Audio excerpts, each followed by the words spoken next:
Hello, we are live. It's working. How you doing? I'm doing great. How about you, Jonathan? Good, thank you. Yeah, just fiddling around with tech this morning. Getting this sort of thing set up. It seems to not. Oh, it is now. Yeah, it's streaming your one. That's fine. I did a podcast interview yesterday with a lady called Jackie Fletcher. Hmm.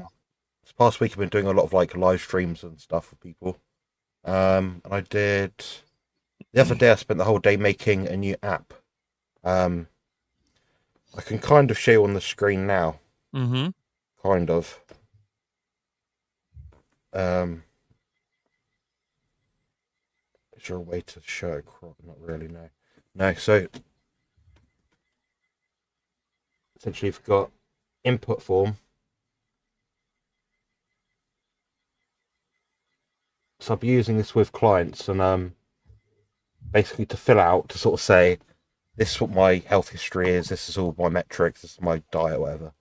The idea is they can fill that out, and I can get more information about them a bit more efficiently. So but yeah, I've improved my coding skills, so I can now make apps effectively. So yeah, it takes a bit of work. I mean, that did take me 7 or 8 hours plus a few hours this morning. Yeah, so quite just fiddly, like strips Yeah. of words. Yeah, how Coding are you was, doing? Yeah, coding is something I never liked. Every time I had to deal with it, I was struggling with C++ or even assembly mm, language. It'd drive me crazy. That's one of the things that I hate because a little syntax error, nothing works, and then subroutine. I don't even want to deal with it. I don't know how you make apps nowadays. I don't know if they're using some kind of SDK or some other environment, but I don't know. It's I know a lot of people use Python for software. I don't know what they use for yeah. apps. Nowadays, I think they use mostly AI, believe it or not. Um, Oh yeah. that's what I've found. Yeah, yeah. So it's as long as you know what you're looking for to produce, it's good. The thing is, when you don't follow, because AI does it for you, in a sense. You have to have a systematic approach, so you know, okay, as you go through and create the app, has that been made? Yes, no, yes. You have to keep going back to check things. So that's where AI isn't quite intuitive yet. So you might have an initial idea, which is exactly what you want to do, which you've been tasked to do. But Hmm. AI will always detract from it slightly in its own sort of format. So, a bit annoying. Well, I would assume that if I mean, I could see many years ago, I had an idea like 30 years ago. Basically, software is all just defined instructions, and I thought, well, you could probably program subroutines into some other software and then run it automatically. So that seemed like a good idea. So the whole AI thing I thought would be ideally suited for writing software, and then you would have to go Yeah, and try to see if it works. Try every possibility where something could go wrong. So yeah, I yeah, mean that makes sense. yeah, it makes sense. I'm gonna email you the thing now, Rick. Okay. I thought it was quite funny. I had to ask AI right about 5 times to make you skinnier. I I don't was think like, they can make me any skinnier. I was like, what are we gonna? How can we do more? Like, um, try and find it. Hold on.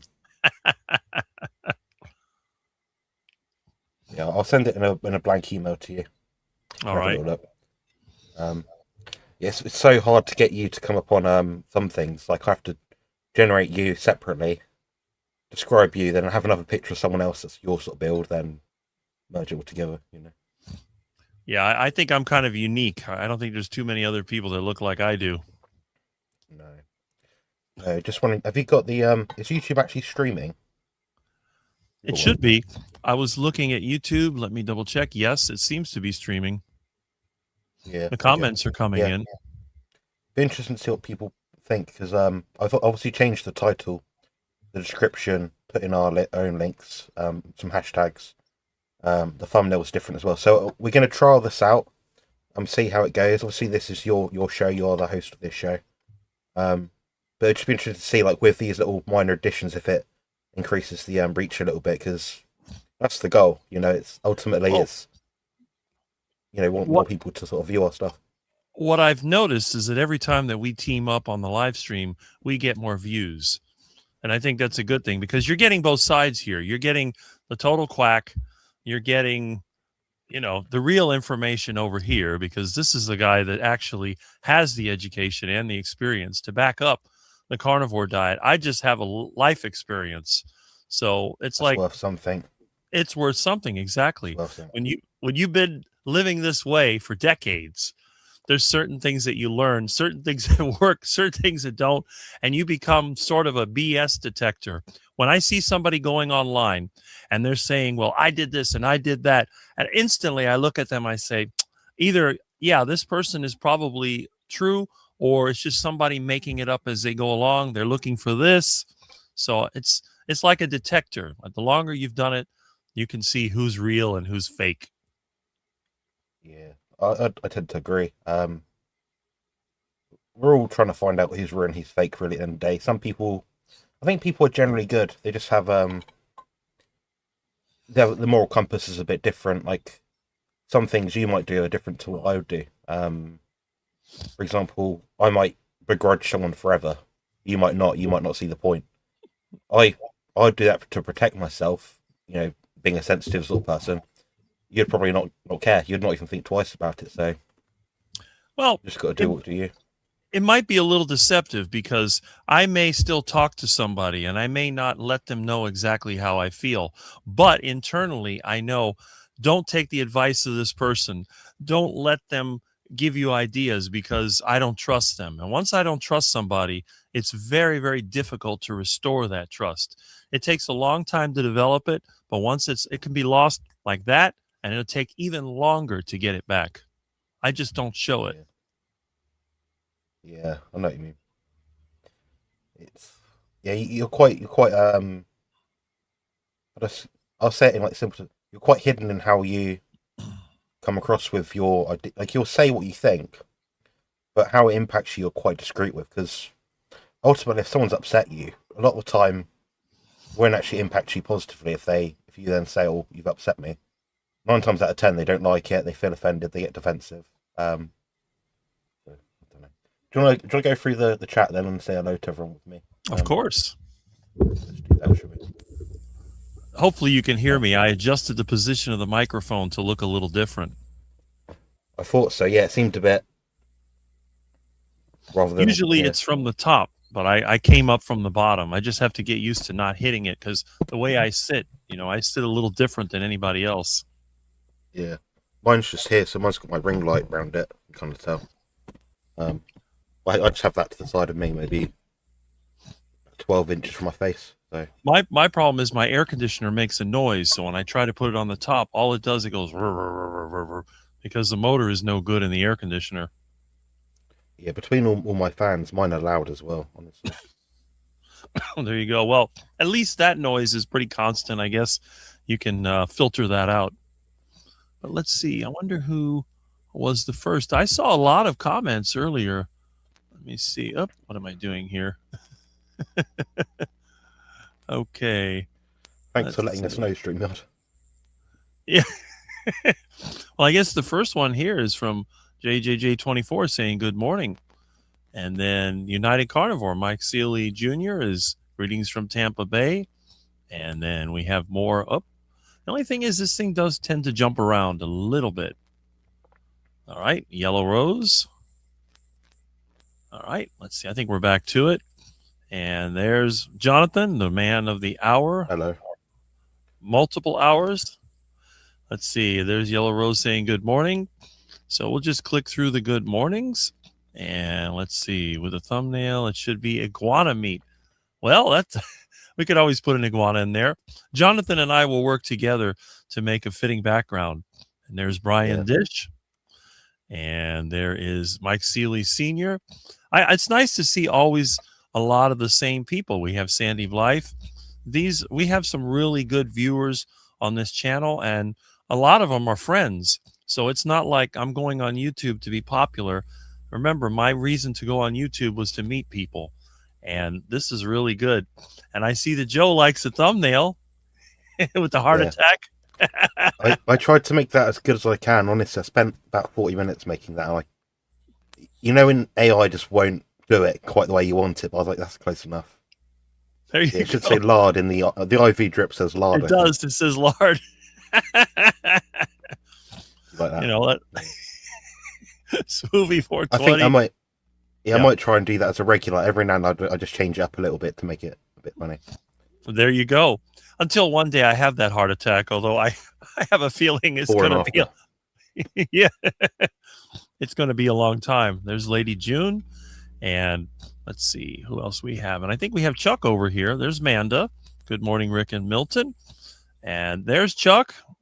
Good morning, Rick and all the quackers, fellow Floridian. And there's Ivy. Morning, everyone. Carnivore Karen P, another Floridian. Good morning, everyone. And we have Cordelia and Albany. Good morning. And speaking of, yep, I'm missing the preamble. Well, we'll put that in later. We can adjust this. And look, we can add that. Yeah. So what we can do, Rick, is for the intro, we just stay off the stream itself. All you'd have to do is upload it to YouTube as just a normal video. Maybe an unlisted video if you don't want to share it with people. I don't know. We can just share it. And I could just play that at the very start, then put us on the screen. It's the easiest way to do it. Yeah, there you go. I mean, the other option too, I may change that. I used to change the pictures from time to time, but I haven't really been anywhere, so I haven't changed them. But I'm gonna work on that eventually. But speaking, he was online yesterday. I think you were there, so just at the end, yeah, I missed most of it. Our friend DC, it's good to see him again. I mean, I think he's one of the least recognized people in the carnivore community. There should be more people viewing his channel because I consider him a success story in the carnivore community. I recommend him in my top 5 people every time. That's right. Whenever I'm asked, like, oh, who'd you watch? I'm like, well, other than you, Rick, in terms of like people that are coaches, educators, sort of thing, like make informative content. What have we got? Bart, Harry, UDC, one or two others, Stephen, Richard. Mm-hmm. Right. They're who I tend to recommend. Yeah, that's right. But for some reason, he never got really popular with the mainstream carnivore channels, which I don't think any of us. They don't really look to us for some reason. I don't know why. Yeah. But the good thing is heavy with the edits, I guess. The thing is that it's almost like a secret. It's almost, I don't know how to describe it. It would be like if you had an elite group, you had some type of, I don't know, the best of the best, and people don't know about it. It's like a secret. You can go to the big channels, the famous carnivore doctors, the carnivore celebrity personalities, and then you come to us when you want to get the real information and you want to be part of the inner circle. I don't know how to describe it, but it's almost like we're our own little group, own little world. I'd say so. Yeah, I mean the streams I go on tend to have the same people that are in the live chat right now. Yeah, near enough. There's Robbie Autry saying good morning. Lewis, good morning. See, it's the same people that continue. I really like to see Old Miami. Yeah, he misses the intro, but we're going to make some adjustments to this. And let's see. Yeah, and there's Cordelia. Okay, there we go. Carnivore Wayne. Oh, good to see you again. And let's see. We got somebody different. My Carnivore Chronicles. Hello. Hey. Lovely individual. I don't remember. I don't think I've seen that username before. Yeah, I can't remember. I think her name might be Kelly. I could be wrong. She did tell me. She did tell me that for literally 3 days ago. Okay. I know who she is, yeah. And of course we know Aaron. Everybody knows Aaron. Yeah. And look at who else is here. It's Mitch. Yep. Hello, Mitch. So, and Mitch doesn't watch too many channels. So if he's in our channel, then we have some good information. And there's a hello to Mitch and Lady June. So again, I enjoy, in fact, I look forward to this every Saturday because I get to see people that some of them I've met, some of them I haven't met yet. I get to be with the number one, the only professional carnivore bodybuilder ever. And we get to discuss a lot of different topics, which I think is great. Rick is not as punctual. Well, Rick is punctual, but we're making Rick is punctual. Yeah. Rick was here. Rick's never late. Unless he's made some kind of error, which is not his own fault. Rick would never be late for something. It's my fault because I was doing some adjustments behind the scenes and trying to sort it out. So, yeah. So I But I can, apologise for wasting 6 of your precious minutes well, you know what they say. for free. Sometimes sometimes you have to wait because good things come to those who wait. Yeah, Yeah, and he's right. Jonathan has to start the stream. He was adjusting the right. background, and we're going to make more changes. So it's only going to get better. And it's not Yeah, we Milton want this to be problems. nice for you guys. We want you to come on here and be familiar and feel welcome and enjoy it and have all the things on it you like with Rick's usual sort of schematic, the format, because no one ever complains about that format. You go through the chat, answer people's questions succinctly. You have a little ramble when it slows down a bit, then you carry on. So. That's right. I do it a little different. A lot of people will talk a lot at the beginning, and then the comments build up. I like to go through them, and then there's the, like when I'm with Jonathan, when we use StreamYard, there's the interactive section where we post the link, and then you can join in if you like to. If things start to get boring, then I will start talking about different things, because sometimes when you get too many people in the chat, it just kind of goes nowhere, and then you lose interest. So we try to keep it a little. Mm-hmm. I think 3 people is a good amount. I think 3 people is quite. You sat here, you're not sort of thinking, "Oh, can I speak yet?" There's 4 people on the screen now. I think 4 gets a bit overwhelming. Yeah, it's a nice Saturday morning chat, and I think people will. The idea is to be like a bit of a lounge setting, like you just sat with us in the room, sort of thing. Right. Yeah, I mean, that's the thing. Anybody could have a group talking. See, Oregon is burning. We need rain, and there's a chance today. Well, I hope you get some. We have a fire over here. We haven't had a rainy season. Our weather is upside down in South Florida. So there's a brush fire not that far away from here. Let's see. So Bob Wright said hello. Yeah. That lady's name was Dawn, by the way. She just said, Dawn? My Carnivore Chronicles. Her name's Dawn. If my channel ever becomes really popular, I'm going to have to go ahead and set up a CRM software so that I can, when the person's name pops up, the username, it'll tell me what their name is, like I used to have with my phone system. When somebody would call in, as soon as the phone would ring, the CRM would pop up, the name of the person would be there, the last thing that I said that I entered would be there. So everyone would say, "Oh, hi, Rick. Oh, hi, Chris. How's what I sold you, whatever, how's that working?" And they love that, because then they feel like you're sort of like a friend of theirs. Of course, I may have another 1,000 customers, but yeah, it's important to be personal with people. I mean, I'll recognize their name or their profile picture, like Yellow Rose, for example, on the screen now. I know Juliet. I know what her photo looks like. I've met Juliet in person. Yeah, lucky guy, lovely lady. I might see her next year. Around May or June time, I think she might be coming down. But yeah, it's just, if I don't. Most people have told me what their name is. I just can't remember it. But I know who they are and the interactions we've had, sort of thing. So Cindy's here. Haven't seen her make a video in a while. No. And let's see. Yeah, I remember. I remember one time Cindy had interviewed the young guy. What did he call himself? Carnivore Caleb or something like that. I haven't seen him either. He was arm wrestling Sean Baker. Remember that? Yeah. Yeah, it's funny that all these people, we always say this every week, but like all these people, like, you sort of fall off the map. You're like, "Oh, what happened to da-da-da?" You're like, "Oh yeah." Carnivore Kip's, speaking of which, Carnivore Kip's lost a bit more weight. I think he's down, like, don't quote me, like 40-50 pounds since surgery. So getting the weight off his body is a good thing, so I can't fault that. He's done something which he couldn't do before. Right. So the tool worked. It's just hopefully he doesn't have any long-term negative effects, I guess. Well, that's the thing. I was going to make a video one of these days when I get some time. I want to make a video about some of the people who have come and gone in the carnivore community. I mean, you and I met you on Barkay's live stream, and it's been 4 years since Barkay interviewed me. And we've seen people come and go, and a lot of times they'll come on strong, and they have all these ideas, and they start getting subscribers, and then they just disappear. It's like poof. They realize how much work it is. I mean, I've got a lot of subscribers, yeah, but that's taken me a long time to build. You know, like all the think per unit of. I'm not going to say you don't try, Rick, but you don't make thumbnails. You don't heavily edit things. You're not cropping things and everything. You know, I did all that for years, and I was like, the progress is so slow.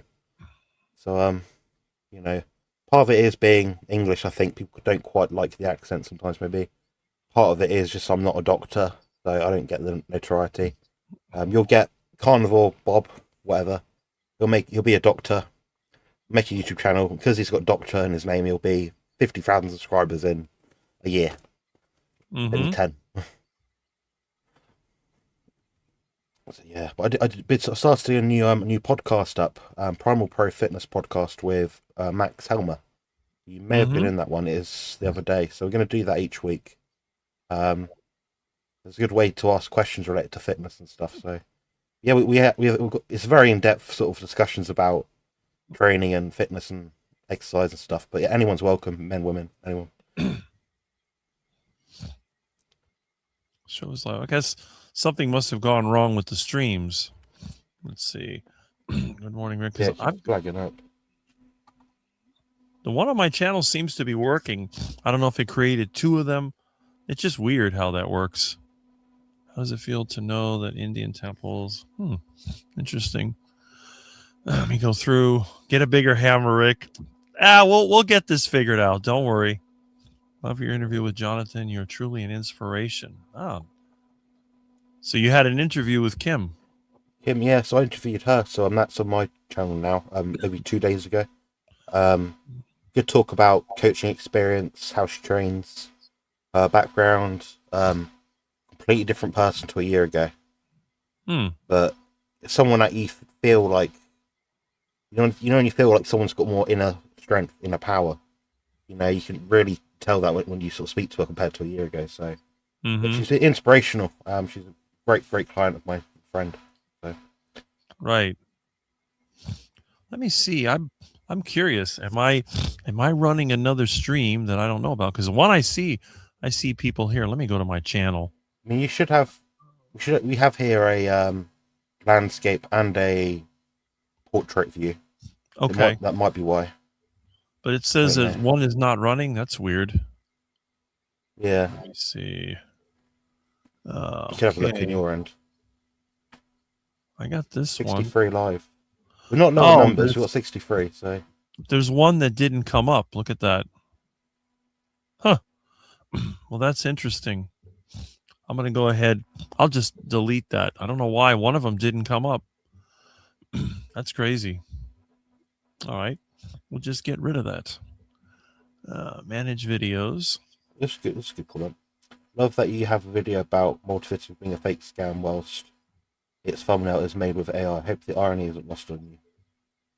Okay, yeah, the one says scheduled. We'll just get rid of that. More action. Get rid of this person because they're being a bit abhorrent and rude because they wouldn't say it to me in person, especially not like that. So goodbye. It's fine to criticize what I do, but just do it in a manner which is respectful. I hope you haven't done this, like as if to say, if I have done it, you're wishing bad on me. Like, all right, calm down. It's a thumbnail for a video. Get the times. It's 2026, guys. Not. Let's see. Okay, what did I do? All right, there we go. Okay. Joe's making some brilliant comments on here. When we get round to them, obviously we'll go for it. The real Hicks boy. This is another user I haven't seen. Hi guys, glad you're here. Yeah. And there's Brian. Good morning, Rick. Yes, another inspirational person in the carnivore community. I bet there are still lots of people in there. All right. Miss Mary. That's funny. I don't know how that animal doesn't rebel. You know, her little fur ball with all the things that she does to it. If I tried that with Milton, I'd be shredded to pieces. Let's see. Wonder what the delay for live was. All good now. Sound is great, Rick. Oh, I appreciate that. And let's see what else we have here. Oh, David Alpheus. down from 112.4 to 104. Nice. After your advice about eating less fat to lose fat. So I guess, Jonathan, you have someone that's succeeding with your advice, which That makes was sense. about a week ago as well. So yeah, it's funny that you can try something which someone else suggests you to do. Sometimes it works and sometimes it doesn't. Sometimes it works really well. So what you need to do is not change the program. Exactly. Just keep doing exactly what you're doing, but then change it when you stall. 5'6". Oh, a foot shorter than me. That's good. Okay, let's see. Peter, stop telling him to eat butter. Yeah, what is it Stop it. with these? What is it with these people wanting to eat so much butter? I don't understand that. I like butter and I understand the benefits of it. I made a 42-minute documentary on butter, for Christ's sake. I know it inside out, but I think people eat too much of it. Well, the idea of eating too much is a problem for most people. Any sort of change you make in your diet, if you go from high fat to high fat in terms of carnivore, it has to be incremental. It's no good going from half a stick of butter a day to none, because that's you've just taken out 100 grams of fat from your diet. That could be a quarter, a third of your intake, which is going to firm up your stools because you're drying up the mass of your stool through protein only, which is or mostly protein, which is what's the word? Dense. You get your body extracts all the nutrition from protein because it's so nutrient dense. So by the time it comes out, there's like nothing left. But with fat, you need the fat to help lubricate the system, so to speak. So yeah, we'll get to that later. But I tried iguana, not really good. Well, you must not have had a good iguana because I love iguana. I I'll guess try it one day, Rick. Yeah, one of these days. Some people like it, some people don't. I happen to like it. I have no idea why I like iguana. Probably because it's available and it's free and it's easy to cook. Yeah. You know, what really bothers me is that there's a lot of people that I've seen, they order their food. They're not even cooking it themselves. I don't know what kind of mentality it is where people don't want to prepare their own food. I like preparing my own food. I'm autistic. I like the sense of control it has in my life. I like to have my routine. If someone else cooks me, it's not a problem. It's just I do like doing it myself, even if the food itself to taste isn't quite as good. I don't know. It's weird. I think it's a men thing. Like we like to get it done. Like if we're cooking a dinner for the family, usually it falls usually and traditionally in my circles, it tends to fall to the man to prepare the meat, get it all roasted and that sort of stuff. And women might help with like cutting the vegetables or something to eat those. But we had 71 people just then. Nice. I see Thomas is here. So yeah, hello. Glad to Good have day, you Thomas. Here. Good day. And let's see. Let's see. When do I get my massive heart attack? I'm eating lots of fatty, mostly red meat, eggs, tons of butter and tallow and lard, but so far nothing. Well, it'll come. Just give it time. The funny thing is, if he ate like a potato every day, that would exponentially increase the chance of him having a heart attack. A potato. Yeah, isn't that strange? It's funny that you think you can get away with it seems like exponentially more fat, but when it comes to carbs, you add a bit of carbs in, blow up. That's it. And people tend to gain weight and they tend to have more problems. I mean, look at me. I couldn't gain weight if my life depended on it, no matter how much I eat.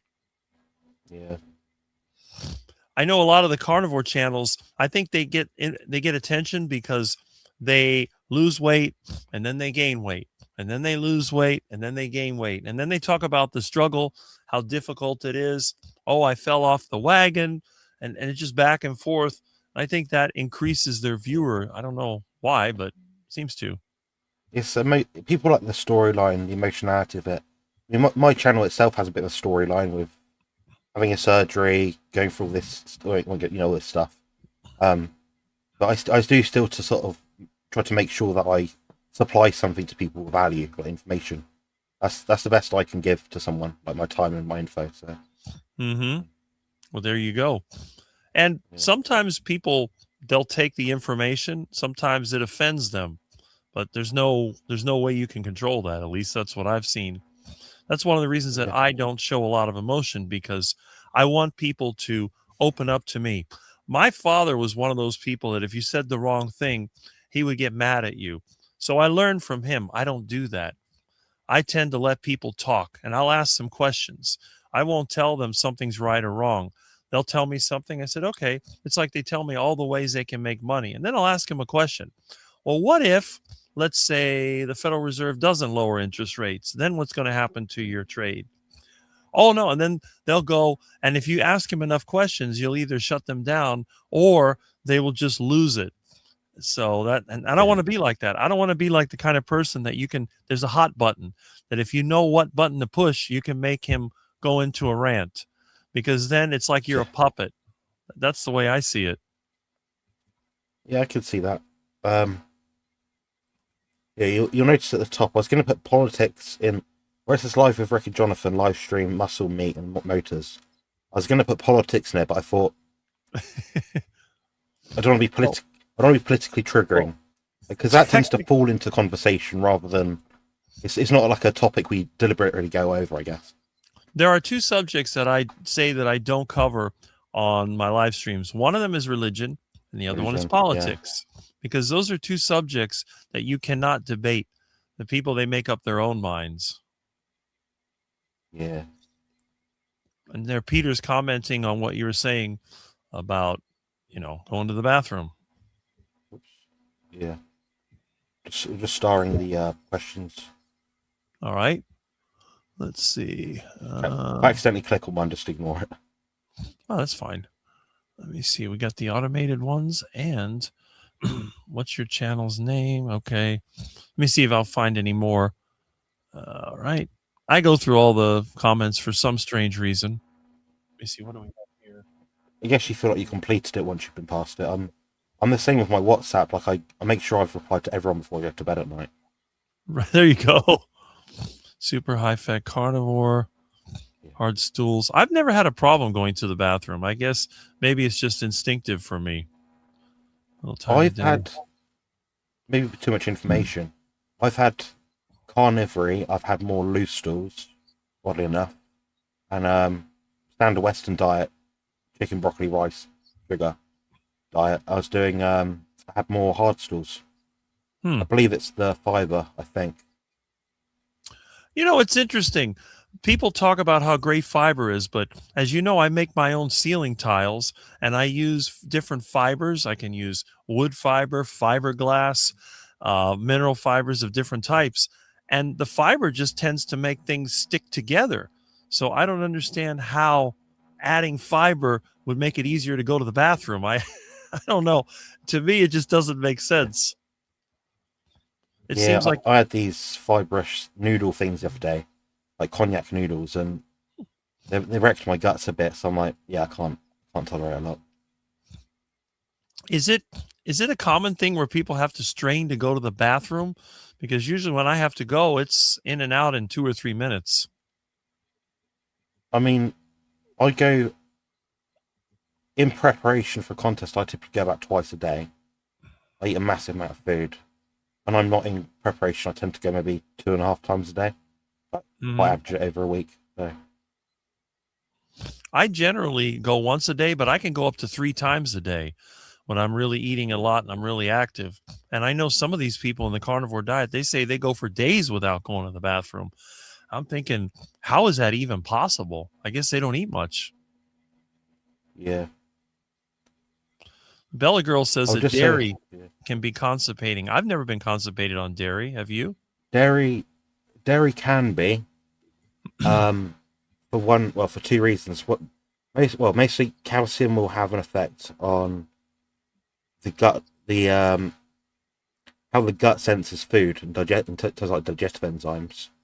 So that can slow the guts down. So if you have an alkali element of your body, that'll reduce the acidity of the food, which means it sits in your stomach longer, which means when it comes out, it's probably dry because more moisture has been extracted from the stool. The other reason is calcium is inhibitory in a negative chelation mode against magnesium, which you need to relax the colon sphincter and help lubricate the enteric system. So that's why. So there's two reasons there. So yeah, for a lot of people, if you eat a load of cheese, i.e., too much calcium specifically, that's what can cause constipation. I wonder if the fact that a lot of my dairy is yogurt makes a difference. It's you ferment it, don't you? So it's probably Yeah. yeah.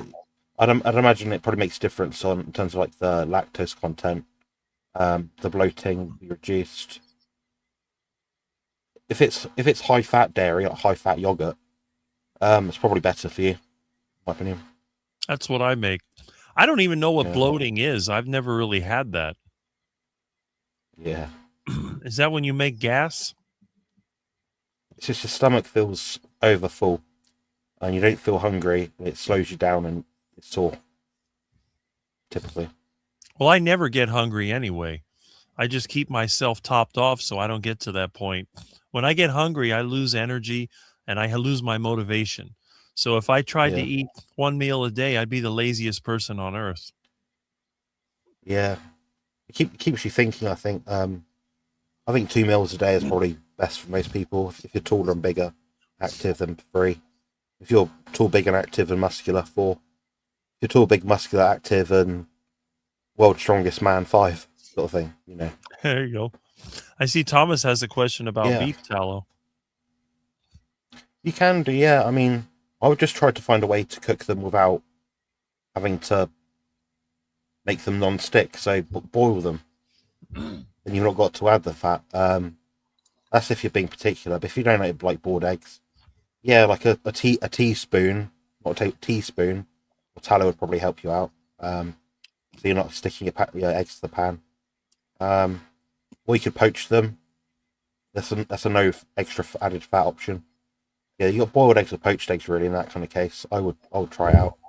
You can even microwave them. It won't be very nice, but yeah. Well, there you go. I guess it really depends. And Peter says a hard cheese makes him super constipated. Yeah. Let's see. I bet Rick's never taken magnesium. No, I never have. I don't use any supplements. I'm not a good example for most people. And that's why I think a lot of the people that market products, they don't want me because what are they going to sell? Yeah. You know? Yeah, there's only a few supplements I sell, and not sell. I'm affiliated with as the brand and Keto Pro electrolytes because people do use them. I do use them, and they're a good quality product that I would buy myself. The other one is the British Bone Broth Company. They do powdered bone broth, which I do actually use. And some Amazon affiliate links like Blue Block and glasses, like these, for example. But yeah, I'm not. I get approached by a different company nearly every week for like advertisement. Not the deal isn't sweet enough for me. One usually, or they want me to just be affiliated with them after I buy their product with their discount. Which I think is just a MLM scheme, really. But yeah. So you can see why I don't really, unless someone comes out like, well, a good product, you can actually sell it to your audience and actually buy it. Yeah, it's very unlikely I'm going to be affiliated with most people. Mm-hmm. Burning off Rick. Okay. Let's see. Yeah, I guess I'm just so active that I don't have to worry about eating how much fat I eat. Because as you know, I think Jonathan and I are some of the biggest eaters in the carnivore community. I don't think there's anyone that eats more than we do. Not consistent. There'll be people out there, Rick, who are like, I can eat a kilo of meat in 5 minutes or something. But in terms of doing that consistently day in, day out, yeah, we do eat more than everyone else I've seen. Sorry. Got a question. Yeah, that's Karen, a funny question. Do you stay away from salad? Well, my name's not Paul Saladino, I'll tell you that much. If I'm starving hungry, I'm not in contest prep, my guts feel good, so I've got those boxes checked, and I'm at a meal, and say I've got a meal, but it's so expensive that say it's like a ribeye steak with potatoes with salad, and it's costed me $50. I'm gonna eat the steak, I'll eat the salad. As long as it's not spinach, so I'll eat a bit of lettuce. Just so I feel like I've actually got my money's worth, even though salad is rabbit food. But yeah, I don't indulge in it, and I can't eat most of it anyway. It's like I can eat, in terms of like salad foods I can tolerate, it's rocket leaves, cabbage stuff, carrot, cucumber, celery, lettuce. That's about it. That's it. Yeah. So I don't tolerate the other ones well. So if it's a salad for me, it's low oxalate, high potassium, water content, low anti-nutrients for the most part. But yeah, I don't chase out salad, guys. I can't eat any leaves, any raw leaves, because a lot of times if I try to eat spinach, it makes the inside of my mouth feel itchy, and it gives me like a burning sensation. It's almost like something toxic. So I can't eat Yeah. that. Cabbage, I can't stand it when it's raw. Again, it No. gives me gas, but I do ferment the cabbage, and I'll Fermenting's use, right. yeah, I don't have a problem with that. So for some reason, when I turn it into sauerkraut, it's fine. But and the other thing is vegetables go bad. You try to keep salad in the refrigerator. 2 days later, it's rotting, and then you have to throw it out. It's a mess. My mom ate a lot of salad, and it was a constant battle to keep the greens fresh. So I used to grow them in the garden. That was the only way that they could meet the standards. And look at what's happened. Plants get contaminated very easily with bacteria. It's not like a piece of meat. Piece of meat comes from an animal with an immune system, and healthy animals don't have bacteria in their body. So it's a lot safer to eat the meat. But you got a salad sitting in there. Who knows what animal pooped on it or how it was handled? And that bacteria is growing in your refrigerator, and then you turn it into a salad. Next thing you know, you're on the toilet for a couple of days. Yeah. Is it Yeah. worth Still the complaining risk? about salad. Yeah. And anyway, people Most don't people. eat they don't eat salad for the vegetables. They eat it for the dressing. I've challenged everybody. If you like Ranch salad so much, dressing. Yeah. right, eat that salad raw without dressing. I can eat meat raw and I enjoy it. So why is salad different? Yeah. I can see that. So I'm just repositioning the things. You can't see on anyone else's screen, but my screen there's like lines popping up. I'm trying to get it just right. Ah, I do that sometimes with mine when I'm on OBS. I Yeah. start moving it around. OBS for that can be a bit OTT sometimes. I don't use OBS anymore because I'm not using this very high end camera. But yeah.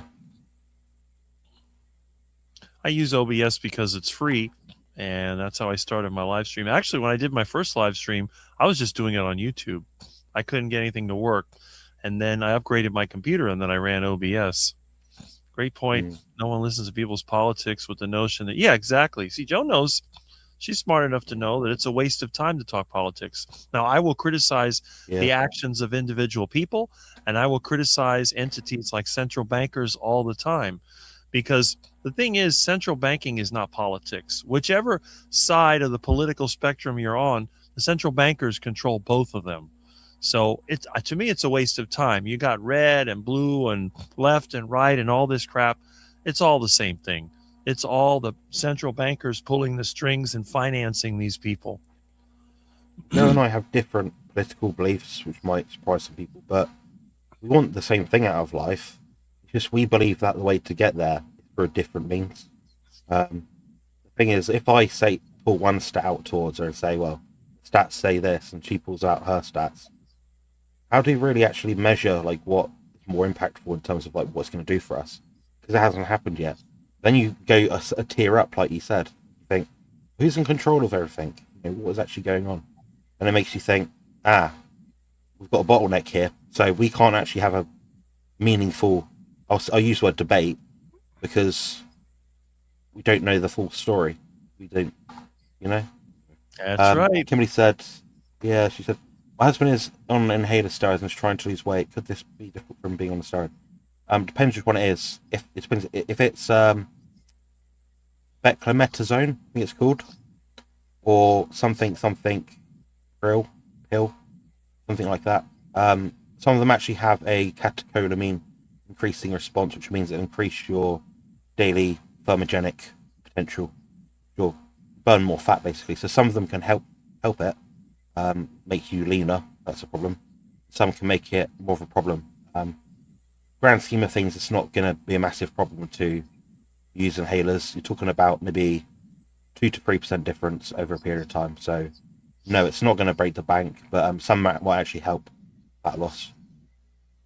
Well, there you go. See, that's why Jonathan is here, because he can answer the questions that I have no idea what is going on. I know all about pharmacology and medications and things. I've researched everything. If I had a Exactly. client, imagine if I've had so many hundred clients over the years. Chances are I've covered near enough most of all the health conditions. I know all the contraindications because I've had to research this myself. I've had to actually read through articles and papers personally to actually find it out.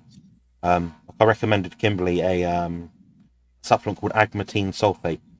It's got an interesting expression on NMDA receptors within the body. Useful for people with pain conditions, pain disorders, or joint hypermobility issues. Aids in training performance by increasing NOS through vasodilation, converts into arginine,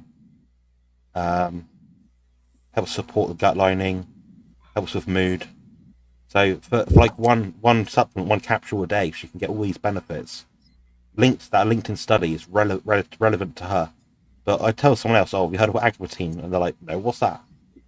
Well, you have to do the reading because a lot of these things are out. A lot of these things are out there. You just have to know what does what and has the most meaningful effect, and tying it all together with, marrying it together with what the client does and doesn't need. There we go. Of course, if your air conditioner is broken, then you would not want to ask Jonathan that question. No. Do not ask me that question. And if your Bobcat has a leak, well, that's another question you would ask Jonathan. Anything to do with cars, sports spectatorship, and light bulbs, things mostly like practical, like fixing a bike tire. If you give me like half an hour YouTube video to watch, and I could do it like that, yeah, but I'd rather just pay someone £20 let them straighten it back for me. Right. Well, that's it. When in my case, everything I have to do myself because I'm poor, and a lot of times it builds. When you have old equipment, old cars, and whatever, knowing how to fix it and knowing what can go wrong, that's definitely peace of mind.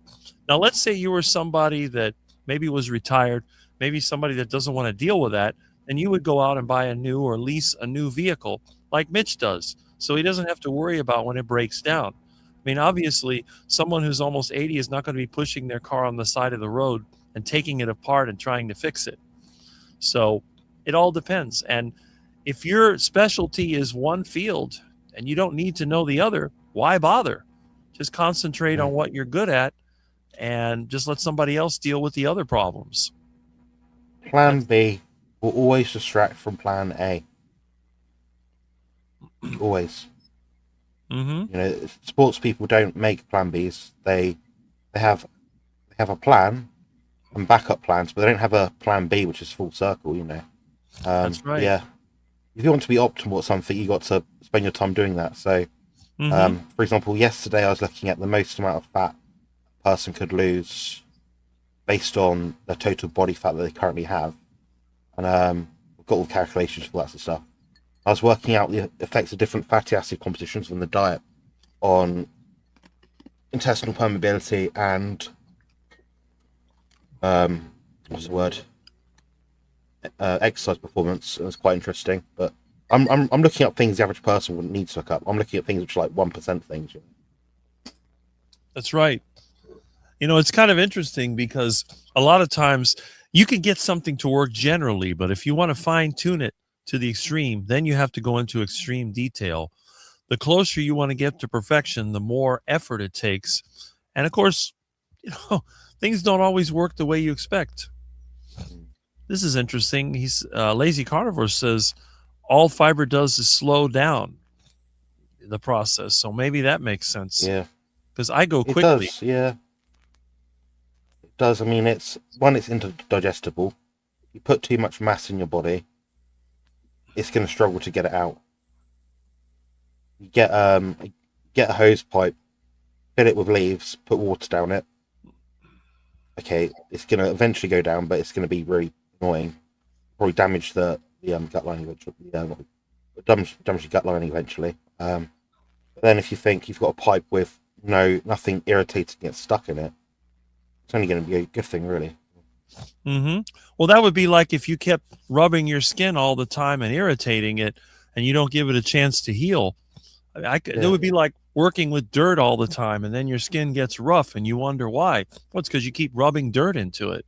And now they're eating all this fiber. It doesn't make sense to me. Why would you do that to your digestive system when you can just eat good quality, nutrient-dense meat, which digests in your stomach and small intestine? By the time it gets to the colon, there's not that much left. It gives you a break. Yeah. I mean, I don't want to be Absolutely. going around with stomach problems and digestive issues. I know people that have to take antacids. They get heartburn. They get gas. They don't feel good. And they say, oh, but I eat healthy. I said, yeah, but if you eat healthy, why do you feel so bad? Evidently, it's not that healthy. Well, you don't know what you're talking about. You're over there trying to kill yourself with all that high-fat food. I said, yeah, but it's not working, is it? Yeah. I mean, seriously, how many 58-year-olds do you know that can sit like this, get inside of a small space and work on equipment, ride a bike for an hour and never get tired? It's just not that common. If my diet was so bad, shouldn't I be in the hospital or in a nursing home by now? Yeah. Doesn't seem to make sense, does it? Mm-hmm. Let's see. Hello from Danny. There we go. Diet soda tends to keep those sugar cravings alive because of the sweet taste. See, that's another thing. I hate everything that's sweet. When I taste something sweet, I tend to spit it out. I don't like that. I like things that taste like meat. That's my thing. If it smells like meat and it tastes like meat, I'll crave it. But if it's sugar, I think of it as like a cupcake. One of the most disgusting things I've ever seen is a cupcake. And if you call somebody a cupcake, that's an insult. Oh, this person is a cupcake. But if you tell them that they're beefy, that's a compliment. So I don't know. Cupcake. That's true, isn't it? That's a good point. Mm-hmm. Never even thought of that. We might have Aaron on, by the way, coming on later. Oh, good. I've sent him an invite, so. All right. Rick, eat a traditional Thanksgiving meal once in your life, at least feel the bloating sensation. No, I mean, I'll have the turkey if it's deep fried in beef tallow or lard, but, you know, all that stuffing. Somebody gave me a bunch of pre-made stuffing, and guess where it went to? The ducks. The ducks.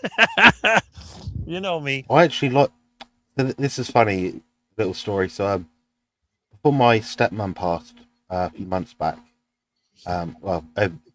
maybe 6 or 9 months back, she used to always make us Christmas dinner. But my dad would make the dinner, but she'd make like the afters, like the evening meal spread, like the cold cuts of meat, and she'd also do stuffing, which she's good at, and made a banoffee pie. Really good banoffee pie. Really good if you like banoffee pie. Anyway, so you're sure it is, yeah. But yeah, the stuffing. My brother once said, "Oh, I like stuffing," so he made her like a massive tray of it, and me a massive tray. He had to take them both home. I'm talking like an oven-sized tray of stuffing, like thick, not just thin balls or anything. But yeah, and he ate it eventually. But I was like, "Be careful what you wish for, girl." So next year, I didn't say I enjoyed banoffee pie that much. I would have went home with a fridge full of it. I guess Joe likes the way that I eat. Joe, yeah, Joe eats quite similar to me. She tends to eat more meat on the bone, like drumsticks and thighs and things. I don't, purely because it's too fatty if I'm trying to stay lean.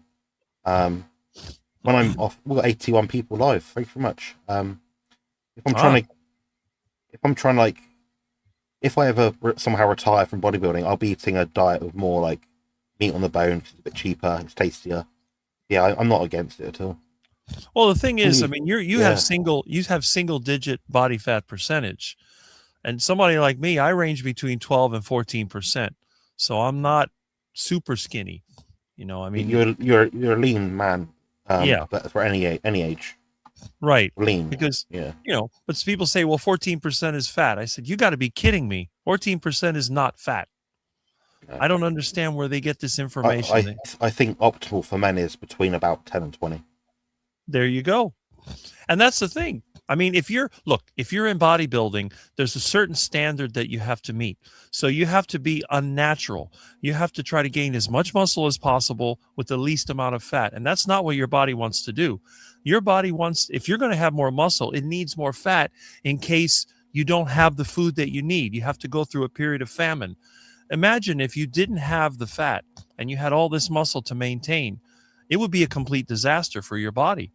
And I don't think that most bodies are designed to just consume muscle.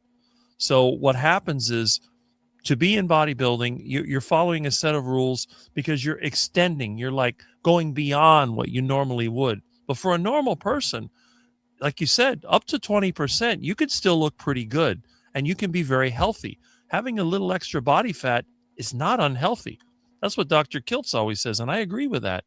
But it's just that some of these younger people, especially, they have this crazy idea that they have to have single digit body fat. And they don't realize that when they live like that, they're going to be miserable all the time. And they're more likely to just go into the duck food because they can't do it. You have to be realistic like you do. I mean, obviously, when you're competing, you're going to be eating differently than when you're not. And when you retire from bodybuilding, which everybody eventually does, your lifestyle is going to be completely different. I mean, you'll still be carnivore, but you won't have to be as focused. How much fat? You can have more fat. Yeah. And you might be. I mean, in your case, if you were 14% body fat, you would still look really good. I'd be enormous, Rick. I'd be I'd be big. Mm-hmm. Big human. In clothes walking around, I look big compared to most people when you put me next to someone. For example, my forearm is bigger than Dr. Kills' head. Yeah. You wouldn't think that me just sat here on the camera. But then if you put me in an off-season setting where I've eaten a good amount of food, my body fat's above 10%, then yeah, I look big, like too big. Like I carry a lot around my face annoyingly, so my face looks fat relative to my body. I might have like abs, but then have a chubby face. Well, that's another thing. You can tell a lot about a person's body fat composition by their face. I don't know. My face isn't that skinny, in my opinion, but I can ask you what you think. I'd say average to slim. Yeah. You've not got the Neanderthal kind of head that I have. I've got a wider, more what's the word? There's a word for it. I've got a wider sort of face. So, my brother's the same. He's got a wide face. Yeah. Well, that's a genetic thing.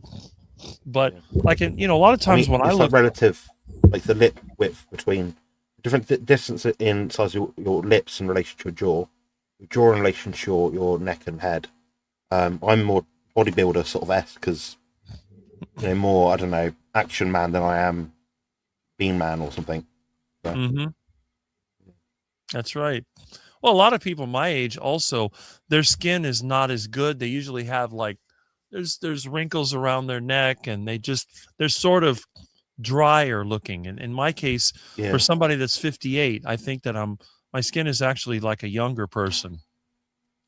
Yeah, I mean, you look maybe a couple of years younger than my dad. My dad is, I believe, 62, I think. Could be wrong. But he looks young for his age. He looks about 50. So you look late 40s if I had to be completely honest. Right. It's a good thing, Of course. Compared to a lot of people, because a lot of people my age now, they're falling apart. So it's kind of interesting to see that, the difference. And I think, of course, the carnivore diet definitely. Let's see. Dr. Baker probably eats more than some of us. It's possible, but he's a big man. Yeah. I did see him when we were at the Brazilian steakhouse, and I mean, he was eating, but I don't think he was eating that much. But I don't know if he eats multiple times a day. I don't know if he's one of those one meal a day. I think he eats multiple times a day. Baker eats twice a day usually. Okay. Depends if he's traveling or not. If he's traveling and it's like stress to sort of sit and stop somewhere, he'll just eat a massive meal. He usually eats like seafood. He'll have one big meal of like steaks or burger patties. One big meal or one smaller meal of like maybe some eggs, some bacon, some fish. Okay. You've seen North Dakota Carnivore Lance's channel, right? Yeah, I have. Yeah, I know him. He's Yeah, another nice bloke. success story. Yeah, definitely good bloke. Lost a lot of weight and flexible, and that's good. Let's Yeah. see. Grandma, Pharaoh Grandma. Oh, there we go. Love to come eat at yours one day. Tastiest sounding carnivore meals. That's good. We have good morning. Let's see. I'll never catch up with these. I'm going to keep trying. All right. And I've Peter's tried still there. starring some of the more pertinent ones. Yeah. That's a pork shoulder. I knocked that pork shoulder out in 3 meals. I have no problem eating a lot of food. It's really funny because, again, you look at me at how skinny I am. You say, how can this guy eat as much as he does? But then again, yesterday, we were moving some concrete tables, and those things are heavy. They probably weigh 300 pounds.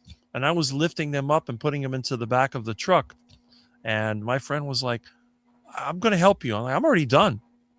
How do you do that? How does somebody as skinny as me manage to lift all those heavy items? It's crazy.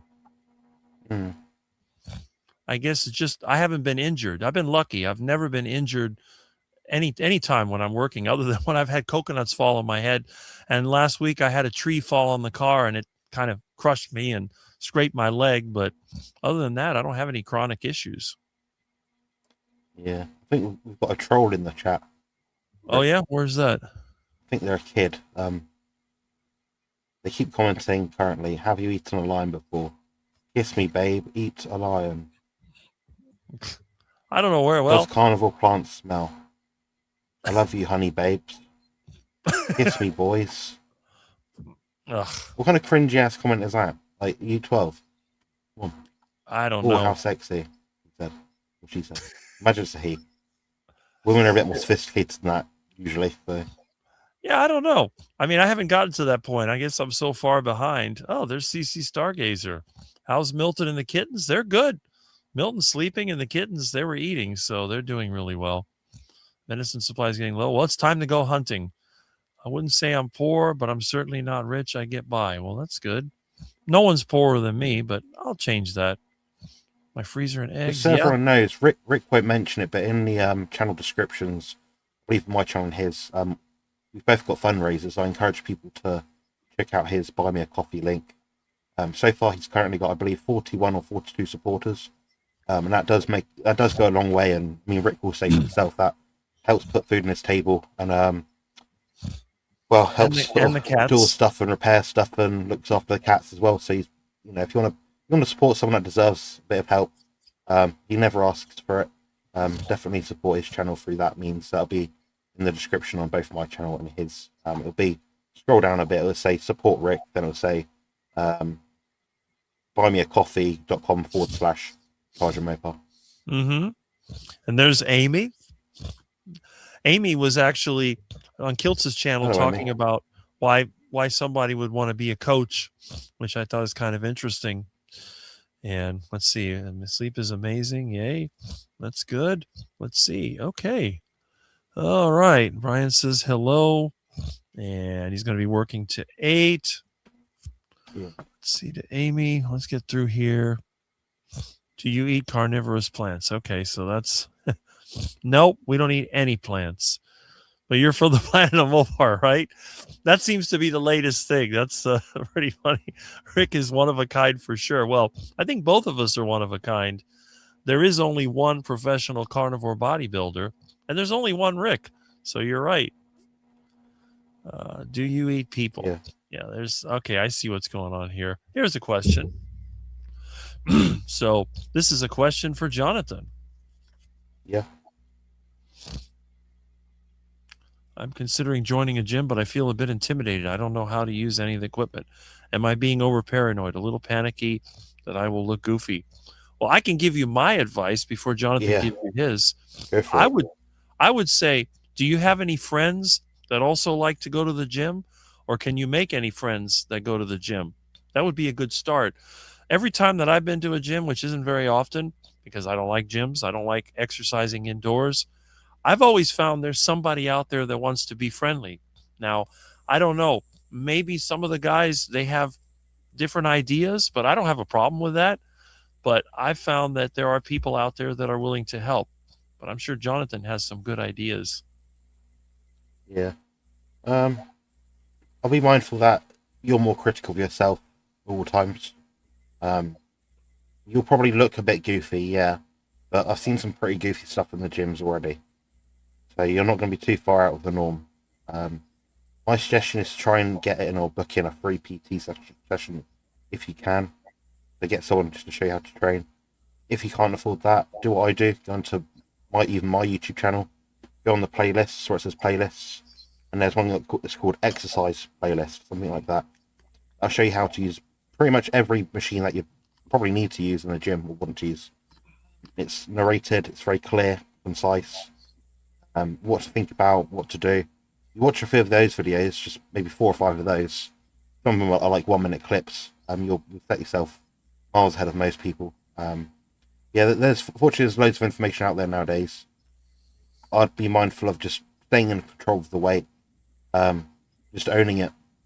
If you don't feel comfortable, sometimes people prefer wearing baggy clothes if they're women, to feel more like they can just blend in, sort of thing. Some people like to wear more gym clothes because they feel more like part of it. More, you know, if you go to a suit, go to a wedding wearing a suit, you'll feel better about yourself than if you're wearing a t-shirt.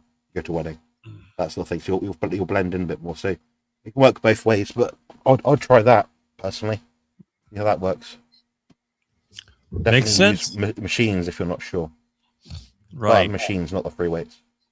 Yeah, that's the thing. I mean, with the machines, at least you have a little bit more control because the free weights, I mean, you could always drop them. I've seen people,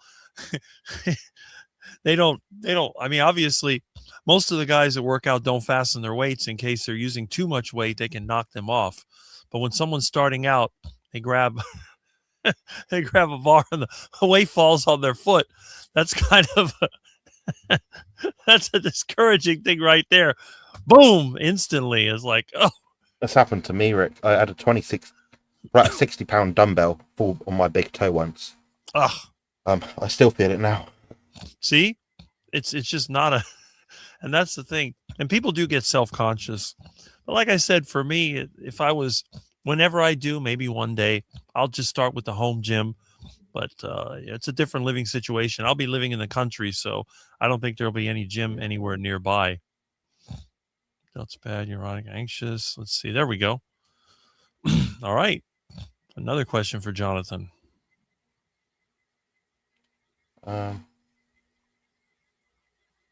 Spelt my name wrong, by the way. A load of times. Yeah, you don't. What are your thoughts for creatine for Parkinson's? The creatine pathway is used in some degree in the brain to a degree, not a great degree. However, what we found in studies is you need a much higher dose than typically used for bodybuilding and exercise performance purposes in order to get that benefit. People find that you need about 20 grams a day. It's a lot to use, so be mindful of your guts. You can feel bloated, you could get a bit of stomach issues like digestive issues, so runny guts basically. I'd personally, if you're dealing with Parkinson's, there's other levers you can pull.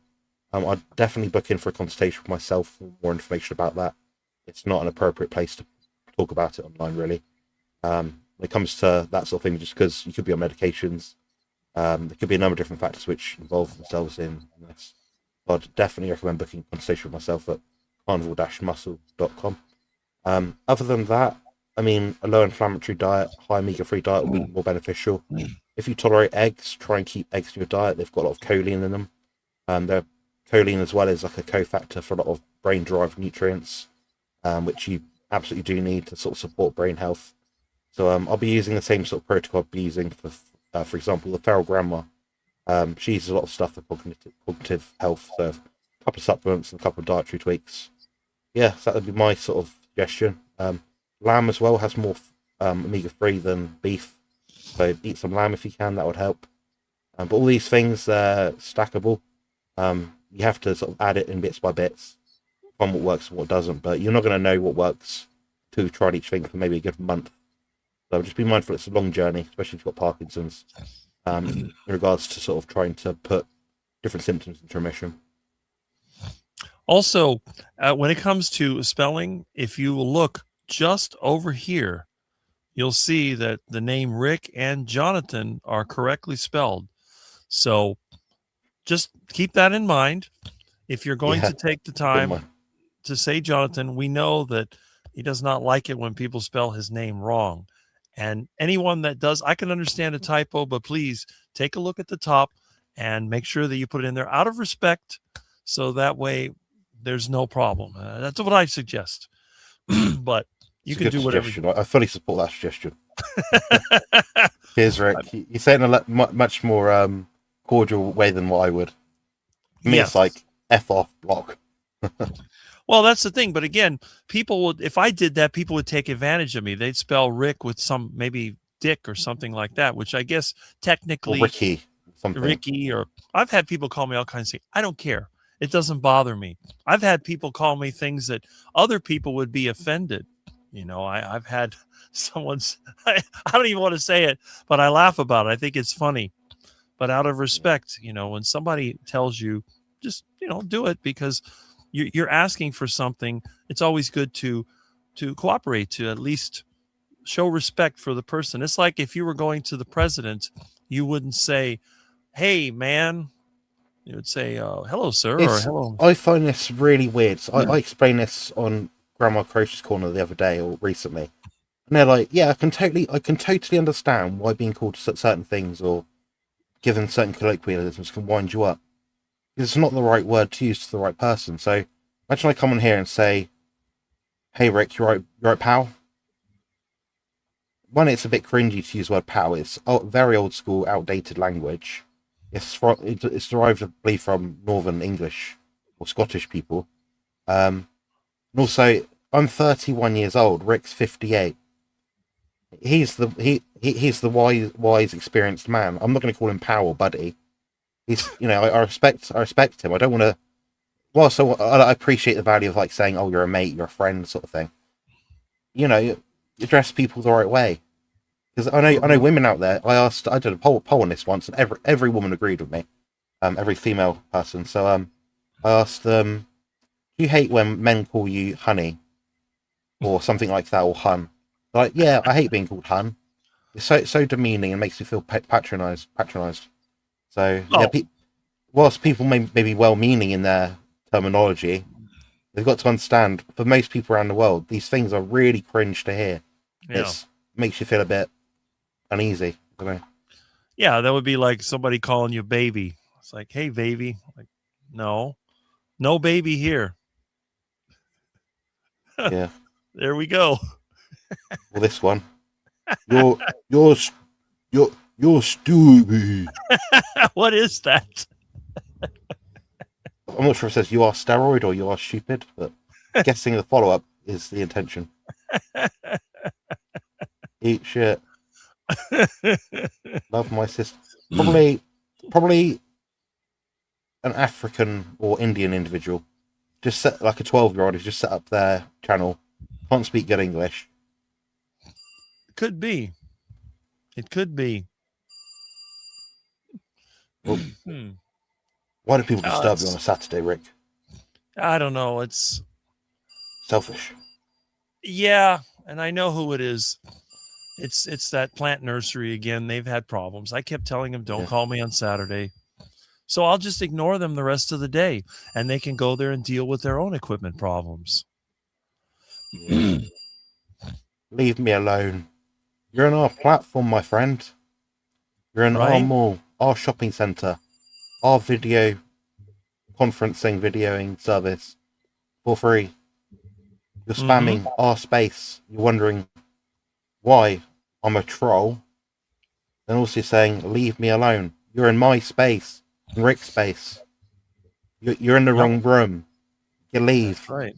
You're not wanted." And if you don't leave, he will make you leave. That's all. Jonathan will click a button and you will disappear.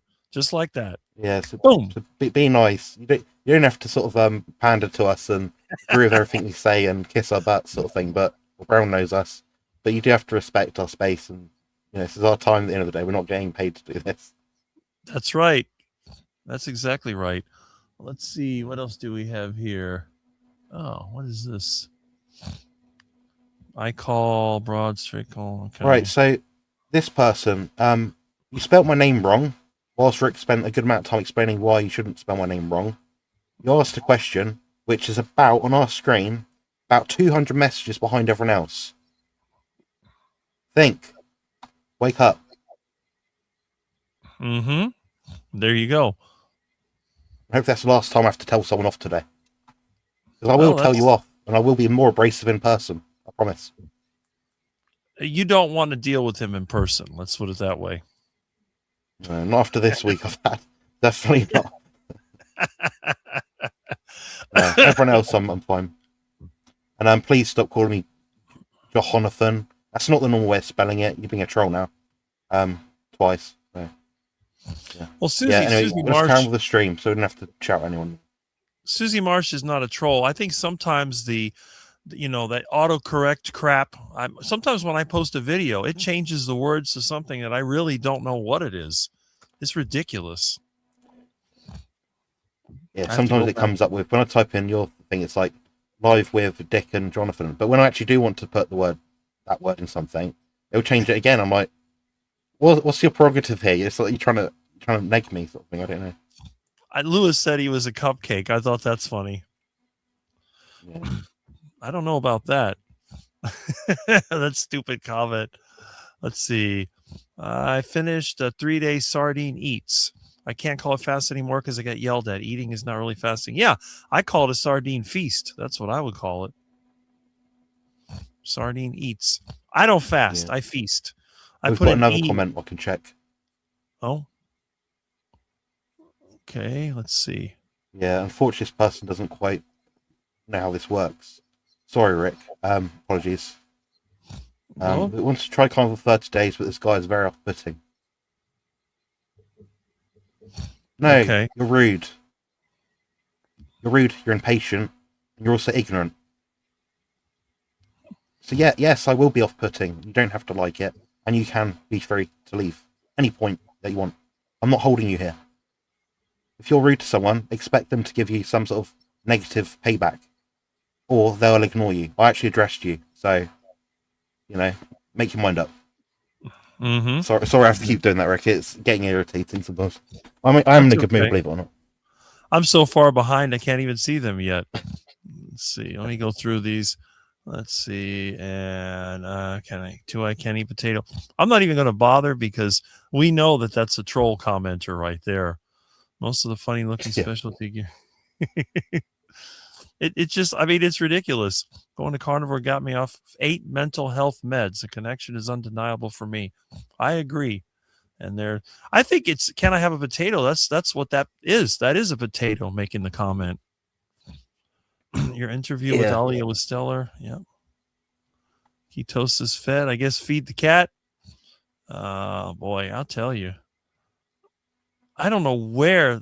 Well, the question is, when you get trolls, does that mean that your channel is becoming more popular?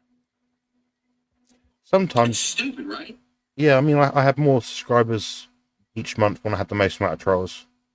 Yeah, exactly. To be honest, I did. I have to admit, yeah.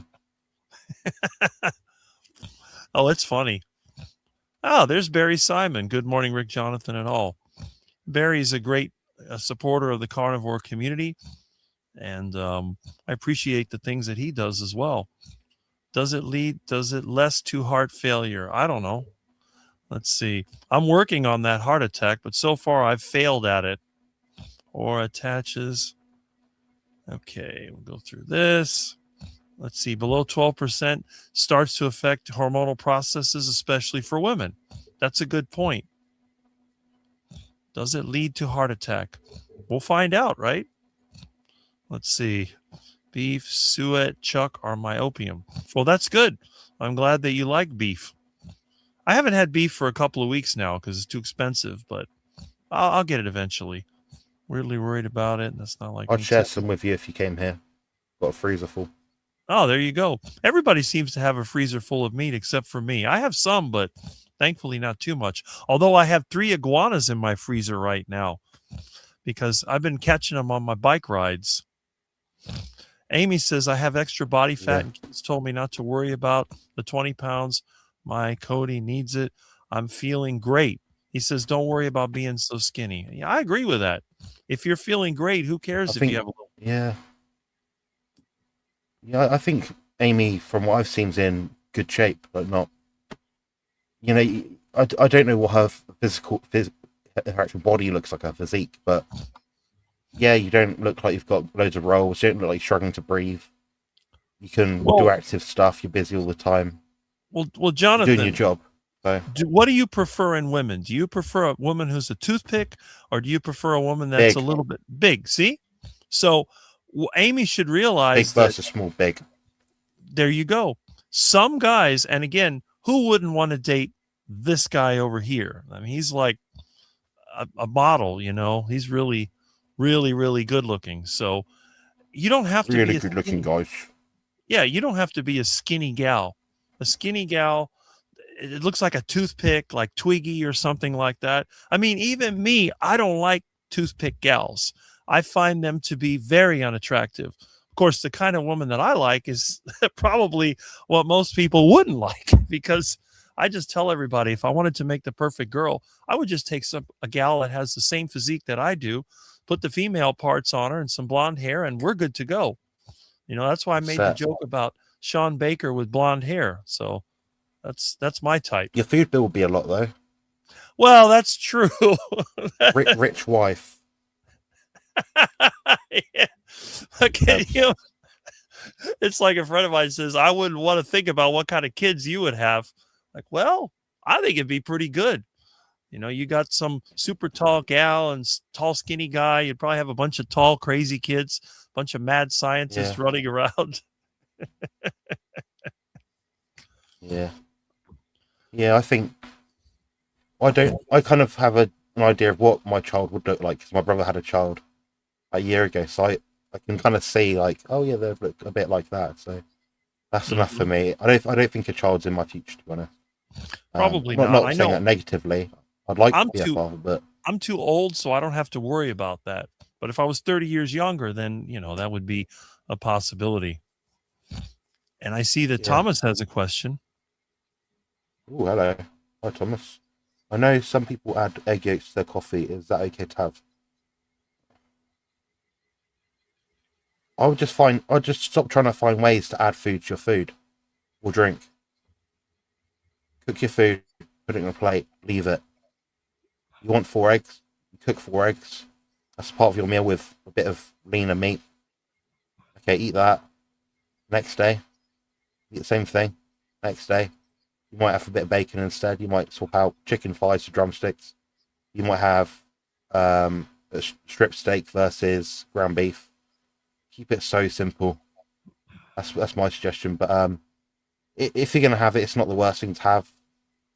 At least it's got some good healthy cholesterol in it, some vitamin A, some riboflavin, B vitamins, choline. Um, if it helps you stick to your diet more adherently, then yeah, go for it. But I would strongly suggest stop adding food to your food altogether. I'd have done that about a year ago. Yeah, that's all I'll say. I'll leave it on that. But if you have any other questions, Thomas, I'm just submitting them in the chat and I'll ask and answer them. Yeah, and you just said good tip, make it simple. Yeah, but the simpler it is, Thomas, the better. Like when I'm as a bodybuilder, when I'm preparing for competition, my food bracket might be in the off season, say 5 or 6 animal foods a day, maybe. I don't know. On a busy day, I'm having lots of different things. On a competition phase, it might be 3 to 4 different animal foods. Less to worry about, less to think about. So that's what I've kind of found. But yeah, what's your take, Rick? I'm just gonna let Joe on now as well. Let her say hello. Personally, I like to keep it simple. I agree with Jonathan. Why make things unnecessarily complicated when you can just do it simple? If you want to eat something, eat it by itself. Hello. Where's the little menace? Can you hear me? I can't hear you guys. You're very faint. That's a bit quiet, Joe. Yeah. I think your mic might not be turned on or something. So check the StreamYard audio input microphone. Make sure it's connected. Don't worry, I'll come back. But I'm just glad I came on to say that Rick is indeed tall, dark, and handsome. Very handsome. And I think you're an Absolutely. fish, Rick. And anyone who is out there looking will be very lucky to have you. So, yes, you're a great friend. You're a wonderful guy. I love spending Saturdays with you. And yes, I'm going to get going. So I can't hear a word you're saying, folks. I appreciate Oh, that. no. You look, and Jonathan's all right too. you look great, Joe. Jonathan's a good-looking guy too. I'm all right. Yes, very glad to be part of the Carnivore Muscle fan club. I've got a fan club now, guys. There you I'm go. nearly an influencer. Then I can start charging people $1,000 an hour. Cheers, Joe. Yeah. There you go. Well, that's it. Well, again, some people just have good taste. Most people don't, but some people do. Who would have put me, a traditional masculine white man, with her? That's the thing. You don't know in life, do you? It's always a bit different sort of thing. We do get along really well. We have we've got fond memories. I would like to see her more. We had 88 people as well live. That's good. We're getting closer to 90. That's amazing. Thomas, do your N of 1. Okay. Yeah, Amy has some advice. The great thing about this community is that there are a lot of people out there that have different experiences that we can share. And a lot of times, it's trial and error. None of this stuff is absolute. What works for some people doesn't work for others.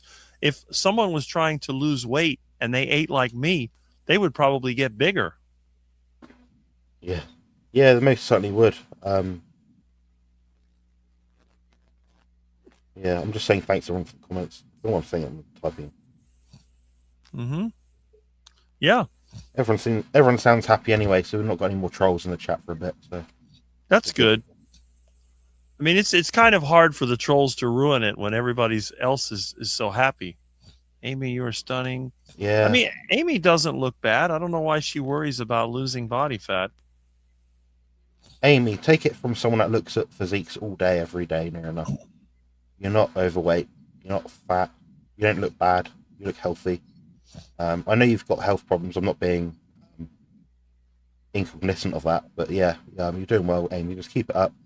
Try not to overstress your body. Keep it simple.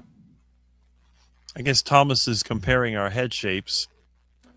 Yeah, I think it's fair to say we've all got a different shape. I mean, you're built more that way, thinner. It's just the way we are. But, some people like one, some people like the other. Thanks, gonna check it out. She looks perfect. Yeah, a lot of people like the way that Amy looks. She doesn't look bad. Yeah, they're not just saying that because the hell of it. I mean, people don't just say that. This is a comment I can relate to. Has anyone been told they smell like raw meat because they're carnivore? A girl said to me, it's from the sweat in my pores. I'm really embarrassed for her comment to me, shower daily. I do. I smell like raw meat when I'm sweating. It's unavoidable. What are you going to do about it? Cover yourself with chemicals?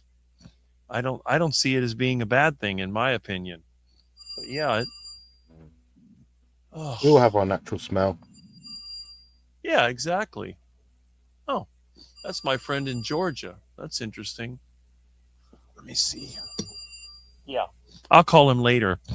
They've been making hay and they've had all kinds of equipment problems, and he keeps wanting me to go there for a week and help him out. I'm like, look, I got a cat to deal with. Problems I'm working on, but I'll call him later. I told him, wait a minute. I did tell him I have a live. Maybe he'll pop in the live.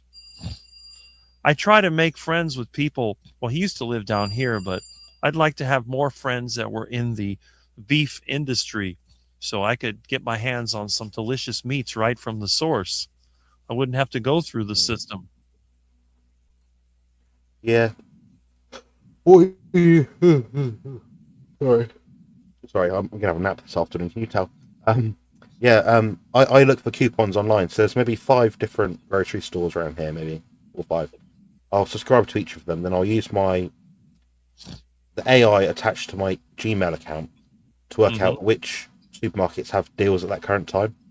So I'll be like, I want to buy a big order with lots of salmon in it. Which supermarkets gives me coupons for salmon soon or something like that? So I do save money on most shops I do. So I'd say I probably spend about 90% of what the average shop price is on food. Mhm. Just like I know you check out the leaflets sometimes, the pamphlets, and try and find deals that are on, like, oh, it's a pound, $3 for a pound of this or whatever. So yeah. Sometimes I eat from the dumpster. Let's That's right. see. Yeah, beef is just Depends too what dumpster they. Yeah. I get I get all kinds of stuff from the dumpster, although lately it's been scarce because everything's so expensive. But if I could have enough contacts of people that raise cattle, I could cut out the whole grocery system because my lifestyle's simple. I wouldn't even have to hardly go to the store because if I stocked up with meat, I would never have to go to the store. I'd get some ducks, pigs, chickens, cow. I mean, one cow would last me for several months. So I think in many ways, if I was able to get directly at the source, it'd be a lot easier.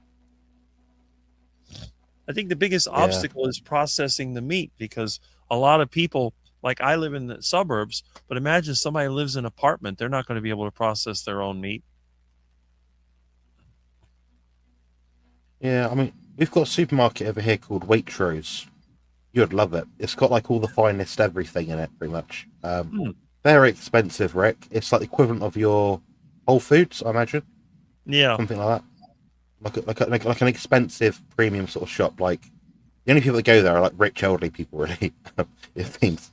But if you went out the dumpsters there, sometimes I imagine they've got some like premium, mature, grass-fed, organic ribeye steaks in their bin sometimes. I got If some they've not sold it on. from the Sprouts market over here. They got a good dumpster in the back. The problem is there was some homeless people hanging out there. The one guy, I think he was on some kind of drugs or something. I keep something in my pocket just in case somebody becomes a threat. But this guy was really weird, and hopefully the police have picked him up. But yeah, usually I'll hit the dumpster and there's nobody there. And if anybody asks a question, oh, I'm getting food for my ducks. That's what I tell them. Ducks? Yeah, I feed the ducks. Oh, that's interesting. I feed myself with some of it. I just got to bring up this comment. It's quite funny. Rick and I don't shop at Whole Foods. We go to Half Foods instead. We buy like a chicken drumstick with half the drumstick in it, but all the meat. Imagine. Yeah. There's probably like places out there where they sell like what it is, but they've taken off like a bit of it, but left like the edible portion and be like, oh, we're selling half the drumstick or something. I saw this comment earlier from Jerry. What is this Dr. Boz ratio? I keep seeing this nonsense. It's, I believe, someone will say in the chat, obviously, but I believe it's something like your blood glucose in American units divided by your ketone measurement, something like that. Half of it. Okay. So it's a load of shite, basically. It's an arbitrary indices of two different things which don't measure long-term or short-term health outcomes or what your body's doing accurately at all. Evidence to support my claim comes from the fact that my Dr. Boz ratio, if someone else had it and they're worried about it, would be crap. Yet I'm walking around at below 6% body fat right now. Yeah, I don't like. Yeah, sorry, Karen.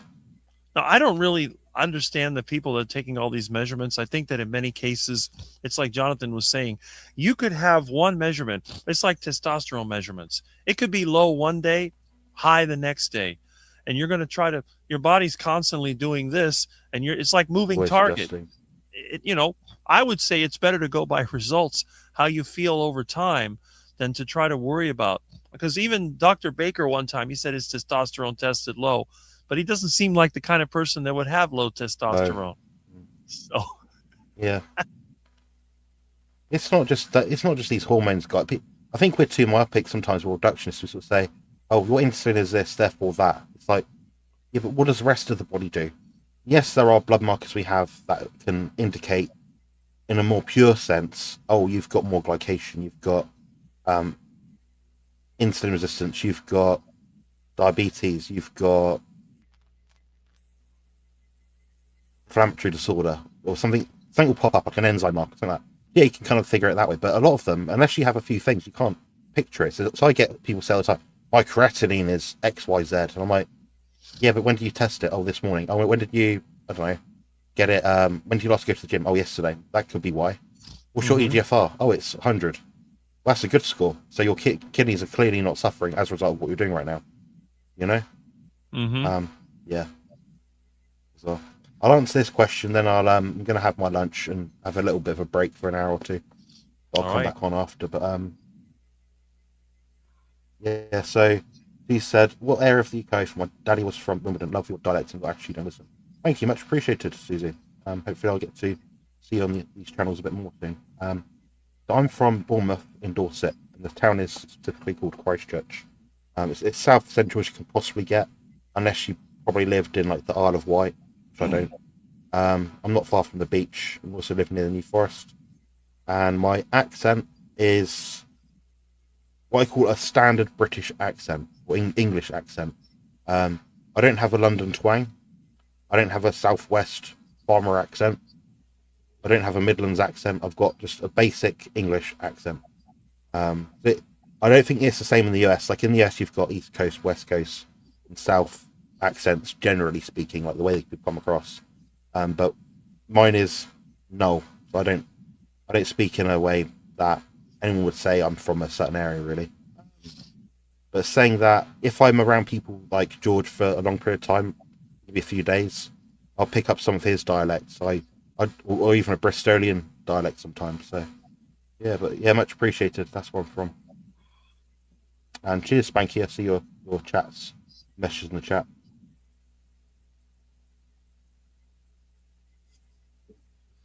Let's see. Tornadoes, slow carb.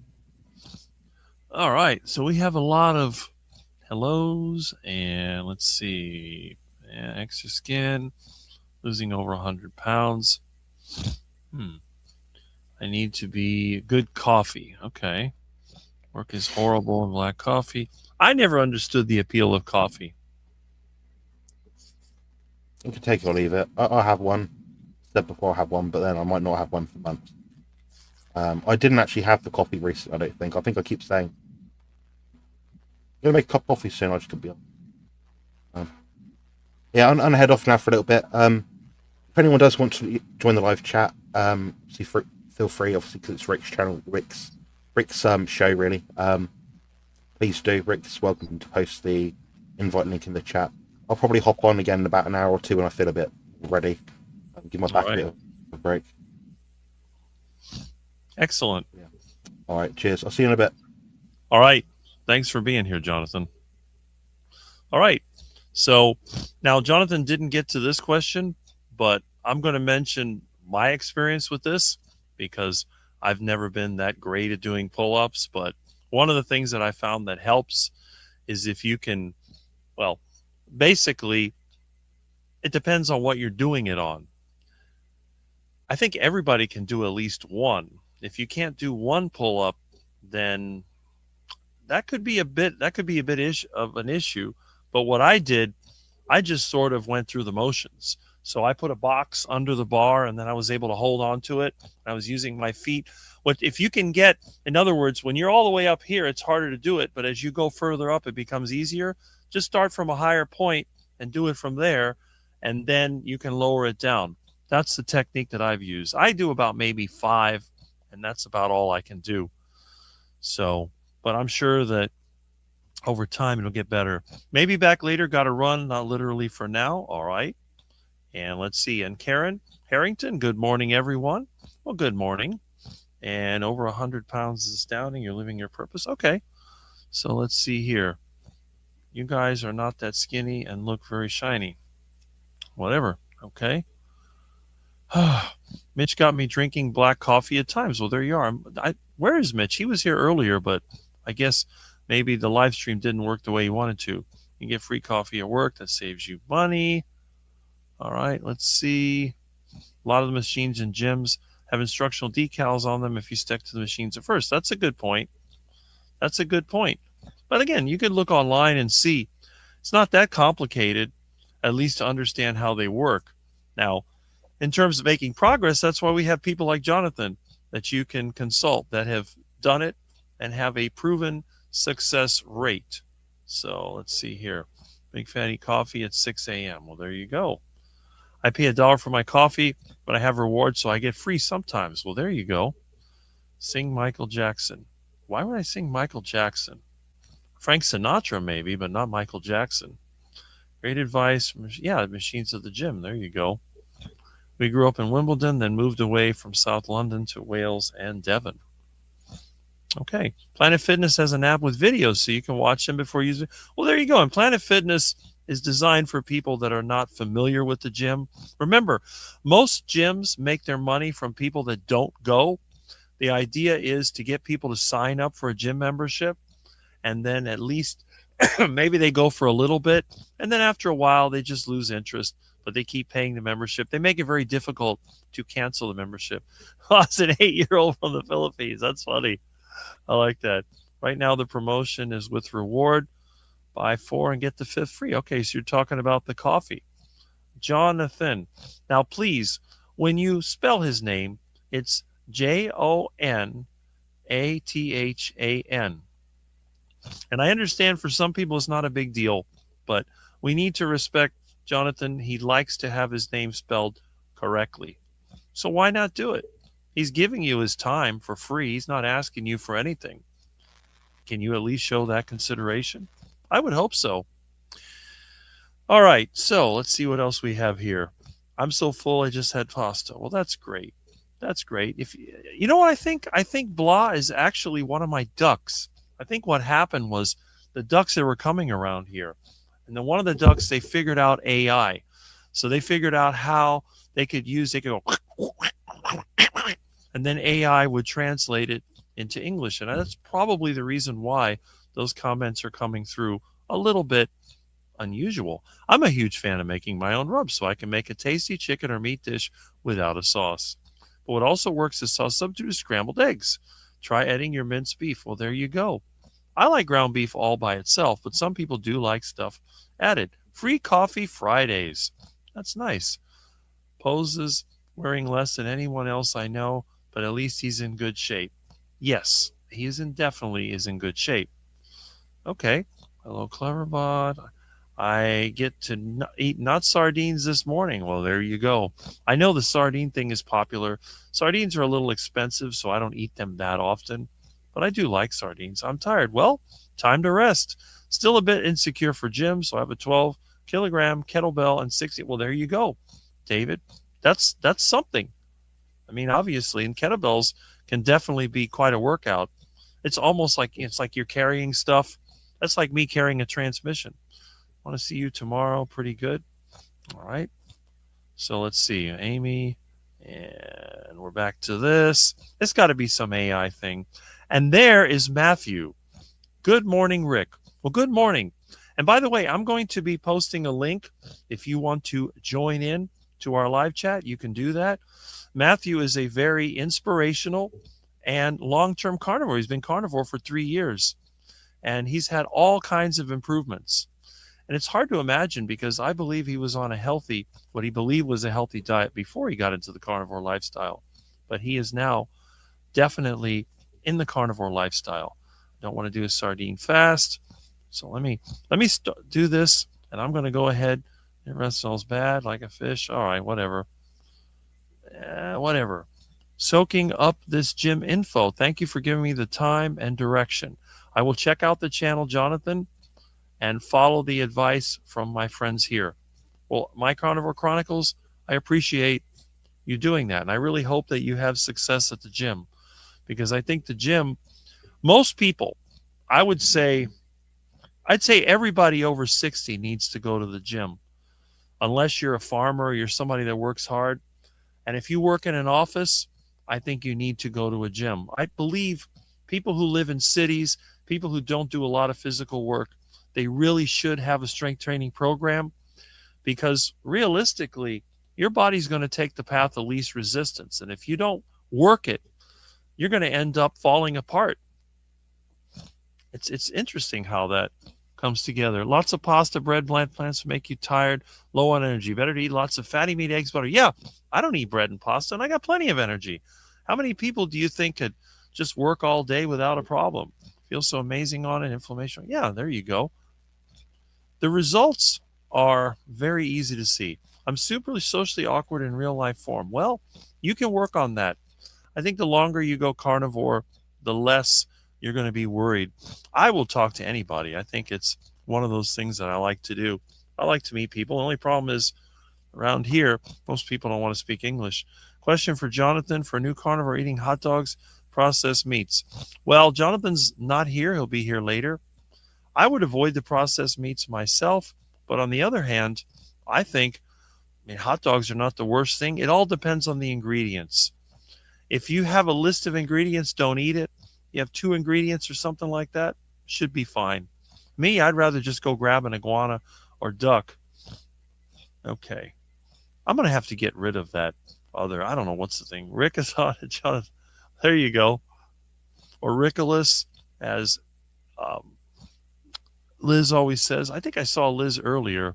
If you're still here, I think Liz also has a live at this time.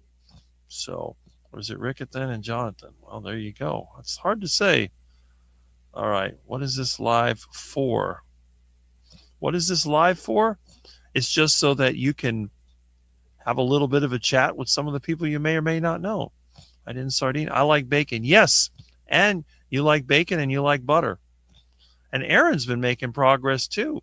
She's been losing body fat. She's doing that, the hula hoop thing, which I think is kind of interesting. She's also very creative in the kitchen. Yeah. Still need to lose 20 pounds. Okay. You're a troll. All right. It takes one to know one, right? Leave me alone. This is for Jonathan and Rick. Do you ever eat beef or chicken heart? Yes. I have videos of eating beef heart and chicken hearts. So if you look through my videos, you'll see that you just look for the word heart and you'll see me eating duck hearts. And yes, I do eat them when I can get them. I got a ton of leftover pork roast to eat first. Will last a week. I knock out one of those roasts in 3 meals. 3 days is gone. In fact, I'm going to finish the other one for lunch today.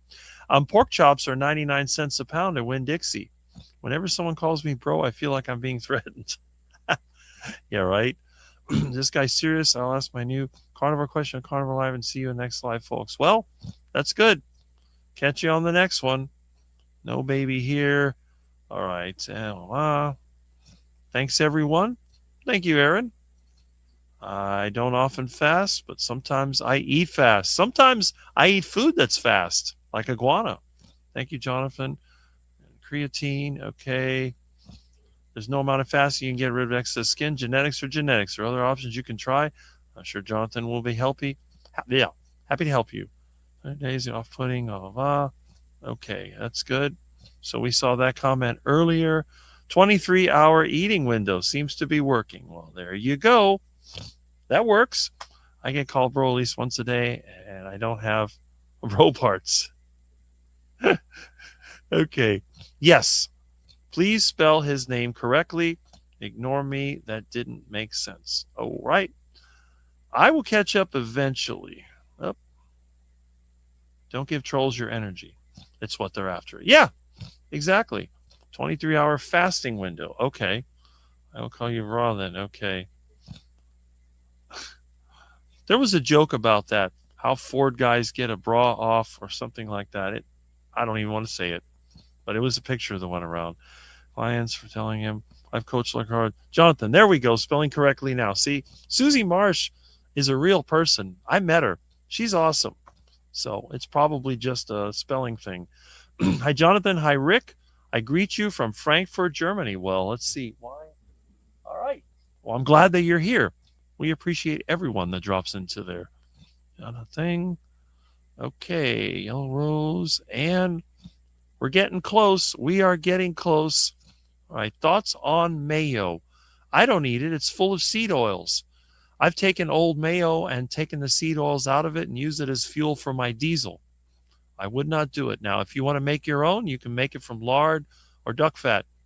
We call each other matey as a term of endearment. Well, there you go. That makes sense. You are obese. Oh, I don't know. Susie is definitely not a troll. Yes, she's a real person, an energetic one. Ask Mitch. He knows. Let's see here. Okay. Other than their name, I'll speak, but sometimes not address them at all. There we are. Spelled that wrong. Don't come after me, Susie. Okay. All right. We're on the challenge. Enjoyed your videos recently on salvaging your old cars, restoring one of your Chargers. We'll make good future videos. Yes. Would love to see any old pictures of you with your cars. I'm going to dig those up. The Dodge Charger is my favorite car. I know a lot of the internet influencers.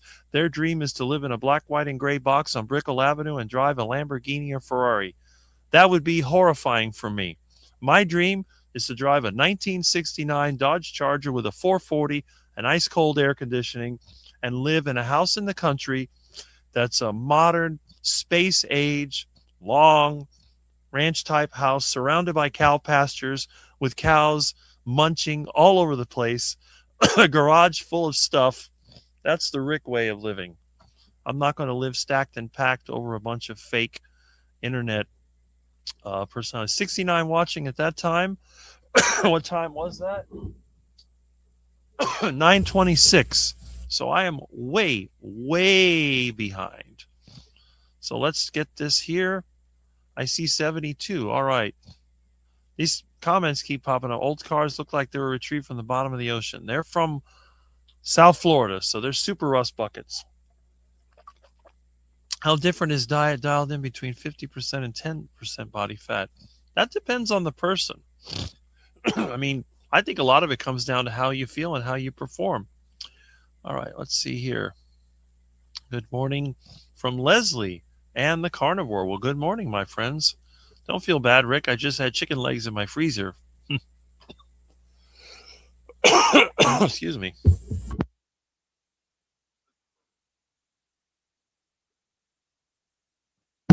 Got to be careful when you swallow the water. I've been listening, but had to chime in defense of Susie. Definitely not a troll.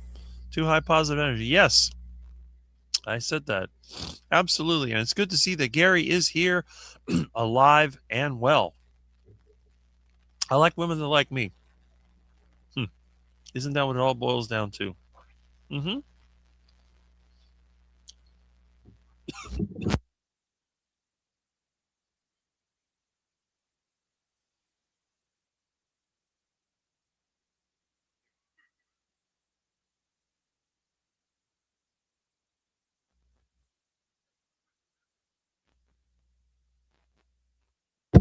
All right. I think I swallowed that the wrong way. Oh. I don't like women that way. Excuse me. Let me get some water here. I'm going to, let me see. Where is that video? Excuse me. Let's see. Oh my goodness. Let's see. I don't see it. Oh well.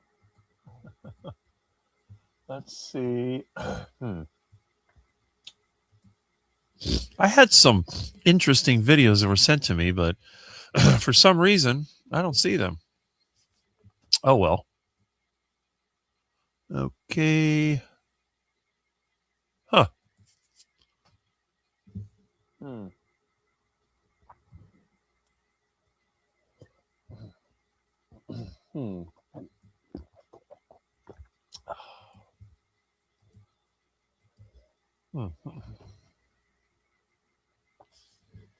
Anyway, let me go back to the comments here. A little. Good morning. That sounds delicious. Let's see. Why do some women assume they need to have cosmetic work done to please me? That's a good question. I don't know. And Annabelle is here. Hi, Rick and Milton. Well, hello. Milton hasn't made an appearance yet, but I think he would. I should have think my child would look like. All right. I'm going to get into the triple digits today. Wow. I'll get this eventually. Please don't take it the wrong way. And Rick isn't going to starve. Might have to catch more iguanas sometimes or ducks. That's true. That is very true. Smoke the rest of the family. Okay, we're going to get this going one way or the other. All right. Time to make the bacon. What about muscle women? Well, there's some muscle women that are very attractive. You know, a blonde muscle gal, that sounds like something very interesting. So that's just my opinion. They're usually short, but that's okay. Keep it simple, simple. Yeah, right? Or keep it simple, stupid, some people say. And Gary, it's the Home Alone girl. Well, there we are. And all right. We're getting there. It's only a matter of time. That struck a chord with me. Stop adding food to food. Yes, I agree with that. We appreciate you. Going to teach a class. All right. Well, I'm glad that you were here. Thank you for dropping in. And that was about, it's been a while. We're getting there. Don't rely on your genetics to guess about kids when someone else is in the mix. DNA goes where it wants to. Okay. All right. Oh, we have a hello from the weight of me. Well, hello. Glad that you are here. And Spanky Golf Addict. I haven't seen you in a while, but you're off to golf, so that's good. Cheers, everyone, for the comments and the feedback. We appreciate that. Leaving for college, be all alone, but have less stress on a daily basis. And that might actually be a good thing, except for the 40-plus cats. There we are. You need to make a video of Rick and Rick had. Well, there, I think he almost did. That would be kind of interesting. Rick, I can't eat like you. I would explode. Exactly. You cannot eat like me. Amy is smoking hot. Watch out, Amy. Amy's married. Don't forget. Gary, my cigar emoji. Well, there we are. Gary likes his cigars. Amy is absolutely gorgeous. Look at all the people that like Amy. See? We're a lot of supportive people here, and I appreciate that. And let's see. What else do we have? We have Juan Tihi. Okay. And we could hear you, Joe. Yes, that's been a while. I think Amy is gorgeous. Thomas likes you too, see? Amy's a rock star. That's right. This is not a rock star.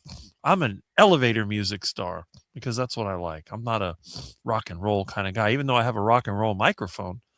Hello, Joe. I kind of like this where the microphone is down. I just had to train myself not to hit the arm that holds it. And I think it helps avoid some of the noise from the air conditioner.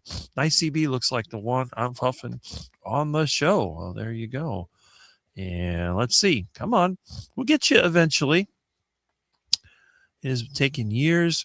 Finally being dutiful about maintaining a room. So, okay, well, burning hot curling iron left on in the room. Well, there you go. Yeah, let's see. All right. Hi, Jonathan and Rick. Okay. Amy is a stunner. See? Joe likes Amy. I know you've had your struggles. Hopefully it'll work out. Well, yes. And yeah, well, we know. Hey, Jonathan likes her too, you know. And yeah, is a hottie also. See, most men don't want stick figure women. They like women who are a little bit larger and they have a good personality. I think if you have a good personality and you're a little bigger, you got an advantage over somebody who's a stick. Because, I mean, if you want a stick, just plant a tree. I mean, what's the point? I use essential oils to make sure I smell different to raw meat. Well, I smell like raw meat sometimes, and you know what? I don't care. In fact, I tell people, if you don't like the way I smell, you don't have to get around me. Anyone that's been around me knows that I'm not like a homeless person. I mean, come on. But if you're working outside, you're going to be sweating. You're going to smell like something. And I'd rather be smelling like raw meat, which is something I actually like. If somebody around me smelled like raw meat, it would make me hungry because I do like raw meat. So, but if you smell like a dumpster, forget it. Did you like the bacon? Yes, Barry. I had bacon in the morning. That is actually the best bacon I've ever had. It doesn't have that kind of sickeningly sweet taste to it. It's really good bacon. Absolutely delicious. And I've been having half a package every day. So up, and Jonathan has returned. There he is. Okay. Too many eggs makes you smell. Is that the sulfur? It might be. All right. Me and Rick don't shop at Whole Foods. We go to Half Foods. Yeah, I saw that was a funny comment. Okay. I'm going to catch up with these. It's only a matter of time. Okay, let's see here. Oh, glucose divided by ketones. Always been more attracted to dad bods. That's, I mean, I'm not sure what the dad bod really is, but obviously you don't have to have six-pack abs to be attractive. Oh, there's Jonathan. Oh, okay, that's interesting. Oh, there we go. Hello. Hi. Jonathan let me in. Yes, glad to have you here. What's going on? I am just glad to be here. Hi, everybody. Well, that's great. I'm glad I didn't scare you away. I have a tendency to scare people away. No, you're fine, Rick. I love watching you guys in the morning on Saturdays. That's awesome. It's amazing that anyone would take their time to watch someone like me. I'm not entertaining like some of the YouTube personalities. I don't follow a lot of the big name people. I find that some of them are just a little slightly annoying. Other than Jonathan, I love him. Well, that's good.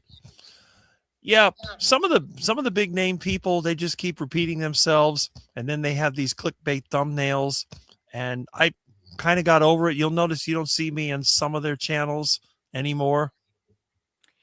Yeah, I kind of left the big mainstream carnivore community just because of a lot of nonsense that I didn't want to be a part of. So Interesting. Yeah, I don't know. It just, to me, it seemed like it's a popularity contest, and it's not really helping the cause. agreed. Let's see. And I'm still trying to catch up with these comments. If I ever do, it'll be a miracle. It's a lot. But you know what? For somebody that has a small channel that like I do, it's amazing how many comments I get, because I've seen channels that have 100,000 subscribers that don't get this many comments. Yep, that is true. Golden Girl, conversation this morning is excellent. You're offering good information. Thank you both. That's why we team up. And it's Jonathan's idea. I never asked him to be here. He asked me if I wanted to team up with him, and that's what I did, because it just seems logical. I would feel guilty about bothering him to come on my channel because Jonathan's time is valuable, but it seems like it works out really well. I think it really does. It's been working really well for the both of you. Mm-hmm. I get more views on these dual live streams than on my regular ones. There's Aaron, the carnivore-ish guy. Good morning, all. Just working away. That's good. Hey, if you can work and listen, that's even better. Mm-hmm. All right. Let me get through this, and then we can have a little conversation. Family of tomatoes, one little tomato. Okay. So I'll catch up. So making a joke. Thomas likes to make jokes, which I think is kind of interesting. I like the sense of humor that he has. And I know for a while Thomas got discouraged because Jonathan gave him some direct advice, but I see that he's recovered and he's come back online just like I said he would. I said, give him a week. He'll be back. It's part of the process. I think that for a lot of people, it's not just the diet. There's a mental process that caused a person to become unhealthy in the first place. And I think that once you get on the diet, you're actually breaking through the mental barriers. It just takes time. It's not going to happen overnight, just like you won't lose weight overnight. But the thing is that we're here to help you. We're not here to tear anybody down. I don't think any of us, other than the trolls, would want to tear us down. Yeah, veggies are nasty. Brussels sprouts are the worst. They make your house smell like a toilet. Let's see. Morning, Terry. Man, am I ever going to catch up? What time am I on right now? I'm on 9:48. Wow. Okay, I'm catching up. I'm getting closer. Grandma made me sleep in. I walked 4 days in a row. Veggies are just a lot of trouble. Yeah. And then they go bad all the time in the refrigerator. I'm reading this. Okay. Let me see if I can hit any of the comments that are specific to us. Speak text spells names wrong. Yeah, that was a comment I was making. Speak text spells names wrong. Let's see. Make hay when the sun shines. Yeah, that's right. Go get sunlight. Hey, that's right. Came over from Jonathan's channel, Kimberly Russell. All right. And let's see. Okay. Anyway, how much more do I have to go? Hello, everyone. Okay. For some reason, I like to catch up with the comments. If I don't catch them early, they get away from me fast. Rick would need about 20 cans of sardines. Yeah, I can eat a lot of sardines. I'm a big eater. I don't know why. Okay. We're getting there. We're getting close. Oh, okay. Annabella had to sleep. Glad that you were here. And let's see. Amy. I see that Gary's being more active. Good morning, Rick Rodriguez. Well, good morning. I am so glad that you have come back. I know when you were fasting, you weren't very active, but I guess now. And then Spanky's off to play golf. There you go. And I hope you enjoy your game. And here's another one of our great carnivores, Michael Pregler, just got home from farmer's market. Another rainy day here in Iowa. Well, I wish you'd send some of it here because we got brush fires and it's dry as a bone here. I came over from Jonathan's channel. That's right. I think old people like the gym for the social aspect. That's another thing. If you get enough older people to go to the gym, you might have the younger gym guys and gals, and then you have the older people. Maybe they could cross the generational barrier. That might be another way of doing it. I don't know why people would rather sit in a chair than go out and do something active. I don't understand that. Something in my days. Okay. Well, anyway, let me see. Do I have any more questions here? Yeah, gym is a great place to chat to people.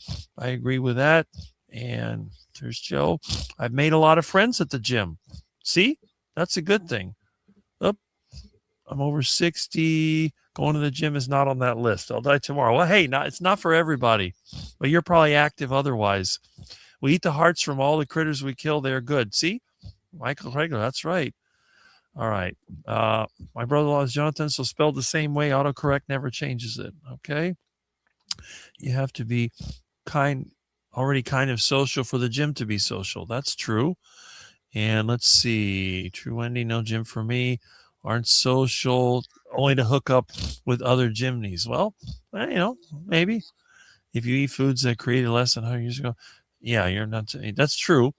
If you're eating anything that's processed, I hit the gym several times a week at 5 a.m. It's always the same crew, all there for our health. Well, there you go. Makes the hunt more challenging. What brand refrigerant recovery machine do you recommend? I have a very old one.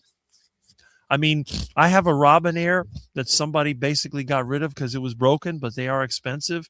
You can actually buy a cheap one off of Temu or just off of Amazon. They're all basically the same. There's really no difference. As long as it doesn't leak and it works, that's all you want. Is full over people just being social, taking forever on equipment. Okay, good morning from Vampire. Good morning to Rick. And lovely to see you today. I hunt with longbows and curves for the challenge. Yes, I like crossbow for catching iguana. Kiss me, I love everyone. All right, Michael. Okay, let's see. Do I have any more? Shoot them in the head with a rifle. Got my last buck with a spine shot. There you go. I don't blame any Jonathan for not liking spelled properly. Time, understand, but after that. Okay. And the gym, if you can't hit it hard, you don't know what you're doing. That's true. Some people spend all day in the gym, but like you said, maybe they're looking for a hookup. The only healthy seed oil is olive oil, other grain pollen. Yeah, that's true. Lard animal fats are metabolized correctly. I agree with that. Kim, do you want to come on the stream? Well, you did. There you go. Jonathan got you in there. Stacked and packed NYC here. I'll live and die in this. Hey, if you like it, that's great. I can't deal with it. And okay, when I comment, it's been several times. Okay. Question for Rick. How did you cook your beef heart? I have one in the freezer.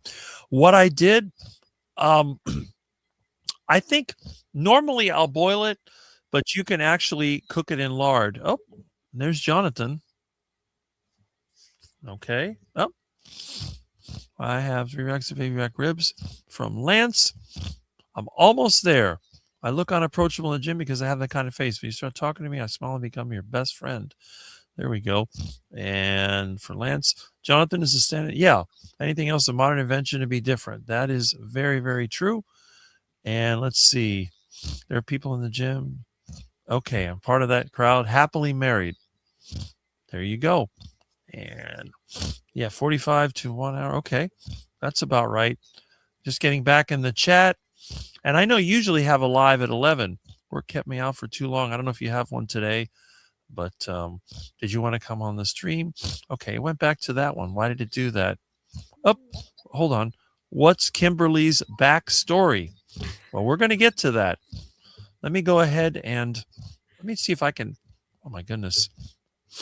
Oh, I don't think I'll ever knock these comments out. They just keep. I think StreamYard behaves a lot differently than does what I'm used to. Let me see. Oh, my goodness. Wow. All right. Let me double check if there's any comments here.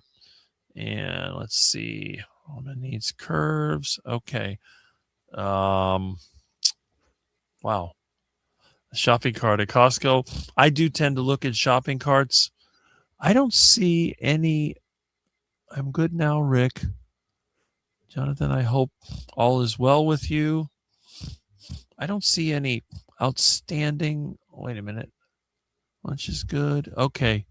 So what we're going to do, I'm going to go ahead and I am going to go through. All right.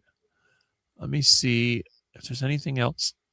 My feelings exactly. I don't see any comments. So what I'm going to do, we're going to talk to Kimberly. We're going to get that backstory because Jonathan wants to know what your backstory. He's asking me.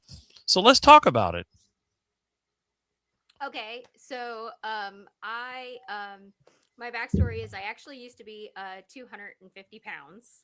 Whoa. Yeah, and the last time I weighed that was in 2018.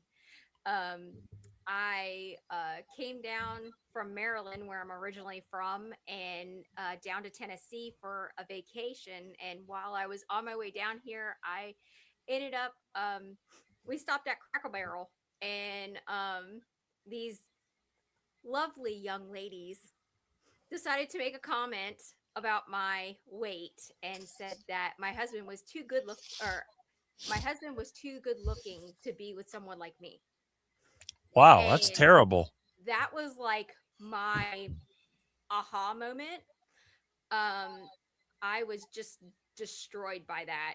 And so I started keto like not too long after that, after we moved down here to Tennessee.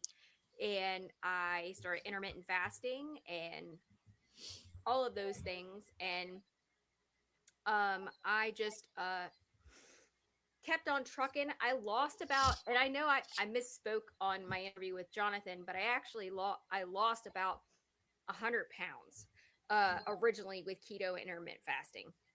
And I ended up having to have a complete and total hysterectomy because I have Ehlers-Danlos syndrome, hypermobility type. And with that, you have like a plethora of other health conditions that can come up. So I ended up having PMDD, which is like PMS on steroids.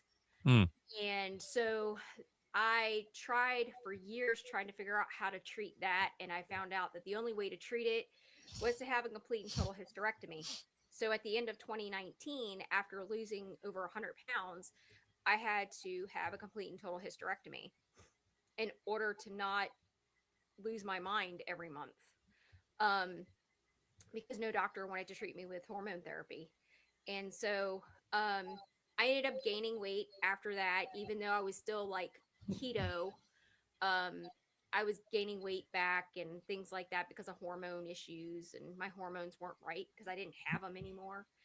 And then I ended up gaining weight, and then my husband, well, sorry, backtrack. I ended up developing postural orthostatic tachycardia, or POTS for short, because I got the big bad word COVID in February, the following month after having or 2 months after having surgery. So I developed POTS and was almost bedridden for almost 3 years because of that. And my husband found carnivore through something in his YouTube feed, and he's like, "Have you tried this?" Because I wasn't getting better. I was only getting worse. I was walking with a cane. I had put on weight again, and I couldn't function. So I started carnivore, and I ended up, I think it was like 2021, 2020, 2022, somewhere around there. And ended up, I know I'm 6 years carnivore going on 7. So I ended up starting carnivore and was doing all the things. I was doing higher fat at the time. I was eating a lot of ribeyes and things like that. And within 6 months after starting carnivore, I ended up not having POTS anymore. It went into remission. I got off of all of my medications. I also was suffering from alopecia areata, and where you get like the bald spots like quarter size. And within 3 months after starting carnivore, I ended up, my hair stopped falling out. I still have alopecia, but it's a different type. It's a hormonal one compared to the other one. So, but I have, since starting carnivore, I've lost weight. I'm down a total of 125 pounds total. And then I've been working with Jonathan for the past year. He found me on Instagram, and he's like, "You're doing all the right things, but I think I could help you like get better." And he has totally changed everything for the better. I love working with him. So I no longer have to walk with a cane. I've been in remission from POTS for several years now. I am at the healthiest I've ever been. So.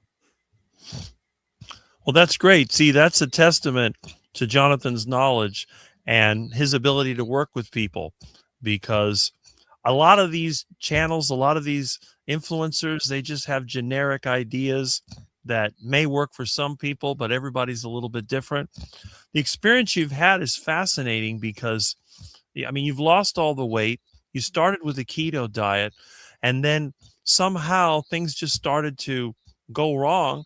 And then you got on carnivore, and even with carnivore, you still weren't reaching your optimal results until Jonathan got in there and helped you with it. So that's a really good testimony right there. Yeah, I have found that with carnivore, for me at least, the high fat route was not for me. I did the high fat, but the only part of that is that I had to do a lot of intermittent fasting in order to keep the weight down. And I'm like a pro at fasting. I've done every fast you can think of. So, and I actually don't fast anymore because of it. And with when I stopped fasting, eating a high fat carnivore diet, I started gaining weight again. And that's when I'm like, I need to do macros. We need to like something is not right in my ratio here. So, Well, that's it. And by the way, Jonathan and a couple of others had made comments that your audio is a bit low, which it is. And also Jonathan had suggested that if you wanted to, you could go to landscape view, but either way is fine. I'll do this one. Sorry. There you go. I'm getting my. Yeah. No.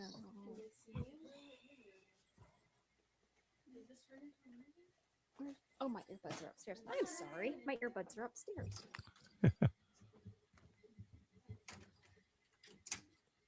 My children said hello.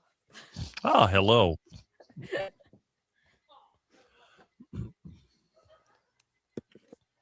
Yeah, Jerry made a good point about Oprah. Oprah's been on the yo-yo diet for years. Yes. It's a shame that everybody goes for that marketing. They don't really try to do the research on their own. Well, I did.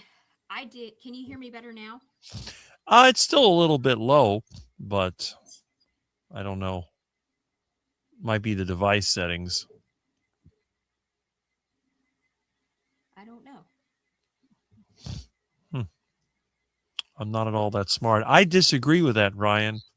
I think you're a lot smarter than most.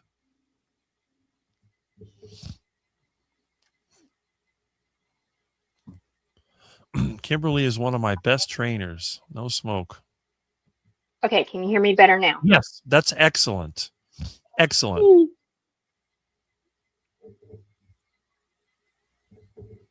Yes, I love working with Jonathan when it comes to training because I kind of put myself in the same mindset. I'm like, okay, Jonathan's in the gym. Jonathan pushes really, really, really hard. So how far can I push it? Exactly. Let's not get a glare. There we go. So I don't know. I'm not sure if you wanted to share that information, but are you willing to share your age with us? I will be 44 next month. Excellent. You look great, by the way. Thank you so much. You're probably, I mean, you're definitely on the lower body fat. I would say maybe 15, 16% or something like that. You have to ask Jonathan. I think according to my calculations, it said that I was at 26%, but Okay. Jonathan may differ with that.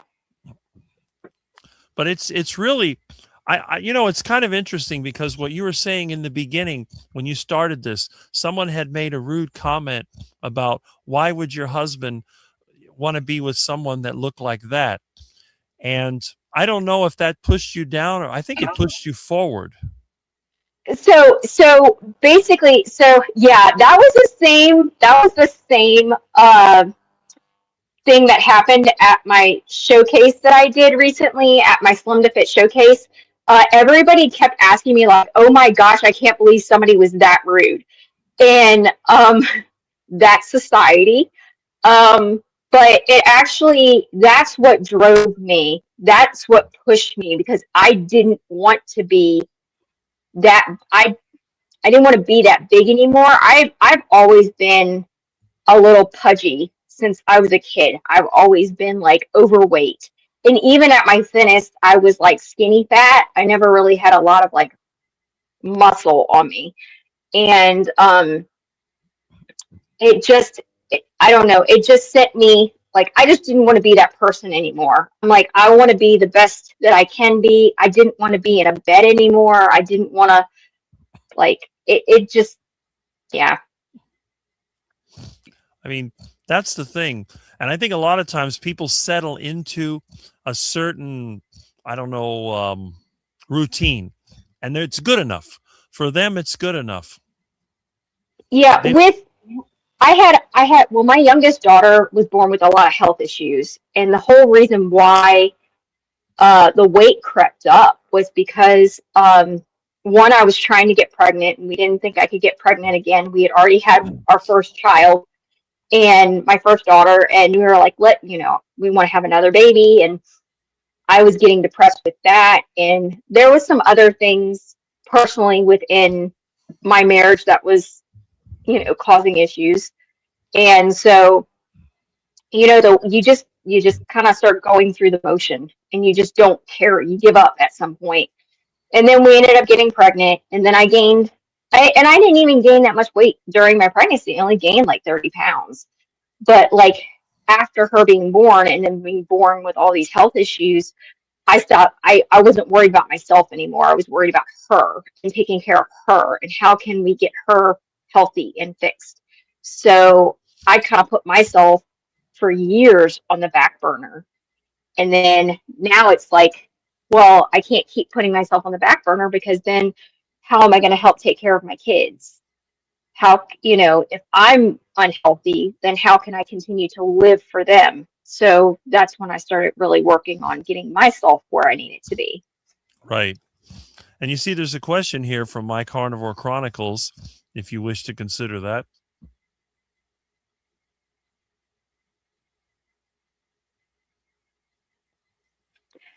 So having skin removal. So yes, it's really hard for me to read those, just so you know, Rick, because my glasses, that Oh, if otherwise they'll glare. okay. So, but I can see it. So yes, in order for me to do the Fitness Expo, which is next year or the year after, whenever I plan on doing it, because they do it every summer. They don't require me to have skin removal. But if I were to do one of the federations, like NPC or OCB or one of the other ones, they would require skin removal surgery. And that's something that I had already been looking in prior to even getting that information, because I do develop chronic skin infections in my belly button, due to the excess skin kind of folding over and it doesn't get a lot of air. Mm-hmm. So it kind of like, no matter how much I clean it, it still can happen.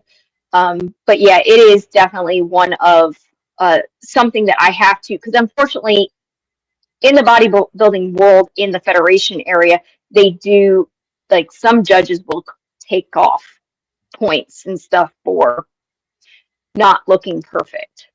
Mm-hmm. Right. Well, that's true.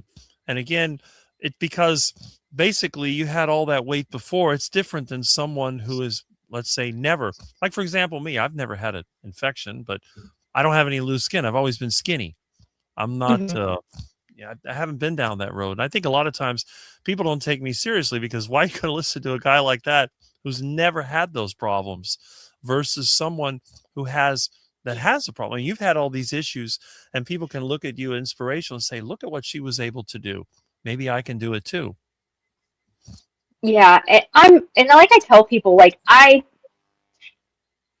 had been offered to be like a coach and things like that. I don't want to be a coach. I don't want to, and it's not that I don't want to help people. I just don't. I think there are people out there that are meant to be coaches, like Jonathan and some others. And Jonathan has great knowledge. I mean, his mind is, I think he has a very beautiful mind. And but me personally, I'm more of a cheerleader.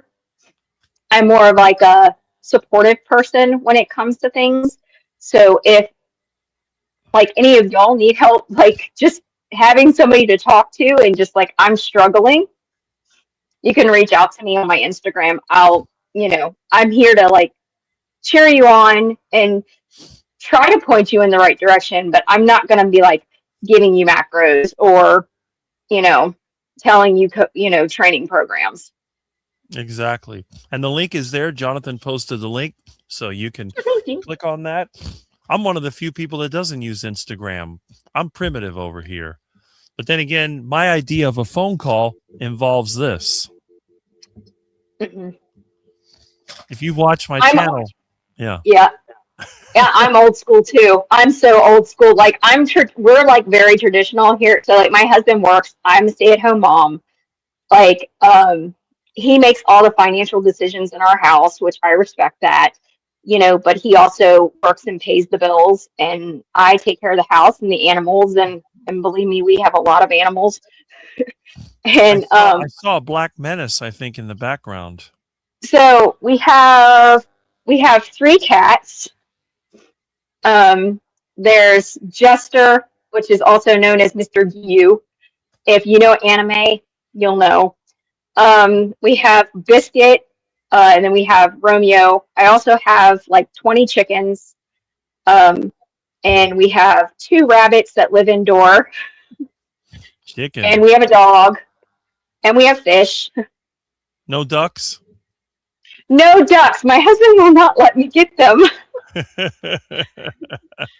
But I love their eggs, and that's the whole reason why, like, that's why we have chickens, is because we eat their eggs. And so, No heart you know, attack chicken yet?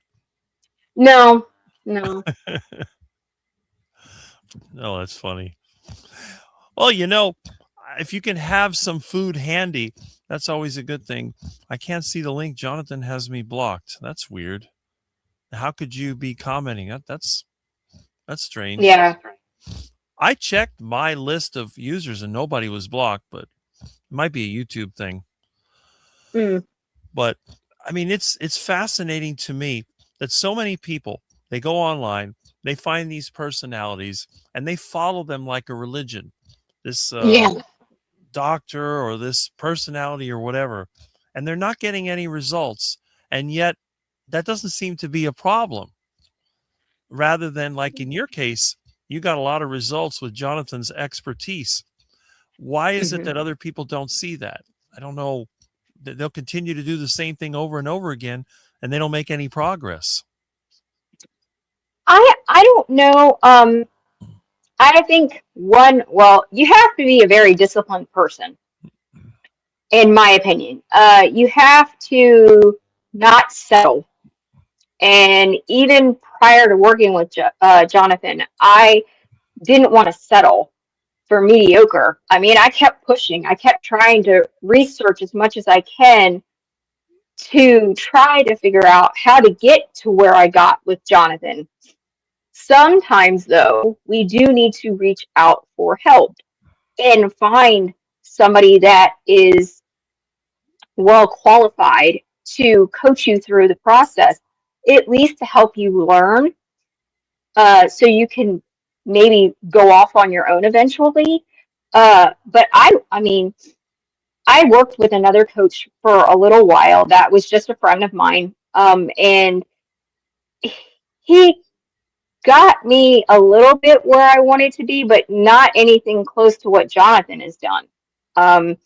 And that person was wanting me to do carbs, like add back carbs in and all these different things.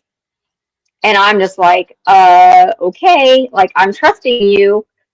And I was working out way more. I was spending way longer in the gym than I wanted to.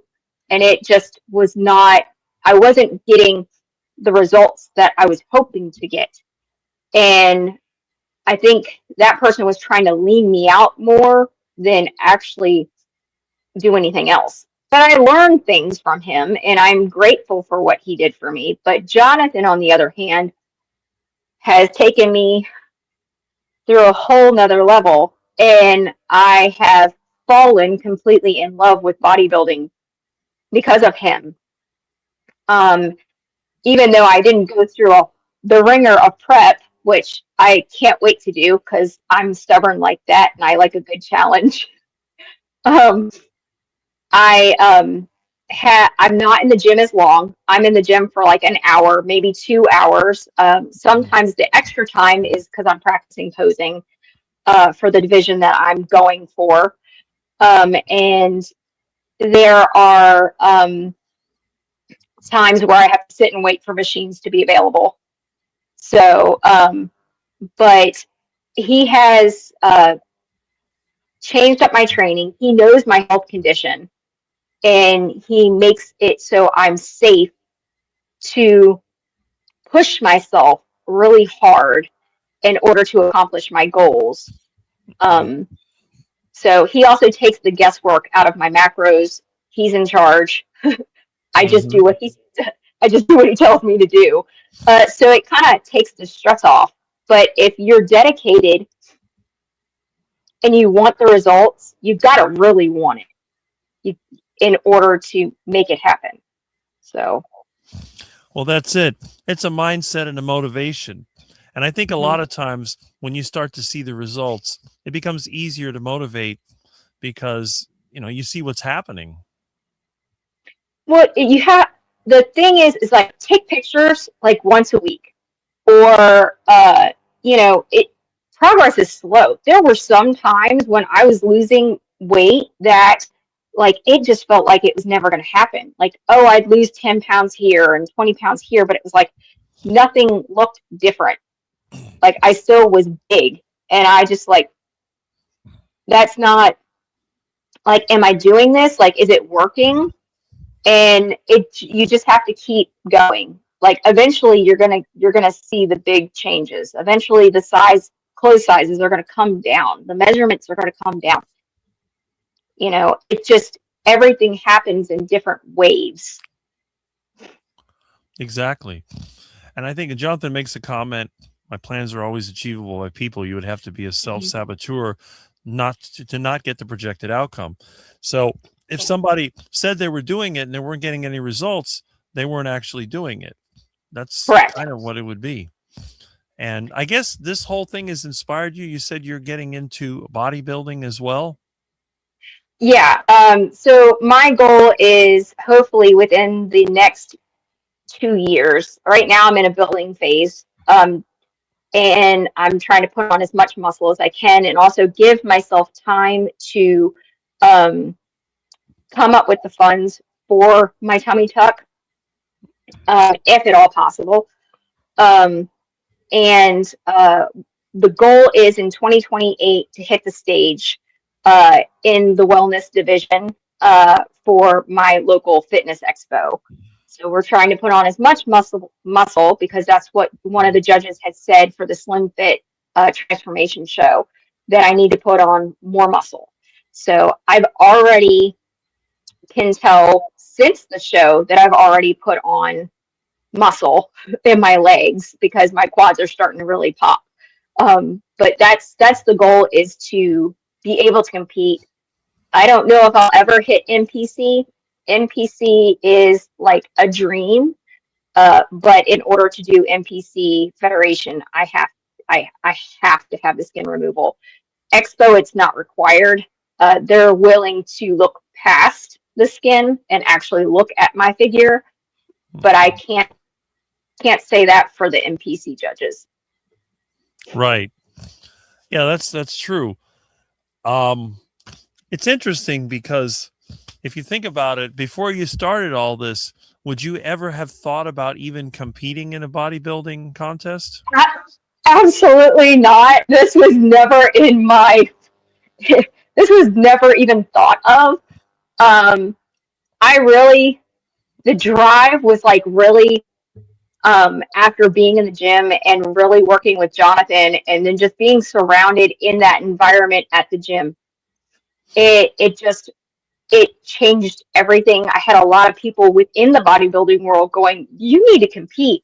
You've got what it takes." I have a lot of people now, IFBB pros, that are like very well known here in the US, that have reached out to me because they're like, "You have so much potential.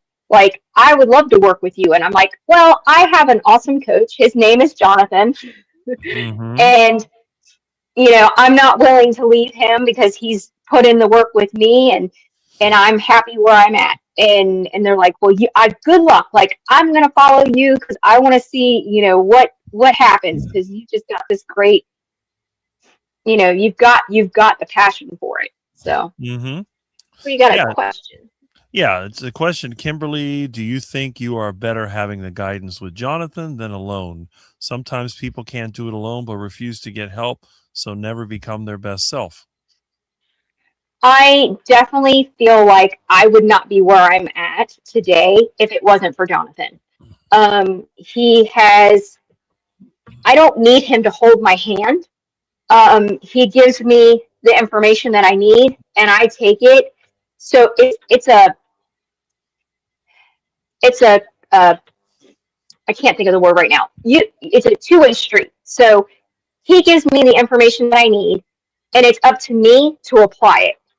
If I don't apply it, if I don't follow through with what he's telling me to do, then I'm not going to get the results. So I would not be where I'm at today if it wasn't for him and for my self-discipline and self-motivation.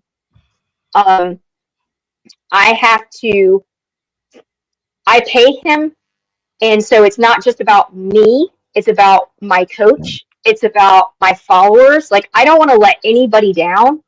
So with him, helping me with the things that I don't quite understand. I'm able to accomplish the things that I want to accomplish. Mm-hmm. If that makes sense. Yeah, I see what you're saying. Also, notice you've seen Michael Pregler. He makes comments all the time. Resistance training, in my point of view, is a definite must, especially as we age. He will be 68 in less than 2 weeks, less than 10% body fat. They hit it hard. Wow. That's pretty impressive. Less than 10% body fat at that age. Mm-hmm. That's, but again, it goes to show that it can be done. And there's very little excuse. A person who's otherwise healthy and able to move around, you look at Jonathan with all the issues that he has to deal with, and you see what he's been able to do. So how can a person make an excuse? Well, I don't have any energy. I don't feel good. I can't work out. Well, let's look at Jonathan. What has he been through? Mm-hmm. He's been through a lot. He's been through a lot, and he's still at it. So that's good. I just get very frustrated with a lot of older people that I know. Well, I'm too old. I'm too old. And it's like, no, you're not. You're never too old. I go to the gym, and the time that I go, by the way, this is for the people that said about people hooking up and all this other stuff. It depends on what time of the day at the gym you go to. So in the early mornings, I find like between like 6 and 12, at least at my gym, you get people that are roughly around all of our age, like 40s, 50s, 60s, some 30-year-olds. Occasionally you'll get like the younger crowd, but the people that are around our age are not in there to hook up. They're in there to work and to get out. It's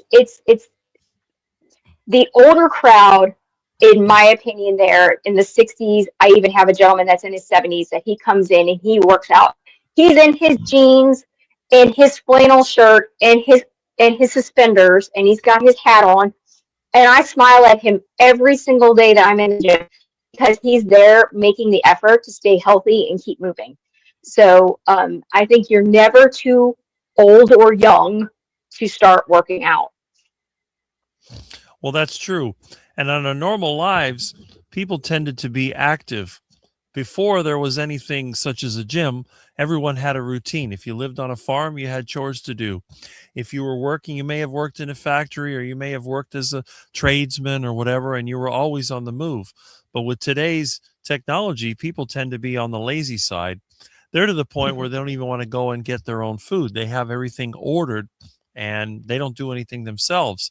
So if that's the life they have, going to a gym and doing a structured workout, that may be the only thing that keeps them from just falling apart and ending up in a nursing home in their 70s. Yeah. So Joe has a question, and she asked about my check-ins. Jonathan does have weekly check-ins, depending on what plan you're on for him. Right now, I do like every 2 to 3 weeks, maybe 4 weeks, depending on how things are going. With my check-ins, when I was doing prep, it was weekly check-ins. I don't mind giving him. Jonathan is very thorough when it comes to his check-ins. He asks questions that you may feel like maybe like, wow, that was a little much. But the more information that you can give him, the better he can dial in your macros or your training program. He could better make suggestions on supplementation, or he can make suggestions about like, you need extra sleep, or you need an extra rest day. You may need to like back off of this. So the check-ins are very, very, very important. It's I do have to provide my weight. I take pictures and provide him pictures that are specific. Like he'll ask for different like poses or standing positions so he can look at your figure and see where things are changing. Because one thing about check-ins is that, especially with the photos, is that he can see things that we may not be able to see ourselves. So I can take pictures every single week, and I'm going to look and go, I'm not seeing any changes. But his eyes are different, and in a way that he's not seeing the same body every single day like we do. We see ourselves every single day. He's seeing it from a fresh eye, so he can see what we're not. Mhm. He'll ask you about your bowel movements, whether that's TMI or not. That just shows how your digestive system's working, and how he needs to change up. Do you need more fat in your diet? Do you not need more fat? So all of the check-ins are very important. They may seem tedious, but I actually look forward to them, and that's how I stay accountable myself. I do my own check-in on days that I'm not even doing an actual check-in with him. I will post pictures on my Instagram account just so like everybody else can see like how things are changing, to get a different perspective from other people that follow my Instagram account. So yeah, the check-ins are very important. And if you sign up to work with Jonathan, like don't skim on, just be very thorough. Like the smallest little detail is important to him. Well, that's right. Well, that's what you have to do if you're trying to make serious progress. Every little Yeah. detail has to be covered, because it doesn't take much to mess things up. It just takes a little bit of sand in the engine to blow it up. Yeah, with me, like if I have like an event or something like that coming, like a birthday or something coming up, I'll be like, in my check-in, I'll be like, I have this day and this day. I'll give him dates, and I'll be like, okay, my birthday is on this day. My daughter's birthday is on this day. I'm planning on having an off meal. Am I okay? Like, is it okay at this point in my training that I can have an off meal? How much of an off meal can I have? Like, what's my lead way? And we're able to work that out. And he's never told me no. Like during prep, you gotta wait. But here's one of my cats now. I see the whiskers. Yeah. Venice. Yeah. She's a sweetheart, but she likes to attack my dog. Cats are But funny. yeah, they are. But no, it's he works with things, like he works with you. If you don't want to do like fully no carbs, he'll do that. Like if you're more keto, I think he'll work with that as well. I mean, he does try to steer you towards carnivore, which I think is the better option, but Absolutely. Well, when you mentioned about things other than carnivore, are there other foods that you actually look forward to, or have you become like me and you only eat carnivore? so I was super strict carnivore for the longest time. Now, if it's like my husband's birthday and my oldest daughter's birthday was in July, and so I had a piece of cake. We went out to dinner, and I had a normal dinner out with them. Do I pay for it like the week of? Yes. I get a lot of inflammation. My body hurts like I've got bruises all over my body if I have gluten or seed oils and things like that. But it goes away after a week. But I'll have like these are like every like holiday type things. Like I don't have them on the weekly basis. Now the only thing right now that I have every single day, and it's with breakfast, is a rice cake. One rice cake, and that is it. I have that with my yogurt and my protein powder mix, and I put my yogurt on top of my rice cake and I eat. That's what I have every morning as of right now. But the rest of my food for the rest of the day is all meat or chicken. I'll It's have mustard. Yeah. Mustard is the only condiment you'll find in my refrigerator. It goes good with burgers sometimes. Goes great with everything. I slather that on. I haven't had burgers in a while, but when I do, once in a while, I'll add it to my heart attack burger, and it doesn't seem to affect me. A rice cake, I can't imagine anybody would want to eat that. Does it do something for you, or you just like it? Well, so it's kind of like So we started incorporating 20 grams of carbs during prep, and we've kept it on. It is something that I normally have prior to going to the gym. It has kept energy up when my energy was supposed to be low, especially when we were decreasing fats and stuff during prep.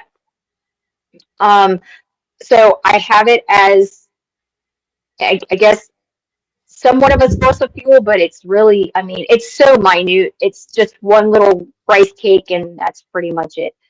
So I don't eat a lot of eggs because I found out that egg yolks actually, I'm sensitive to them. So I do have a lot of egg whites instead. So if I don't have like yogurt, like Greek yogurt, I'll have like egg whites in my protein shake. Okay. Was that Jonathan's idea to add carbohydrates to the diet? Yes. Okay. That's interesting. We both kind of talked about it, like because I know like during prep there's a lot of bodybuilders that that do carbs during prep to kind of help fill the muscles up a little bit. And they also use it as a form of energy, like an energy source. But Jonathan could elaborate a little bit more on that. He knows more of the science behind it. But I think to me, it's a source of energy or boost. I use it prior to going to the gym, and then that's it. I don't have any more carbs for the rest of the day. Right. That's interesting. So it goes to show that even Jonathan, the carnivore bodybuilder, does know how to use carbohydrates when necessary.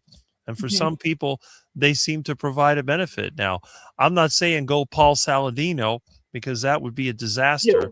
No. But and then if you're using rice cakes, you're basically using a glucose-only, non-fructose carbohydrate source. So instead of, let's say, eating a mango. Mm-hmm. Yeah, I'm sensitive to mangoes and kiwis and bananas. I have a latex allergy, and apparently, according to my allergist from years ago, they were like, "That's why you can't eat those fruits." So, but yeah, I tend to stay away from fruits and honey.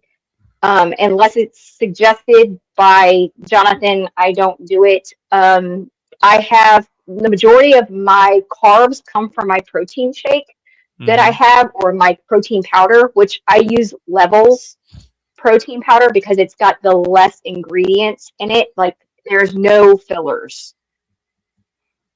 So yeah, that makes sense. But that's the great thing about Jonathan, because he knows what to do when you run into some type of an issue. Try this, do that. And that's good. I just wish that more people would take the advice. And Kurt's here, which is great. Let's see. Yeah. And if anybody has any more questions, I'm an open book to an extent. Yes. As long as they are good questions and not troll questions. Those will be deleted. I remember the UK time. Okay. So we have, let's see here. Hey, Jonathan. Hi, Jonathan. And I noticed we've had some other people come in. We had our friend Tim, who's also very much into fitness. I don't know if you've seen his channel, but no, if you put your channels in, and feel free to come over to Iron Stability to my Instagram account. If you have an Instagram or a YouTube, just come over there and just like drop your info, and I'll come follow you. That's it. There's a lot of good, very interesting channels that you'll find here. It's like I was saying earlier, you have sort of the carnivore influencers. Everybody talks about Dr. Barry. I hear this all the time. Dr. Barry, Dr. Barry. He lives several hours from me. But the question is, have you ever met him? I have not met him. Okay, there you go. Some of the other people I've had the privilege of meeting, but I tell everyone, Dr. Barry is way too busy. He's got way too many people following him. You need to find someone else. And then you have, some of the other carnivore channels that promote the diet. They have hundreds of thousands of YouTube subscribers, but good luck trying to reach them. And then, I was affiliated with one specific group of people in the beginning of my carnivore journey. I had to leave that. I found that there was a lot of there's a dark side to some of the carnivore big name communities, and I just did not want to be affiliated with things that I felt that were not good.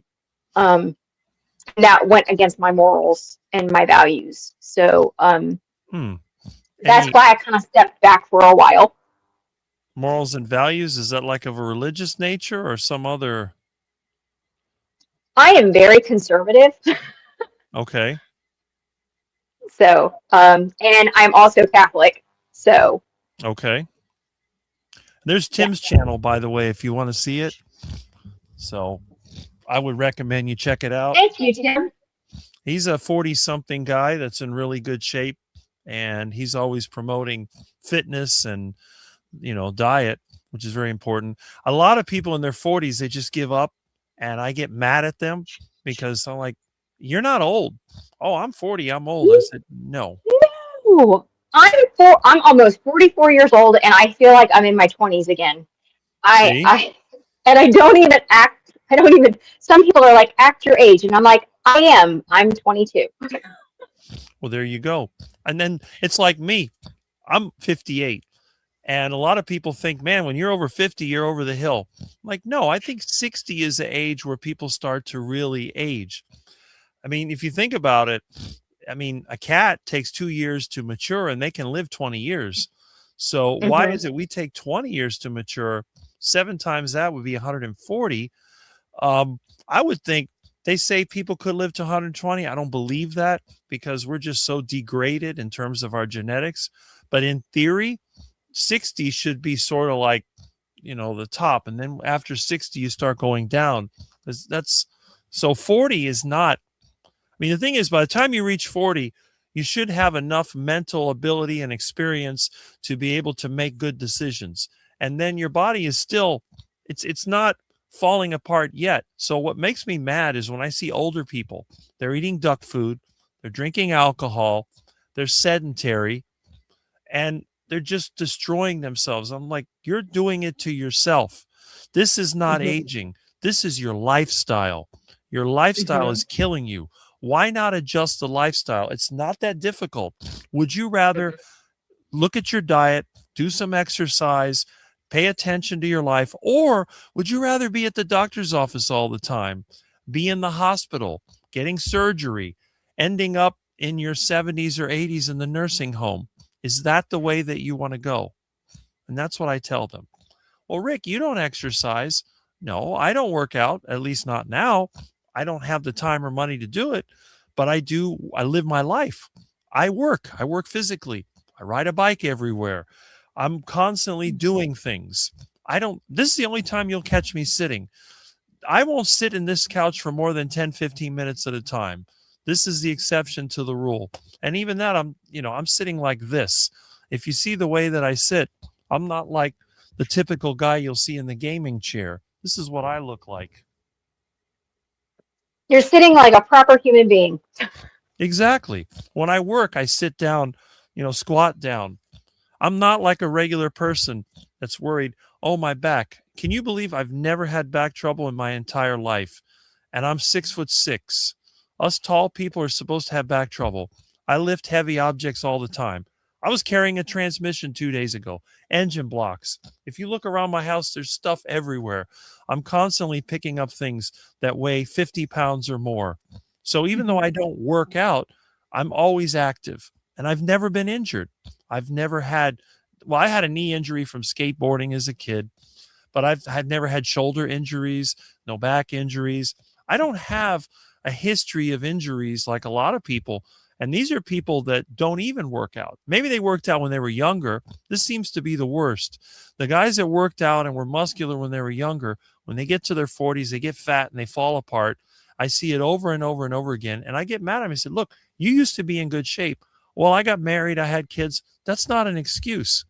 You can still take time to exercise. You're spending time watching football and watching soccer and all this stuff when you could be out there. You could go to the gym. You could probably watch it there. They have TVs in there, or you could get some equipment and do it at home. There's no excuse. You don't have to be sitting while you watch the TV or you watch Netflix or you do whatever. You spend all this time and you're just sitting there. And then on top of that, when you're watching the TV, what's the other thing you reach for? The chips, the soda, and all that stuff. So not only are you doing nothing to make your body stronger, but you're feeding it crap. And then you wonder why you're quacking and waddling around like a duck. They become mindless. Mindless zombies. That's a good way of putting it. I mean, I've seen it myself. My children were becoming a part of that. So, my girls were just like becoming zombies and watching TV and then, now I have them in the gym with me every single week. So, and they're starting to gain muscle and, they're heavily involved in their taekwondo and stuff like that. So there you go. That's what kids should be doing. I see that Jonathan has put a suggestion as to what the group might be. He's right. Okay. So very right. No, there is no hate towards anyone in that group that was not. I disagree with the person who runs it. So, in my opinion, I think that there are things that person is doing to promote herself and is willing to use people in order to make more money. Well, what it comes down to for a lot of people is money. That seems to be the thing. Now, again, I'm not saying there's anything wrong with making money off of this. If you can provide a product or service, you are entitled, and I mean entitled, to receive payment for it because you're giving of your time and you're giving of your knowledge. But what I'm against is when you simply charge somebody a flat rate to belong to a group and then you call it a community. That to me is a complete disrespect because the community. Yeah, and you don't pay your coaches, and some of the coaches have only been carnivore for a year. And in my opinion, you should not, in my personal opinion, if you've only been carnivore for a year, you should not be offering coaching services to anyone unless you've been in the game for at least 3 years. And that's just from my personal experience because I knew diddly squat about carnivore in the very beginning. So, well, that's it. And the thing is also, if you have a group and you have people that are in the group and you're not paying them, well, you're basically benefiting from. Where's the money go? I guess it goes to somebody's lifestyle. Maybe they have, maybe they're living above their means. I don't know. Maybe they live in some expensive home or they have expensive cars or whatever. And again, I'm not saying there's nothing wrong with making money. For example, if I had a ranch and I was raising cattle and I had a system where I could sell meat and I sold it for a price that people were willing to pay, I would have no problem with that. I could sell any product. Even if my lifestyle got popular and I was selling a bunch of stuff from the 1950s, next thing you know, everybody's putting Rick ceiling tiles in their house. That's great. I make money off of that, but I'm going to offer a product that is going to be at a competitive rate and people are going to willingly give me their money. But to have somebody in a group and give them a hope, which may or may not be the real deal, and then you just keep extracting the money from them over and over again, they're not making any progress. That's different than when you're getting coaching or tutoring or anything, because I've done tutoring for engineering students for years. If you're not getting results, you don't go to that person anymore. You go somewhere else. But then some groups, they try to make you feel guilty and they put it on you. Well, it's your fault. It's not that my advice doesn't work. Oh, no. It's your fault because you're not doing it right. And you'll have somebody that runs a group that they're in good shape or whatever. Well, look at me. Look at what I did. Well, no, because you're a different person. Yeah. I was heavily affiliated with them. But I am my own person, and I was not contractually obligated to anyone. There was no contract signed. There was only a verbal, you're gonna coach people and this and that. I shouldn't have been coaching anybody. Like I shouldn't have been doing any of that. And I hadn't even started coaching yet. I was starting the process, and I just I made a comment towards someone else in the carnivore community regarding them following macros, and then they would say they were following macros, but then you would see the macros, and the macros were like not even followed. And I'm like, you're false advertising. You're getting misinformation, and people are following you to get results, and you're giving them mixed information, and so these people are getting lost. So I would call them out on common sense. It's common sense. Like, if you are promoting following macros, then you need to be following the macros in order to get your results. But then you're not showing results because I'm going to do the sardine diet, and I'm going to do the egg diet, and they're constantly shifting all the time. And it's like, pick something, stick with it for 6 months to a year. You can't expect something to happen in a month. But when I called this person out, I got told that I can't do that. And when I was with that group, and I'm like, what do you mean I can't do that? I'm my own person. I'm not contractually obligated to you. You're not paying me. I can say what I want to say. And so we're going to agree to disagree, and I walked away, because you're not going to, unless you're paying me and I have a contract with you, then you can't tell me what I can and cannot do. Exactly. Point blank. Exactly. So that's why I was like, I can't. Like, I can't. Y'all are misleading people, and I can't. That's right. And that's what everybody needs to do. If you have to think for yourself. You have to gather the evidence and then think for yourself. And this is what I get frustrated with. And again, I've been the bad guy many times. I've had people criticize me because I like to expose these things. I hate this whole pay to play thing where you have to pay to be in a group, and then it's like an enclosed, nobody can really, there's no outside scrutiny. It's just like this little closed loop. So the rest of us are excluded. And I don't believe in that. Now, again, personal relationship, you pay someone to tutor you, you pay someone to coach you. That is totally different, because now it's a one-on-one relationship. Okay, I'm giving you this and you're giving me this.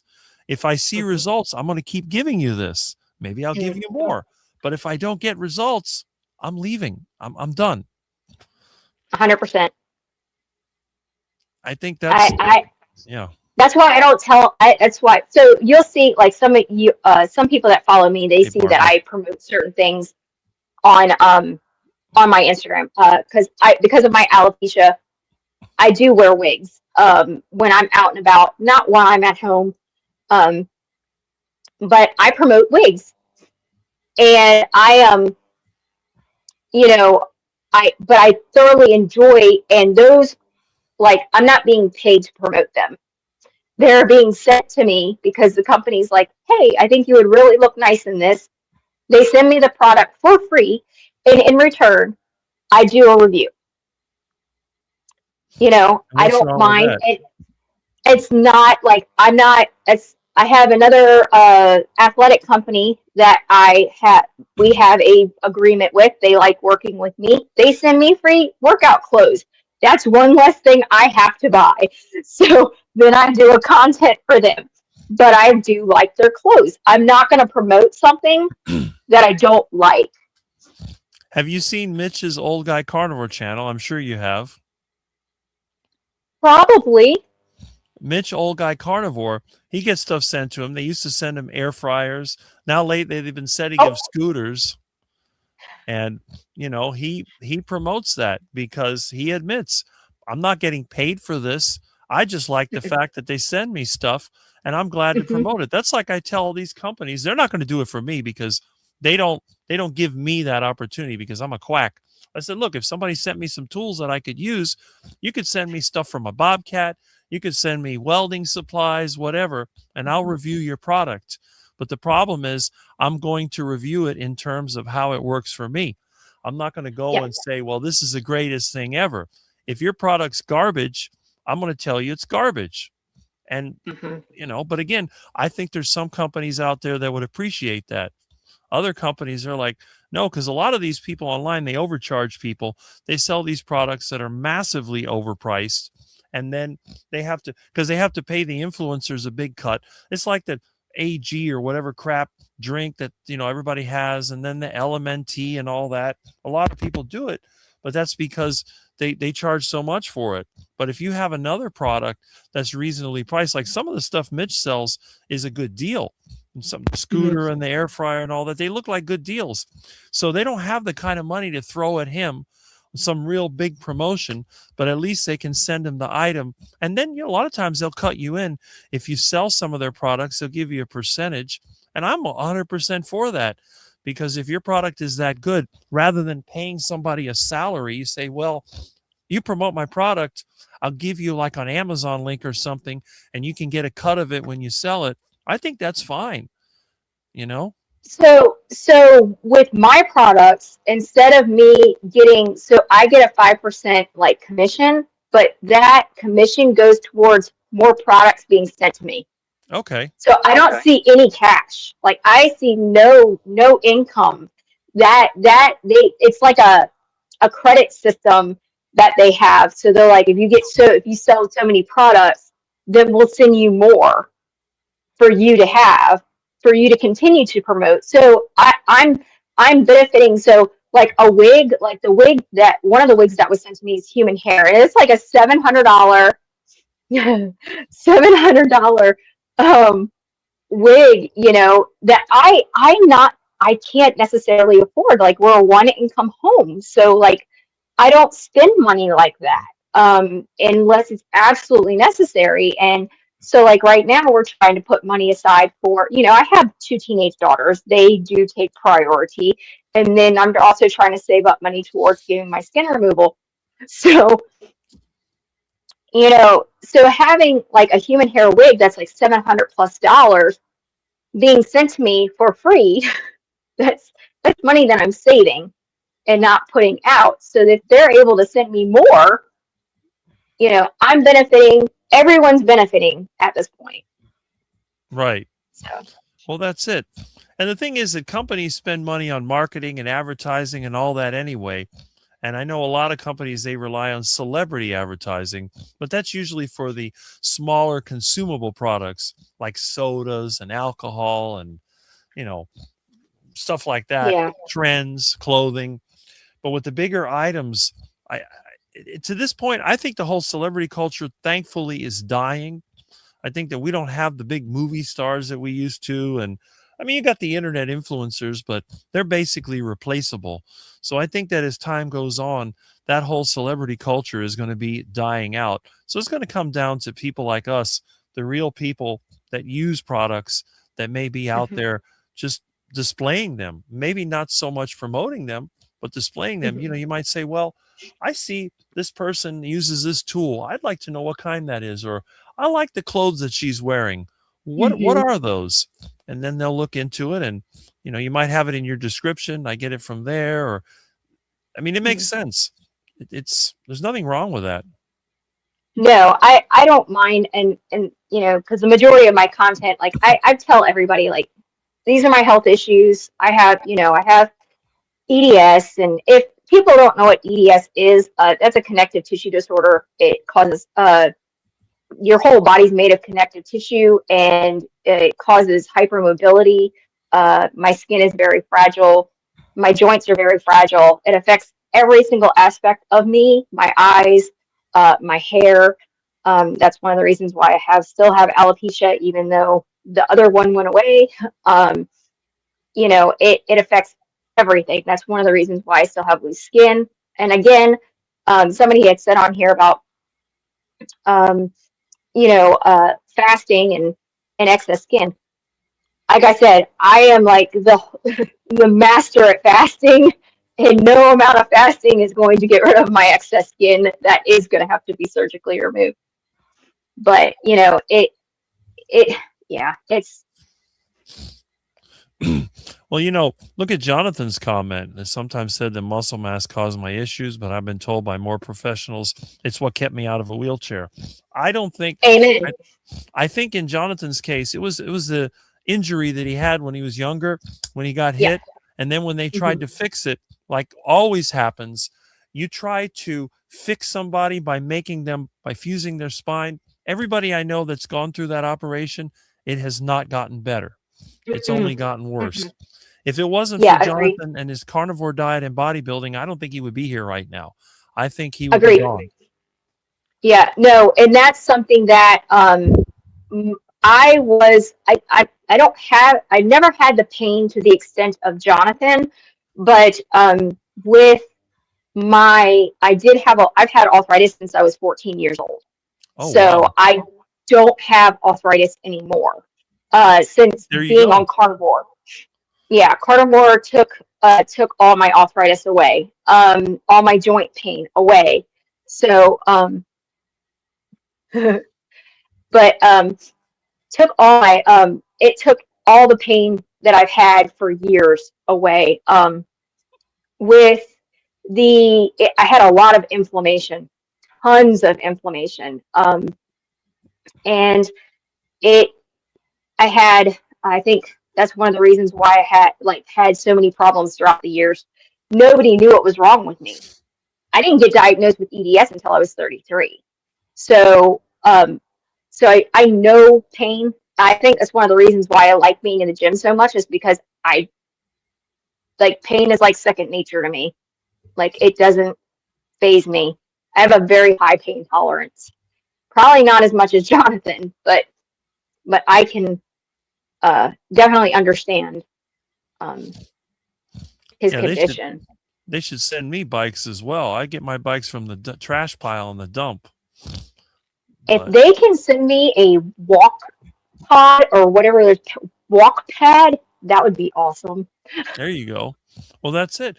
And I think a lot of times, again, if you're a company, if you were to do like a national marketing campaign with a celebrity, that would cost you more than having 1,000 individual people that you were sending items to. I think that you get a better bang for your buck when you use sort of a more direct marketing technique where you get numerous influencers. And the best thing is, if some of those influencers disappear, you don't want to be like the Subway guy, that the Jared Fogle or whatever, that was the face of Subway, and he went off the deep end and ruined their brand. If you have multiple people that are promoting your brand, then you have a combination. If somebody turns out to be a dirtbag, you can simply let them go and everything continues on.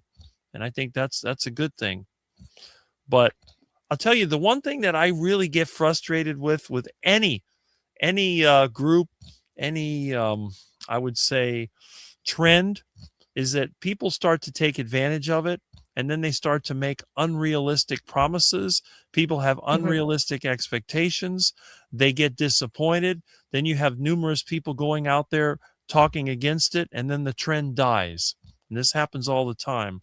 And this is what I was afraid of with the carnivore community. I don't want to see this. So I get mad when you have these groups of people making promises, you go pay to play, and then when people start dissenting, they simply ignore them or throw them out, and then they end up going into another direction, and then eventually the system just breaks down from the inside out. I don't want to see that happen with a carnivore lifestyle. I do know of several people that have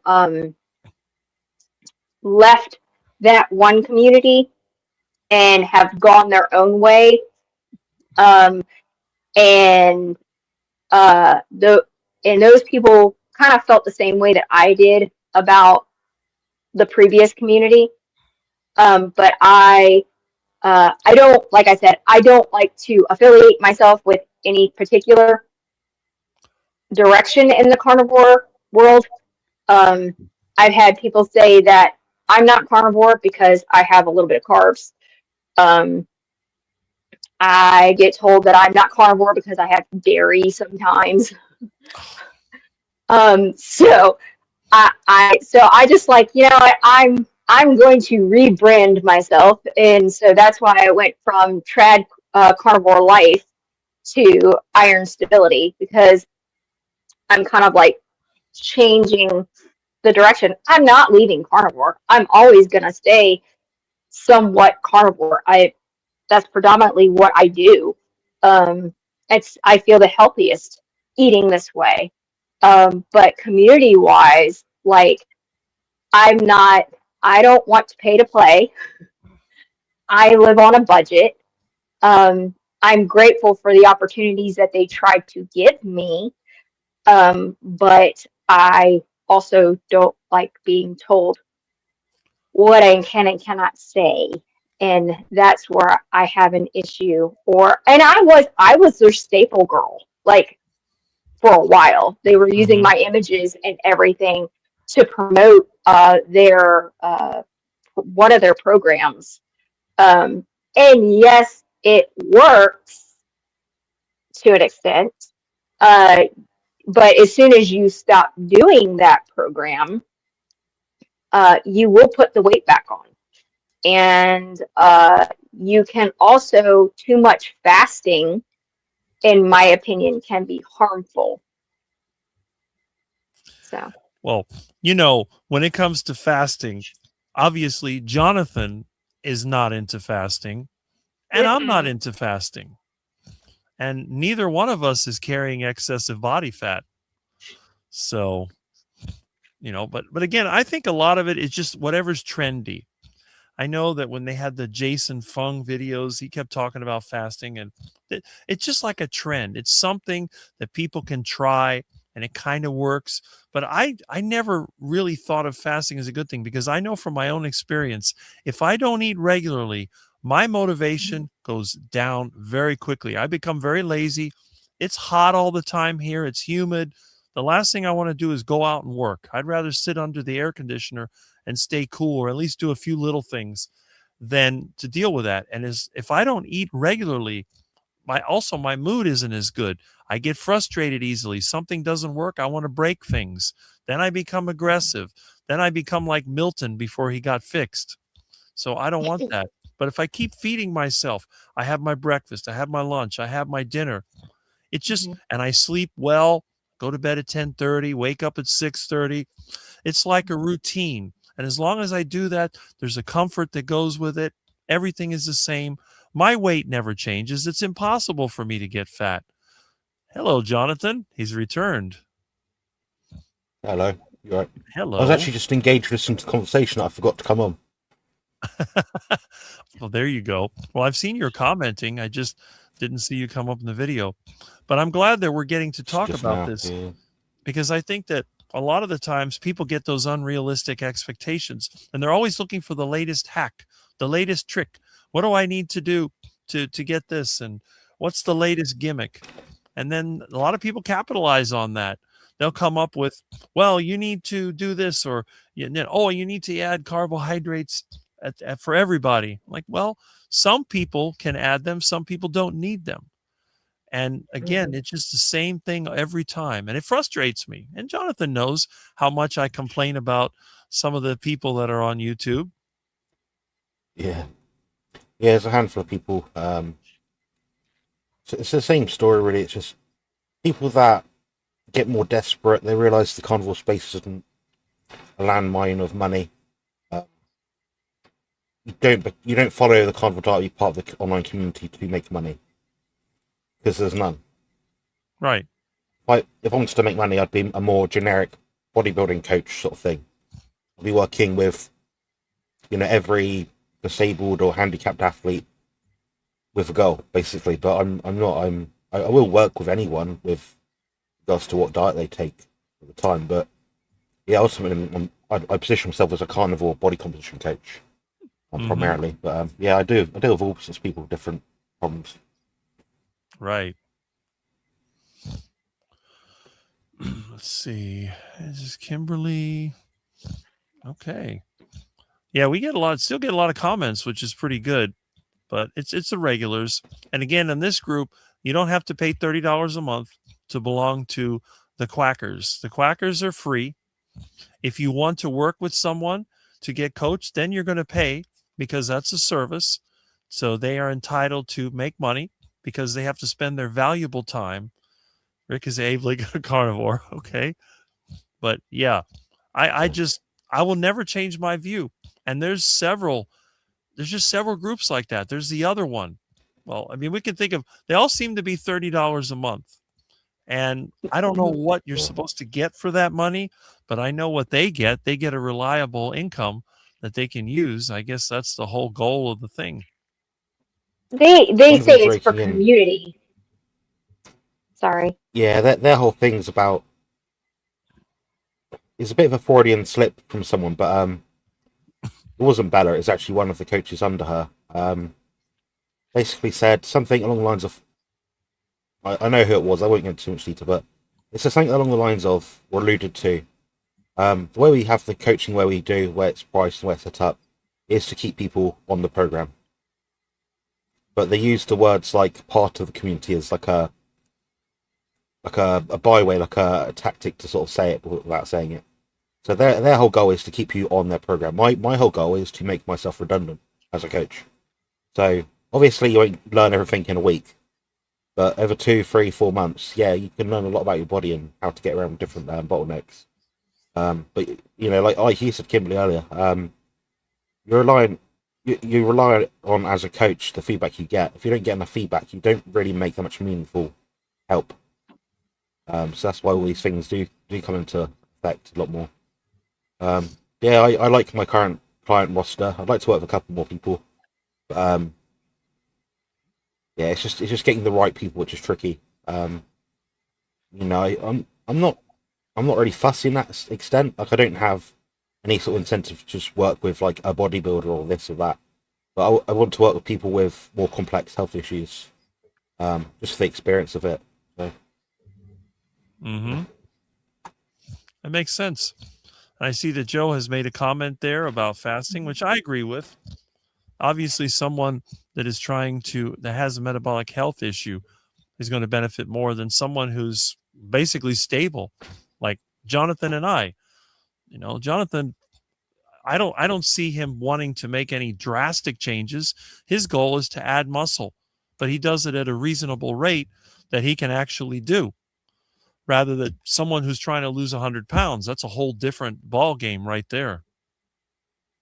And I agree as well with Joe when it comes to it, because in the beginning, like my metabolic rate, it was trash.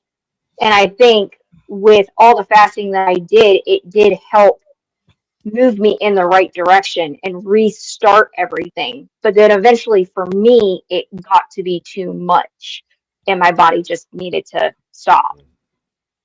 Right. It's not something, I mean, think about it. And fasting is not something you do all the time or you're going to starve to death. It's something that you can use for a period of time. But once you've reached a stable state, it doesn't make any sense. Why would you put your body through that when you could simply give it the activity that it needs, give it the nutrition that it needs, and then adjust that based on the results? Yeah, it should always be physical. People was worried about working me, or you're a bodybuilder. Don't want to get too big. I've been doing this for 17 years, my friend. Do you think that was easy? I think that didn't require discipline and determination and long-term, constant effort. You think you're going to get like that in 2 weeks or 2 months? Probably not. Nope. Probably not. Not even if you're juiced to the max. Not even if you're juiced to the max, because even the people that are juiced to the max still struggle to gain muscle sometimes. Mm-hmm. That's right. Yeah, funny old world. But yeah, Kimberly is a good example of just someone that just does what they need to do to reach their goals and just cracks on with it. That's all you can really ask for. I mean, it's like I tell everyone, when you plant a garden, you put the seeds in the ground, you're not going to get tomatoes tomorrow. It's going to take months for the plants to grow and the fruit to develop. And there's nothing you can do, even if you put a ton of fertilizer. In fact, if you put too much of it, you'll kill your garden. So if you think about it that way, you realize that it's a progression. It's not something that's going to just like that. You can't just make things happen instantly. Rick, it's taking you over 40 years of carnivore diet to look just like that. I don't know if that's a good or bad thing. I left that one for interpretation. I'm as skinny as a vegan. I got toothpick arms, but the funny thing is, I'm not as weak as a vegan, I have to admit.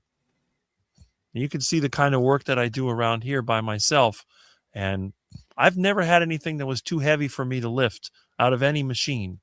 And if I do, like the engine in my truck, I'm not going to lift that by hand. I don't think 3 bodybuilders could lift that thing, but I have a tool that does it for me. I have Bob. Yeah, that's what you need. That's it. I just fire up Bob, put a little diesel in there, grab it with a chain, take it over to the truck, and drop it in. Post your buy me a coffee links. Well, I think they're in the description anyway. That lady will never support me, though. Ever. Will never support me. No matter what happens in her life, no matter how wrong she is about something, she'll never support me. Amy says, I think charging for coaching is acceptable. It costs $1,500 annual to $3,500 to start a low overhead cost business. Yeah, obviously your time is worth money. There's nothing wrong with charging for a direct service or product. I just am against charging for a community. I just don't see the point. There are many ways that you can get online for free, just like we're doing right now. Mm-hmm. We can go on YouTube. We can communicate I with just each other. ask people, can I join your Discord server? Can I join your school community? Most people say yes, because they'd rather have me there than not. Right. Is there a perk for me? Not really, probably not. I can see what they're up to, that's about it. But, you're going to want to have people that are knowledgeable in certain areas to share their ideas, sort of thing. So, if you want to get in for things for free and have that VIP treatment, make yourself the VIP. Make yourself different to other people. You can save a lot of money that way. I mean, that's kind of what you're doing inadvertently, Rick. You're treating yourself as a VIP on this channel. You're laying down the line. You're sort of putting your viewpoints across. This is your sort of show. You're sharing your information. And if people are attached to that, yeah, you are the VIP. You're the person that people are coming in here to. The MVP as well. So, yeah, by all means, if you, Rick, at some point wanted to monetize your channel and have a channel membership and share some more private videos, maybe like not OnlyFans, just like personal stuff, any sort of personal stuff, like for your sort of passions and hobbies sort of thing. Yeah, you could do that, and I wouldn't bat an eyelid. I wouldn't think you're a bad person for it. But I think you should still try and provide some free resources and information for people, because ultimately, if anything, it's still a marketing funnel anyway. Just doing a free live stream is still a marketing funnel. That's what I've said. You see, if you have a product or service, you have to do marketing. And if you can do it this way, in other words, it costs money. Obviously, it costs money if you're going to spend your time here. But why would you pay somebody to do marketing when you can do it yourself by having a free community? Because now not only do you have your community to market to, but you also have the people that they know. They might say, well, I've had good success with this product or service. You might want to look at it. And instead of having to pay money to get in a community, they just go into your free community and they look at it and they say, well, no, I don't like that. Or, yeah, I kind of like this. Maybe I should try those products. And that's great. Yeah. I mean, if my product was selling, if I was selling meat, for example, sorry, I keep doing that. Yeah, I would show my ranch. I'd show my ducks, iguanas, or whatever. But yeah, whatever the product is. And look, I use a product myself. So it's up to you. Yeah. It's like if you've got, if you run a library, here's a library book, borrow it for a week, give it back. Now, if you want to write notes on it, you want to customize the book to have your own little stars and asterisks and things and color things in and copy things, then, yeah, you got to pay for the book, buy the book. That's just how it works. 1 foot shorter, yeah. Well, that's it. But you'd be surprised. Skinny guys can work really hard. Costs too much money for a thing. Yeah, right. Yeah. I mean, Yeah, again, yeah. in the modern world, I tell people you don't need to look like Jonathan to be functional. In fact, it is a possibility that someone like me has a lot more versatility than Jonathan would, because Jonathan has to deal with all of his. In the world, you'd last longer. Right. For me, I mean, I could imagine. I mean, Jonathan can't sit up for a very long time. So, if Jonathan had a job, let's say you put Jonathan in a bobcat and you had him moving dirt, that wouldn't last very long. First of all, he wouldn't be able to get in there, and second of all, with all the bumps, it would be totally miserable. But on the other hand, you can put Jonathan in front of his computer and he can do his coaching program. He can make information. He can create everything from live to AI videos and provide a valuable service. And then, of course, when it comes to bodybuilding, he's done enough. He's done enough in the bodybuilding space to become a professional bodybuilder. So, but again, everyone's different. Now, on the other hand, if your roof has a leak on it, you probably wouldn't call Jonathan because he's not going to be able to find it and he's not going to have any interest in it. If your electrical system is going out, you're not going to call Jonathan. If your air conditioner breaks, you're not going to call Jonathan. There's a lot of things you wouldn't do. But that's why every one of us, we have our place in the world. And when we can find that, you say, well, if you were in the same area, you say, Jonathan, my air conditioner is broken. Jonathan would say, well, that guy Rick over there, he can fix your air conditioner. And then if somebody says, hey, Rick, Rick, what do I need to do? I want to lose weight and gain muscle. I want to get, I said, well, I don't know anything about that, but you could go to my friend Jonathan. He can set up a program for you at a very affordable rate and give you the best information, and you're going to have the highest chance of success. And neither one of us is asking for a commission. We're just sending the person over there. And that's it. That's right, yeah. I mean, Joe asked me a question, I think, this morning, with a little phone call. Something along the lines of, oh, if you had a female version of you, would you go out with them? Assuming, like, they were attractive and I was attracted to them. No, I probably wouldn't. It'd be the same. See, I'm the We'd opposite. be stuck in the kitchen staring at the light bulb. You don't want to date yourself. No, I couldn't stand myself. I'm not saying that out of, like, pity, out of hate. It's just, I couldn't stand myself, honestly. I don't believe I could. I'm the opposite. See, if I could have a female version of myself, I'd be very happy because we could do the same things and I'd get somebody who's tall and lean, which I find very attractive. Be like, that's it. I would just take myself, make a blonde haired version. That's my girlfriend. So you'd see like 2 6'6" people walking around, you know, but most of the tall guys, they like the short girls. I'm the opposite. I like them tall. The what? So I'm the shortest one in this room right now.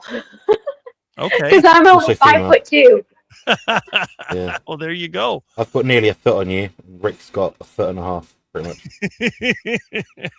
Hey, I know what it's like to be in a room with a bunch of tall guys because my brother-in-law is 6'8". Wow. So. Well, there you go. CV's quite funny in the chat today. Yeah, I see that. Yeah, someone asked if Kimberly has a YouTube channel. No, I don't believe so. Not with active videos in it. She has Instagram if you want to follow her there. I've posted that a couple of times. Rick's Buy Me a Coffee link is in my channel description and in Rick's channel description, I believe. Yep. If you scroll down, it will say support Rick, then it will say, I don't know why people don't just save it if they're trying to give you money every week. It doesn't make sense. Just save the link or leave it. It doesn't compute. It's like buymeacoffee.com/charger mobile. All one word. That's it. That's simple. There's only one charger mobile. Yeah. It's in the background here as well. Yeah. It's in the background. You can see little Milton the cat underneath Kimberly. Milton sat in the tire. The Black Menace. It's there. Yeah.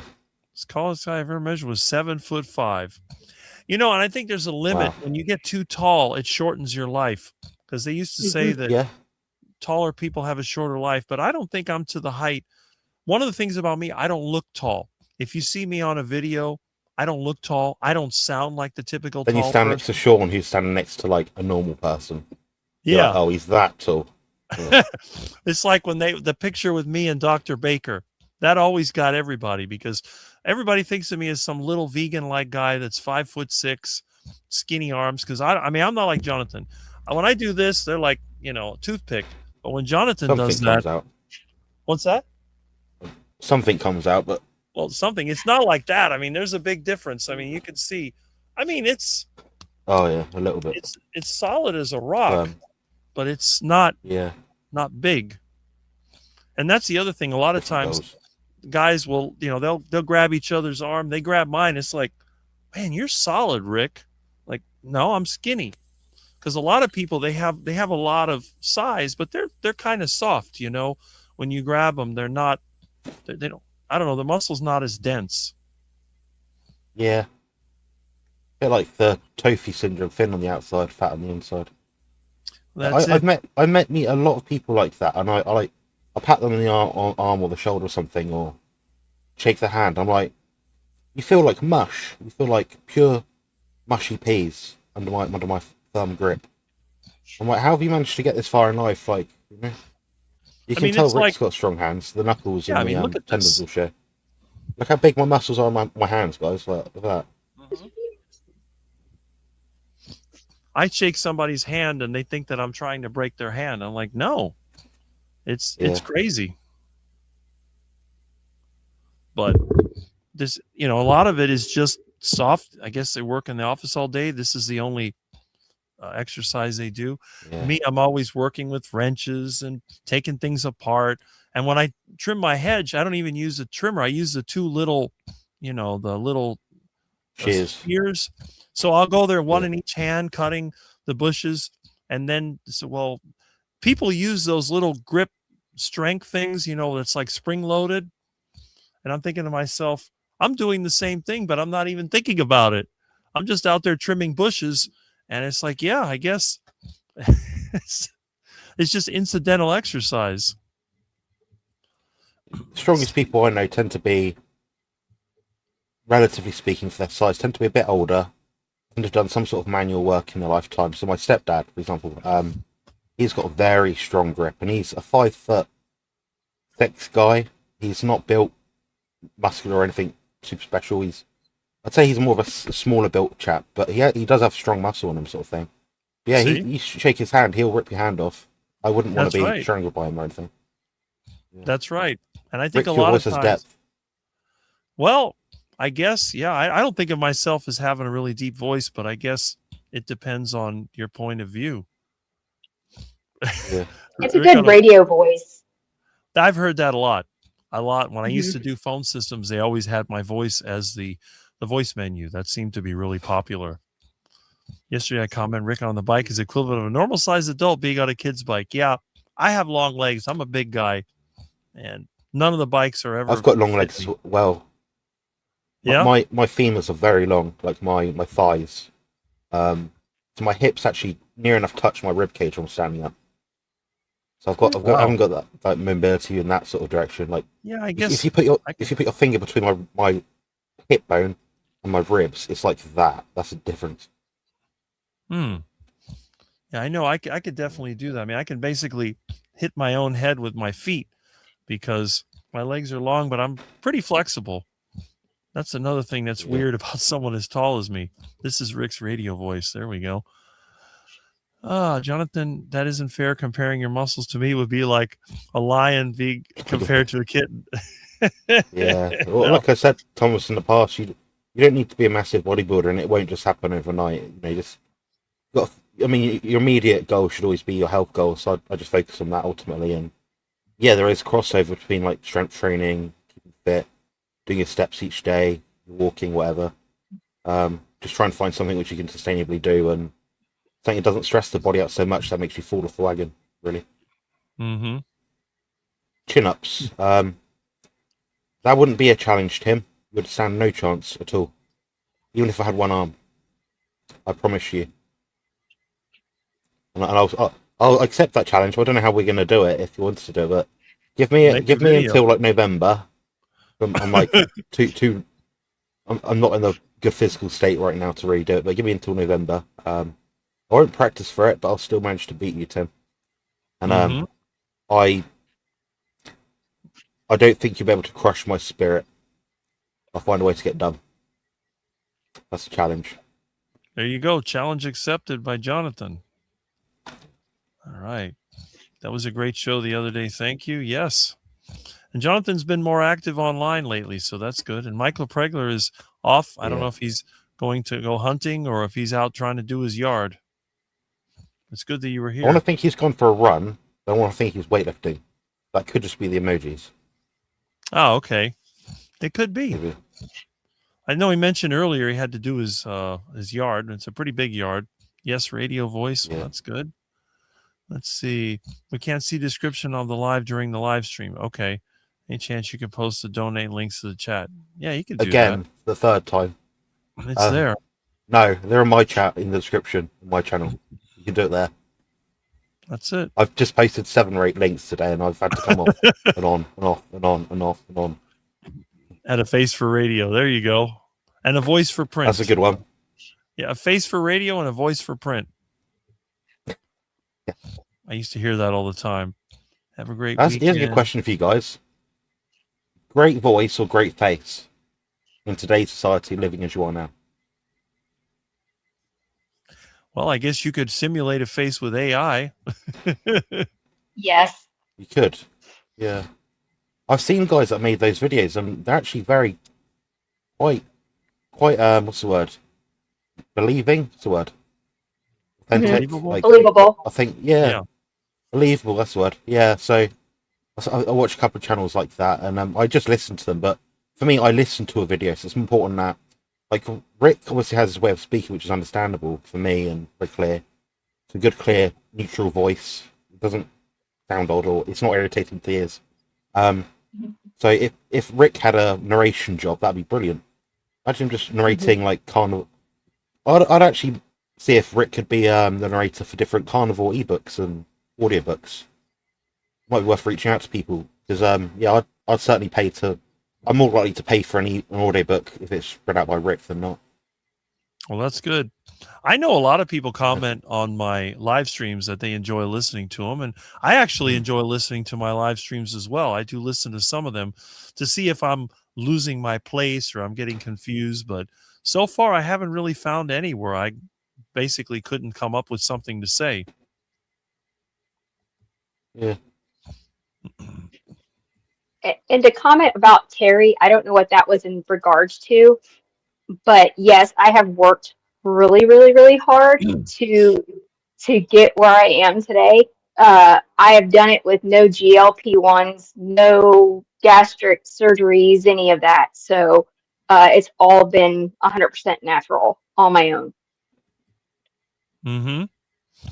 Well, that's it. I mean, it was before the GLP-1 even really came out, so it makes sense. I know that's the challenge. There we go.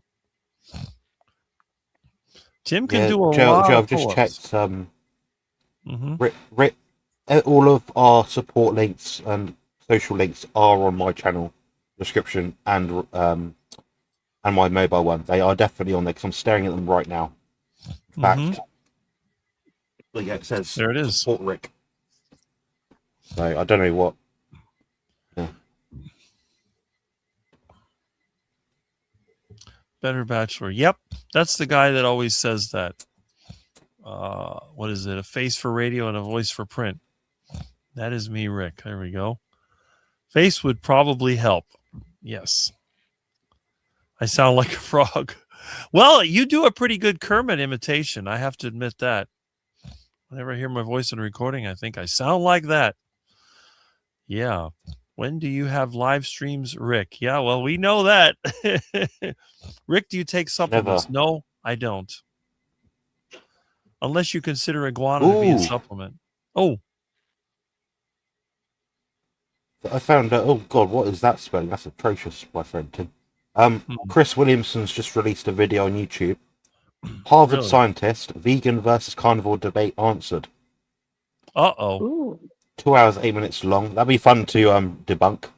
Okay. There you go. Nutrient deficiencies, guys. Mm-hmm. Apparently.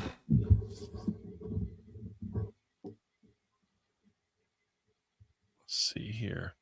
Jonathan, what Yeah. supplements do you take? Well, he's had several videos on that. Come on, don't make me list that. I've had loads of videos on that, Tim. Look at my content. For Christ's sake. Was put a Q before your questions, for Christ's sake. Yeah, I'm not trolling you. There is literally so much content on that on my channel. It's unbelievable. It's probably about 20 to 30 videos on it. Mm-hmm.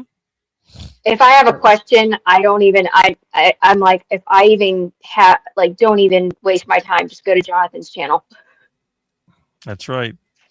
And the thing about Jonathan's channel, if you notice, some of these channels, they give you long, drawn-out videos where they spend 10 minutes blabbing and blabbing and blabbing, and then they give you information. When you look at Jonathan's videos, most of them, they might be less than 10 minutes. And they'll get right to the point. There's not going to be any blah, blah, blah, blah, BS nonsense. It's always going to be to the point. So, and you can look at the list. I'm going to answer your question tonight, guys, about da-da-da-da-da. And we're going to talk all about this, the pros, the cons, everything you need to know about it. Before we do that, I just wanted to make you aware of this new supplement I've been taking. Here's the affiliate link, 5 minutes later. Oh, now before I get into that, here's some results I got from some recent clients that have said this. Now, to get to the point, what I found is, it doesn't really make a difference. It's like, well, thanks for that. You could have told me at the start. You just wasted 10 minutes of my life to hear your promotional cross-talk and crap, to eventualize in nowhere, and to achieve nothing. Mm-hmm. Now I'm here, wasting my life. Yeah, I out of, I don't know if it's ethics, I can't stand that. I will put my stuff on there, like I'll mention coaching or something, but I won't. I do answer the question. Sometimes the answer is there isn't an answer. Well, if I say that, there isn't an answer for most people, but most people will do this or this. If you're in this situation, this is where you might gravitate towards too. Vice versa, but I don't know. Kimberly, have you ever fallen off the carnivore keto wagon? So many do. Do you have any advice for them? Fallen off is a key word here. So fallen off meaning you've been to the Dunkin' Donut shop and you're like, oh, I've had a bad day. I'm going to eat 10 donuts. Yeah.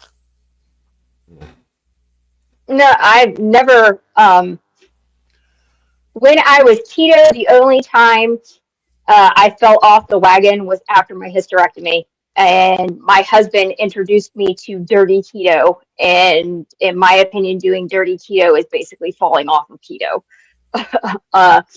Because all the nonsense recipes get you in trouble. But I've never like fallen off. Like right now, I have like holiday, like birthday type off meals, but the next day I'm right back on it. Like I'm right on carnivore. I don't fall off like that. I've never really fallen off. When you want something that bad, you tend to stick with it. Yeah, I'm the same. I deliberately have them, so I don't really fall off. I think the last time I could say I fell off and thought, screw it, I'm going to eat a load of junk food was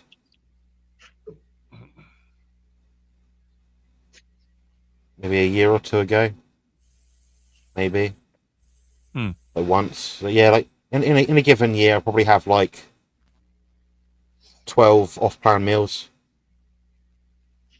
Like, in the grand scheme of things, 12 out of 365, we're still talking about, I don't know, a 99% adherence rate. So like after prep, you gave me a week off. You gave me 5 meals that I could use, 5 free meals. And I used them. But at the end of those 5 free meals, I was like, I felt like dirt. I was like, I don't want this anymore. I had to go back. To be sure. Oh. But I mean, it was like, I would have just been satisfied with my 1 off meal and I would have been fine. But you were like, here's 5. And I'm like, okay. Yeah, I don't want to do that again. No, my thought was I knew you'd get a bad reaction from it regardless. My thought, well, she might just say, I'm going to take 2. But, because I said 5, you did 5. So at least I know that about you, obviously. The other reason is people tend to, when they stay with your family and the nearest place is burger and fries, I don't know. You kind of want it, but really you want an ice cream. But to go to the ice cream place, you got to go tomorrow, the next day with your friends or something. I thought, well, if I give you a few meals, you can at least say, well, this meal I'm going to have burger with fries, but just have the patties. I can have my usual meal with an ice cream. So, you know, the idea is that you can sort of go off and have what you actually want, enjoy. But I think that you have to know what you want, really. So, I mean, you've been doing this long enough now to know the problems associated with, like, off-plan meals and when you take it too far. And a lot of people idolize them. Being on a carnivore diet, we don't really idolize these things. So we see it more as like a novelty, like an odd thing we might do just for fun, for a bit of difference, for a bit of, I don't know, something to look forward to, I guess, with family. But yeah, I don't really ever do meals. For example, I'm not likely to order a whole giant stuffed crust cheesy pizza on my own and eat it in my room. Really, I'd rather have that with family and just be normal for a day in terms of like what society does, which isn't normal, but you know, normal in that sort of sense. Yeah, no, those meals ended up falling on the week of my husband and my oldest daughter's birthday, so that's why it ended up being that many meals. Yeah. Otherwise, I Yeah. wouldn't, because they were wanting to go out and this and that. So I was, you know, but I don't want to like, I don't think about binge eating or any of that at all. Like, that's not even thought You of. said something pertinent earlier. Hello, Milton, you right? Meow. Hello. So Kimberly said something absolutely pertinent earlier. You're kind of talking about, what was it, off-plan meals, and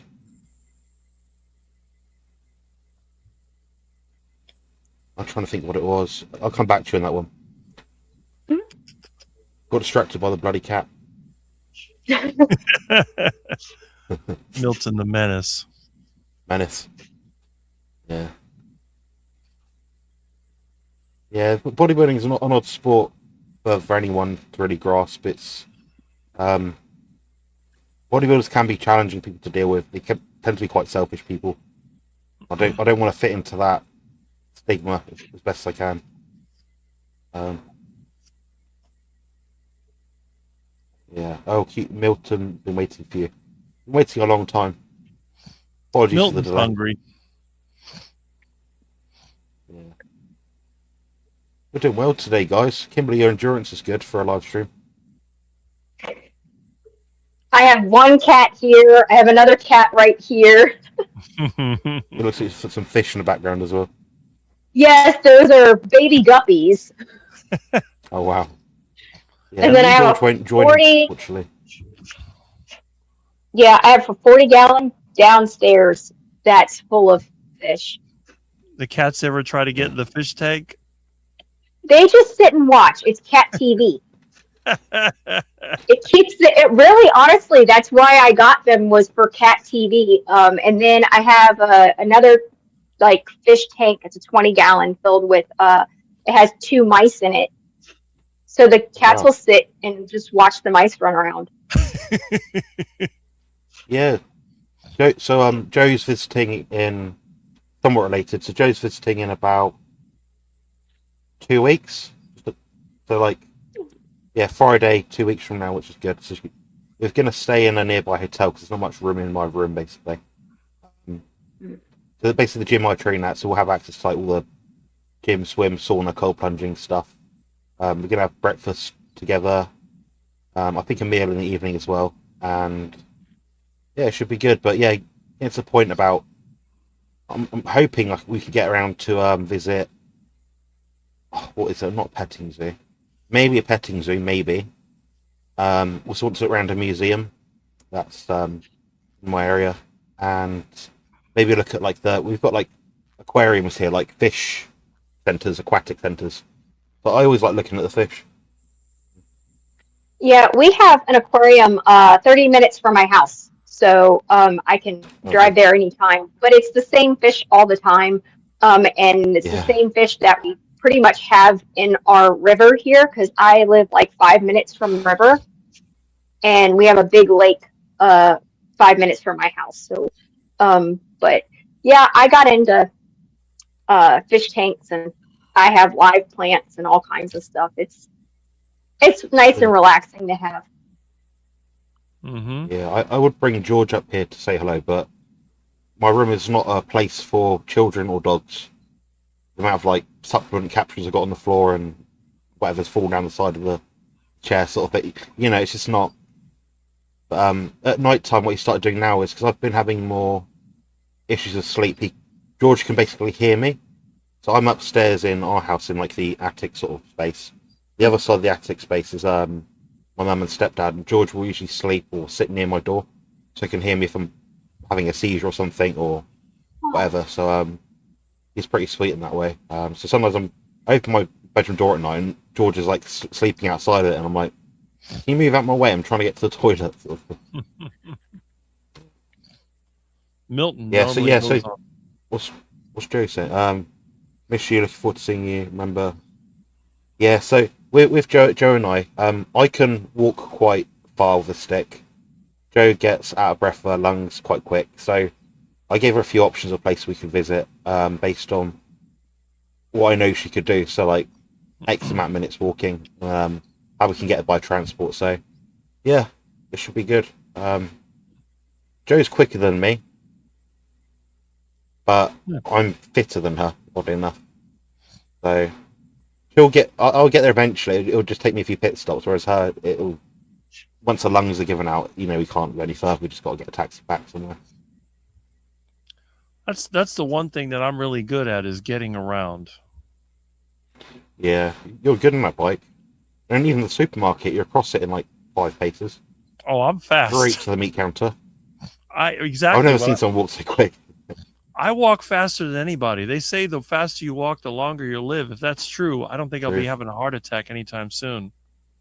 It's a metric I use myself. So between the winter months, summer months, I try to not let it get slower. Let myself get slower. So I'll think, okay, if I'm walking George and it takes me 20 minutes, say 15, 20 minutes with a 5-minute pit stop, I'll just pause there, then think, okay, last week it took me 25 minutes. Why was that? Well, because I was messing around with my phone, switching songs a million times or something.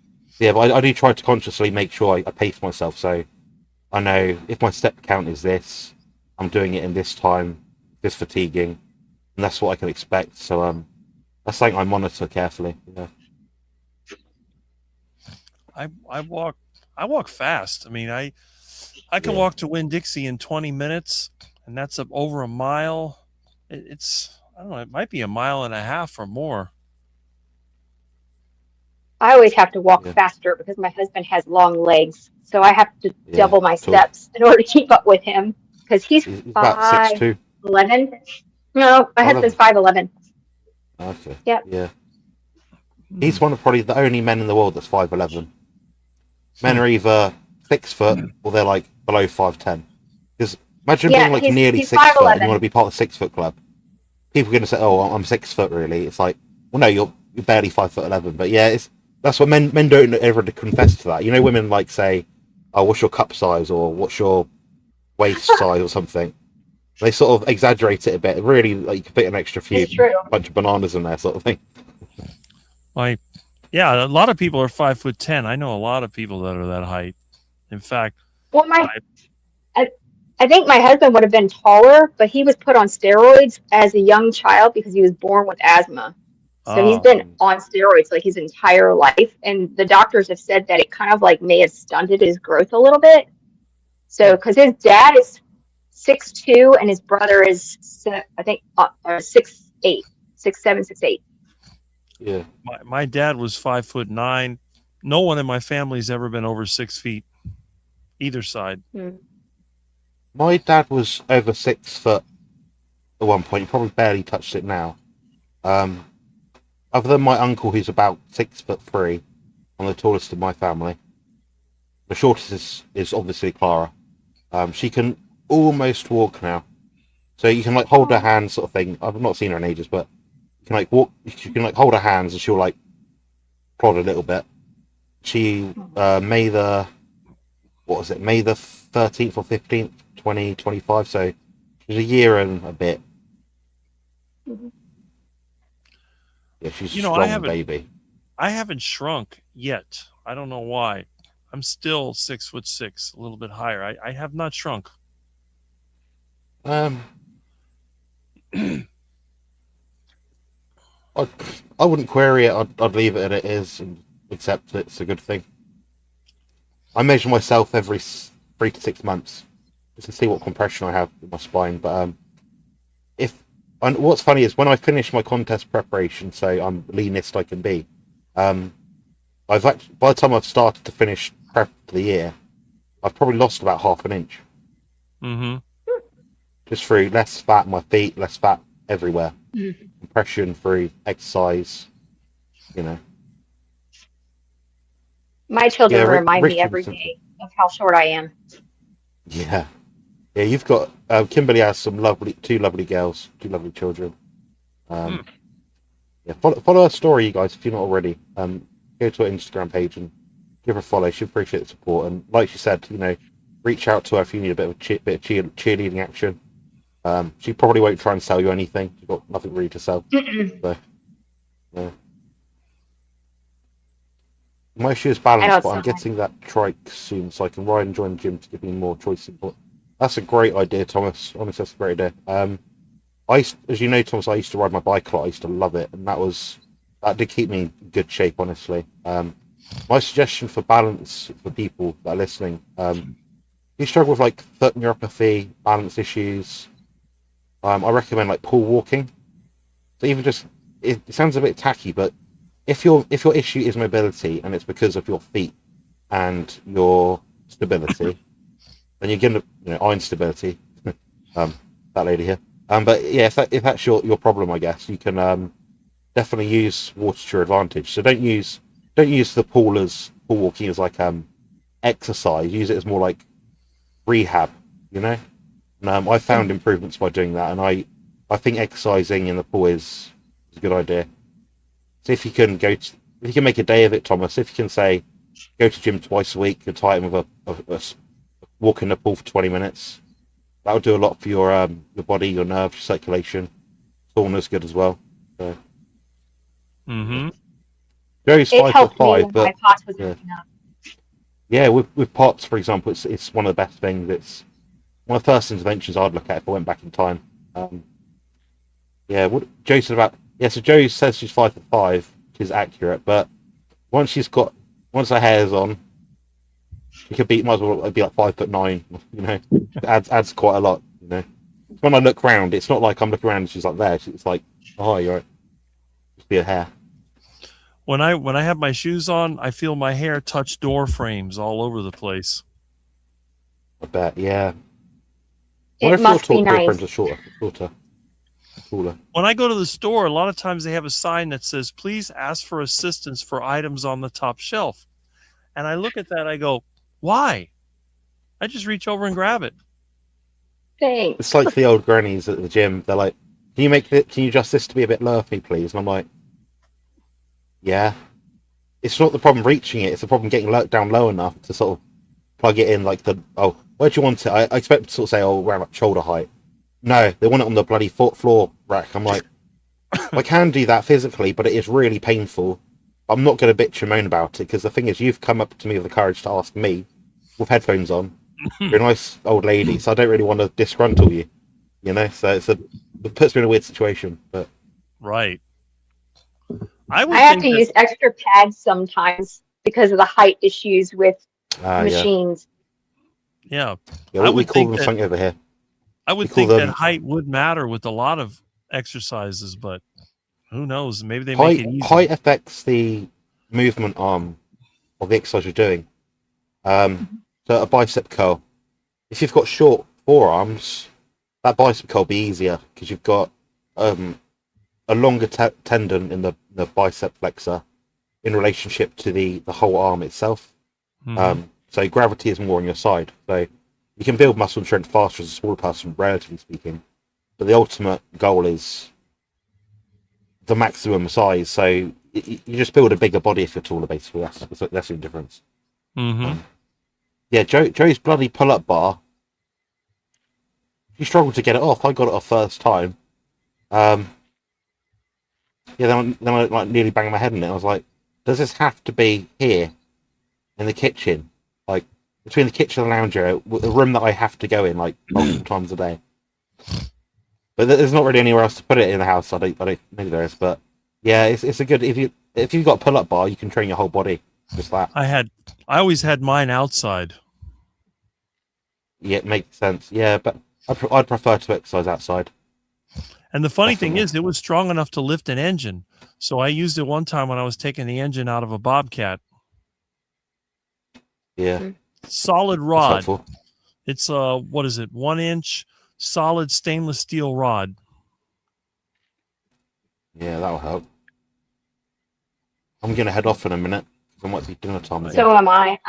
I've got to get ready and go. Yeah. So I'll Usually leave see Rick- you guys. Yeah, see you soon, Kimberly. We'll catch up soon. But yeah, Rick, this is a part of the show, Kimberly, where we leave Rick to sort of finish off his any questions you've had in the chat, anything like that's popped up, and Right. then have a little ramble about whatever he's pissed off with today, which is very entertaining. I wish he keeps Well, doing if it. anybody has any questions, shoot them over to me over at my Instagram, and I'll answer any questions that I may miss on here. So I got to get my dog out. Brilliant. All right. All right. Yeah, of course. Nice Take seeing care. you guys. Cheers, It was Kimberly, a for coming pleasure on. having you Bye. here. Nice having you. Bye bye. All right. There we go. That was good, wasn't it? Yes. I don't like those pull-up bars for the wall because I put my head through the ceiling. I put one over a doorway, and when I went to do it, my head went right through the ceiling and broke like 3 ceiling tiles. Jeez. I've been in gyms before where they've got like an assisted chin-up machine, so it's basically got a counterweight on it. You put your knees on the pad that goes up with you to assist you. And you do the pull-up, and you get to like here, and it's like your head's poking through the hole. You're like, who come up with this idea? Like, why? But then you look at the gym, and like directly next to it, there's a taller ceiling. You're like, come on. Mm-hmm. Yeah, it's a problem us tall people deal with all the time. That's why I put it outside. That way there is no limit. Yeah, that's sensible. All right, well, I'll polish off whatever's left. And I'll head off. Can you install a pull-up bar above the closet? Can you, Rick? You can, but again, it depends on if your head's going to hit the Height. ceiling. Yeah. I personally would secure it between the doorway, or have it outside if you can, or find a way to rig up some rope with a bar on a tree if you've got a space outside like that. Be inventive, I guess. Well, if you have outdoor space, it's pretty easy to build. You just get some 6x6s and put a couple of holes in the ground, and you can double it as a plant holder. So if you're a gardener and you like to have hanging plants, you can just put your put your hanging plants on it, and then when you're done, you just take the plants off to do your exercise, put them back on when you're done. That's sensible. Yeah, I like that. Mm-hmm. Or if you're About like me, you everything. put a chain over it and pull your engine out. Yeah, chains are a good idea. You don't see them in gyms very often anymore. But the way they use those was to counteract when the weight becomes less challenging when you're lifting it at the bottom position, but Mhm. heavier at the top position when you've got more static strength. I want my pull-up bar outside where I can't see it. There's a phrase for that. Something like forgotten, but not forgot or something. Yeah, thank you for being here, Joe, and popping on early. I appreciate you coming on. Same with Kimberly as well. So, Mm-hmm. yeah, Yellow Rose as well. That's the one good thing about these lives. They're never exactly the same. There's always a difference. Yeah, we can always spice things up a bit. I can keep That's playing right. around with the thumbnails to make them funny. Yeah, the World Oyster. I mean, I managed to make a client onboarding app on my phone in about 8 hours or something. Mm-hmm. So technology nowadays has got so good that we can get what we need done, which is so, I don't know, it's been life changing for me. It's definitely helped my life out. And Yeah. because, like, as we always say, you got to use these tools for the right thing. That's what I need to do. But the problem is every time I try to have AI solve my problems, it messes things up. So I think it needs a little bit more training. I think the future of it is in coding, for sure. Mm-hmm. I would hope so, because that's one thing that I hate. Up, looks like Jonathan has withdrawn from the chat. Okay, he'll come back. CrossFit training is for people who do not work in construction.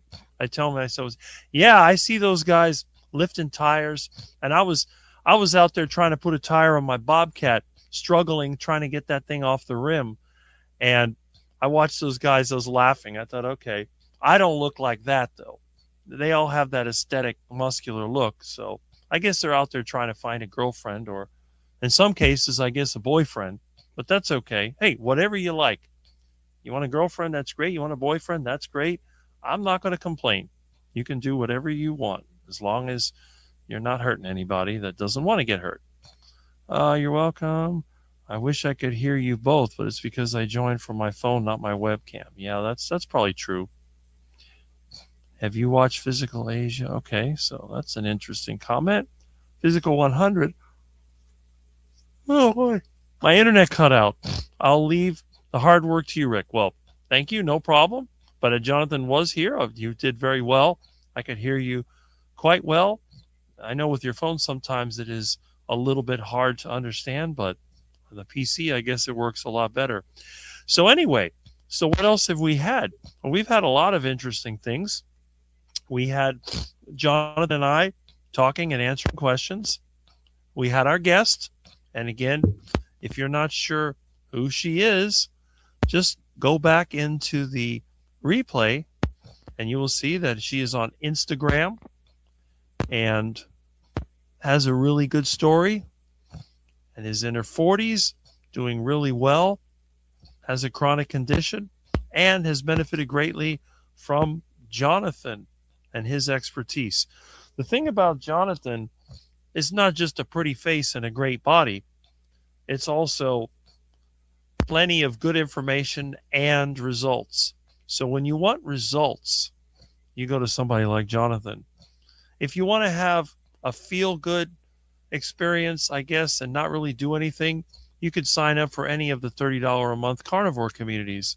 And you might feel good for a while until you realize you're not making any progress. Then if you're a serious person, you'll head over to Jonathan's channel and you will go and get the real information. Why do you think that I have so much respect for Jonathan? She seems nice. Yes, I agree.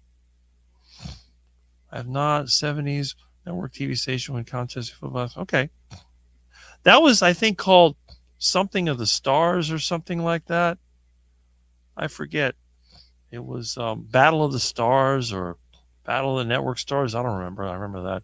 Players were the most fit. Of course they were, because that's what they do. And A. Mason says, thanks to Rick and Jonathan, Jonathan's intelligence is very attractive. That is very true.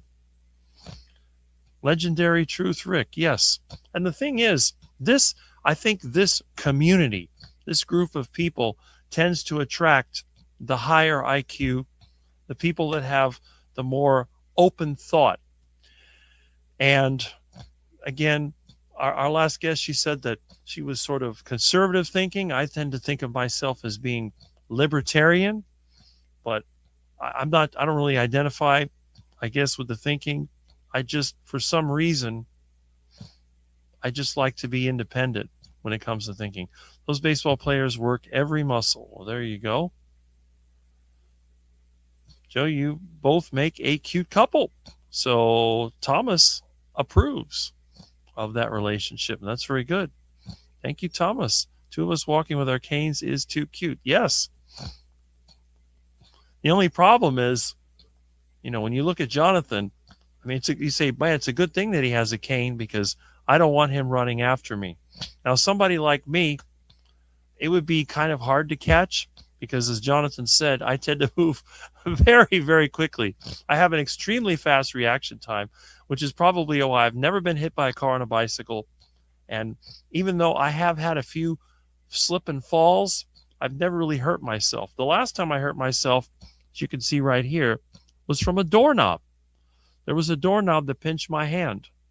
And I got angry. One time I got so angry at a doorknob that pinched my hand, I broke the doorknob off of the door. And I was at the store and I went like that. I broke it. I was like, and they looked at me. So I walked over to the customer service. I said, your handle cut me. Here it is. They were like in a panic, probably thinking I was going to sue them. Are you okay? Are you okay? I'm fine. You have a bandage? I just kind of put it back together and that was it. And I've had shopping carts. When I used to shop for my mom, they had the plastic. I've been cut by that. But other than that, very few accidents. Quick reaction time. That's how you avoid injury. Jerry at noon. Yes, Jerry's channel will be having at 1 o'clock our time, I think. I'm not sure. You might want to check her channel. You have more of a picnic vibe with a touch of iguana. Duck and dumpster chicken. Yes, I got the picnic shirt, so we are good to go over here. And Rick, you'd outrun me nowadays. I'd outrun most people. I might even outrun Sean Baker, and we know that he's a powerhouse. But if there was an iguana catching contest, I think I could win the iguana catching contest, hands down. I do my best running when avoiding a car. Yes, that is very true. Question. While you were on the Ride and Talk yesterday, you mentioned about tamarind plant. Have you tried the fruit? I've seen that in Chinese supermarkets. It's a paste. It tastes nasty, but yes, I have tried it. I just don't like it. But maybe I should make a video about the tamarind tree. It's around the corner. I didn't plant that one. Somebody else did, but it is doing quite well. It's basically a pod with pulp in it. And in the Spanish, they call it tamarindo. The Cubans love anything sweet, so they love that stuff. Rick, you are a medical marvel. Well, thank you. I don't know. I think I'm a heart attack waiting to happen. Think so. Didn't hear Jerry say different. So I guess she will be live. Of course, Jonathan, the truth is the truth. And we have a cheers from Jonathan. And we have a hi to Mason. Tamarind is very sweet, yes. And I can tell you right now, that's why I don't like it. But it is a tree that grows in this area, and I can show you where there's several of them. Rick is also a mental marvel. I've been called mental more than once, so I guess that happens to be true. Now, whatever happened to my intro video? I don't know where that went. Let me see. I guess, oh well, I thought it was here. I must have lost it. Let's see. Okay, there it is. Nope, it's not there. It's been over 4 hours, so we're going to be wrapping this up pretty soon. I don't seem to have anything in my video folder. Milton, did you delete my video folder? You silly little pet. I got videos right here. Let's see. Is that it?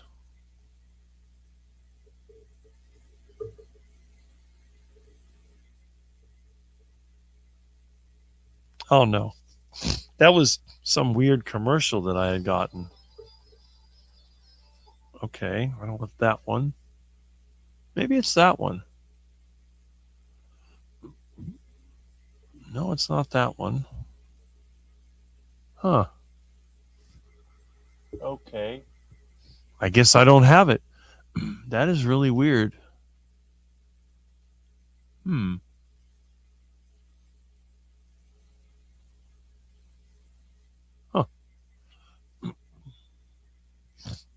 That's a commercial. I just don't know what happened to all my video files. Well, that disappeared. Oh, well. Oh, there it is. Oh, it's right there. It's always been there. Okay. There we go. So what I'll do after I end the live stream, I will play the usual video that I play in the beginning, because I know some people like that video. And what I'm also going to do, just in case you like that sort of introduction video, I will probably make a video montage of a bunch of different images with some elevator music that people can watch if they ever get the interest to do that. Who is Tamarind and can I meet her? I'm going to make a video on that. I will definitely make a video. I have fixed my phone problems for now. Joe says my phone battery's running low. Miss Mary is asleep on my chest. I'm watching on TV, but we'll say bye to everyone in chat. Well, goodbye. I'm glad that you were also able to drop in, and I hope that you are enjoying the time that you've had. And of course, you'll be meeting up with Jonathan, so that's a real treat. Anyone that gets to meet Jonathan and hang out with him, that's a good thing. Tamarind is sort of like everybody's girl. Okay. Story of my life, always miss out. Yeah, right? Film Kraken. Hey, okay. There we go. We're getting ready to wrap up. All right. Nobody misses out. Okay. Now, let's see who else we have that is live today. I don't think Thomas is doing lives for a while. Let me go back over here. I'm going to go. I don't have the ability to show it to you, at least right now, but let me just take a look and see who's next. We'll go to YouTube and let's see. Oh my goodness. We have, who else is live? Let's see. I'm going to click live. All right. Well, there I am. Well, that's interesting. It puts my own channel. And let's see. I don't see any more. Let's check on Jerry and see if she has a live scheduled. Okay. I don't see it. Let's see over here. Oh, I don't see it. Okay, where did your channel go? It disappeared. All right. I don't see the channel. Oh, well. Okay, who else might be on? Oh, I do not see. I hate the way that YouTube organizes the channels. I don't know why they don't put them in alphabetical order. Okay. I guess nobody's having a live. At least I'm not getting one in my feed. But if anyone knows of a live that's coming up, let me know. Okay.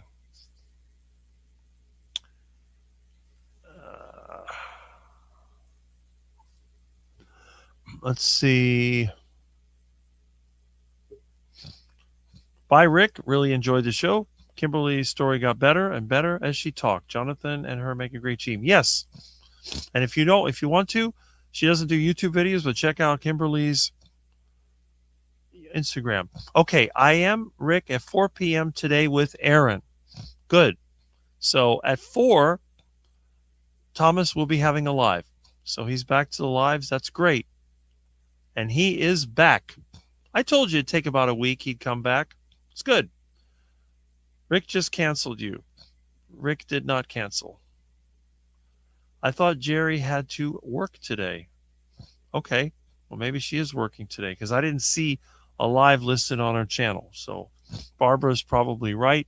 Tamarind leaves are used in Asian cooking. Yes. And so are moringa leaves, which we also have moringa over here. Good thing StreamYard says different. Okay. Lance was on, I believe, at 11, if he had one. And I didn't see it listed, so maybe he didn't have one.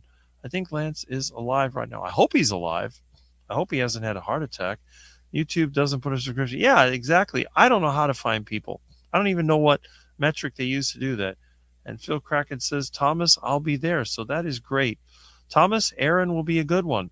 Yes, I am looking forward to it. Good day, Amazon. Okay. I thought she said earlier she would be live at noon. Well, maybe. But I looked and I didn't see it listed. Let me see where it is. I just don't understand why it's not coming up on my YouTube feed. So let me see. Okay. Now I can't find the channel. I just hate what YouTube does with this. It drives me insane. Ugh. Okay. Oh, man.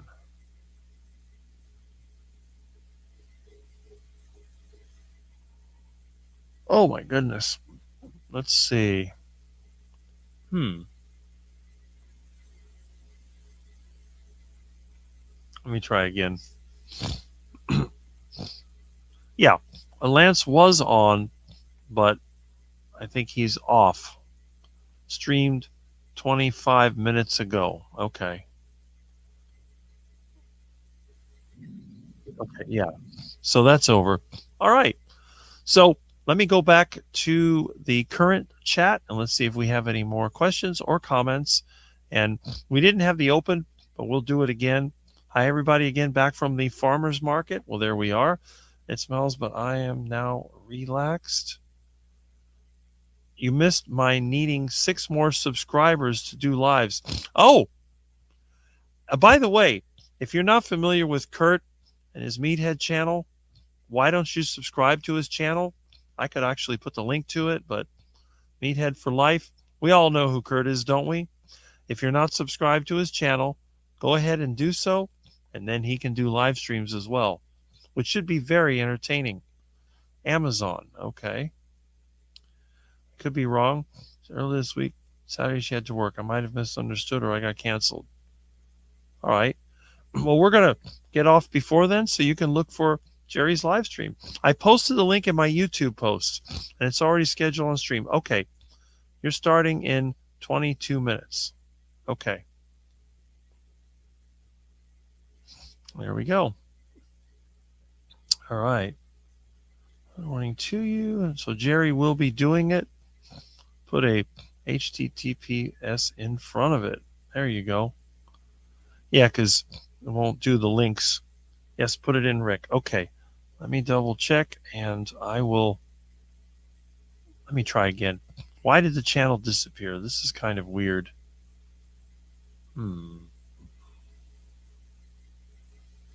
Okay. Let's see what happened here. Oh. Okay. All right. Let me try again. Okay. I will find it. I will find it.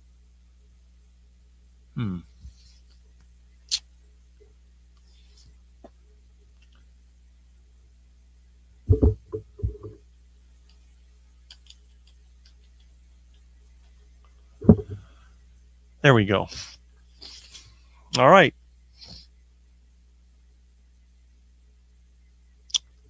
So we'll go ahead and we'll put this in here. Right there. And your link is going to be in the chat. There it is. All right. And there we are.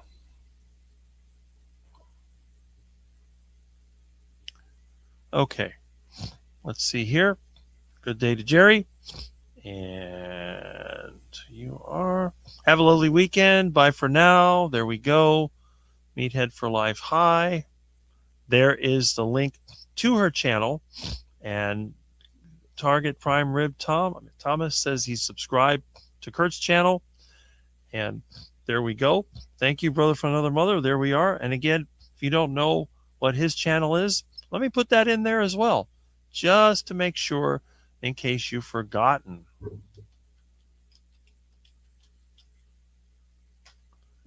All right, let's see.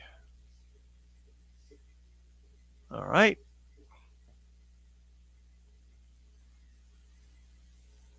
There we go. So he has 47 subscribers. Let's get him to 50. Let's do it right now. Do it now. So we'll go ahead. We'll put this over here. And we will make sure that we get him in there. I'm going to go ahead and paste it into my channel. There you go. All right. So if you're not subscribed to Kurt's channel, make sure that you do so right now, or I will have Jonathan go over there and take care of you, if you know what I mean. All right. So let's see what else is going on. I think we're pretty much done with this. What I'm going to do, I need to go to Winn-Dixie and get some of those pork chops, but I still have some pork shoulder left that I'm going to cook up for lunch. And I'm going to, there we go, live with Rick and Jonathan. Well, we got a new image, which I think is kind of accurate in a way.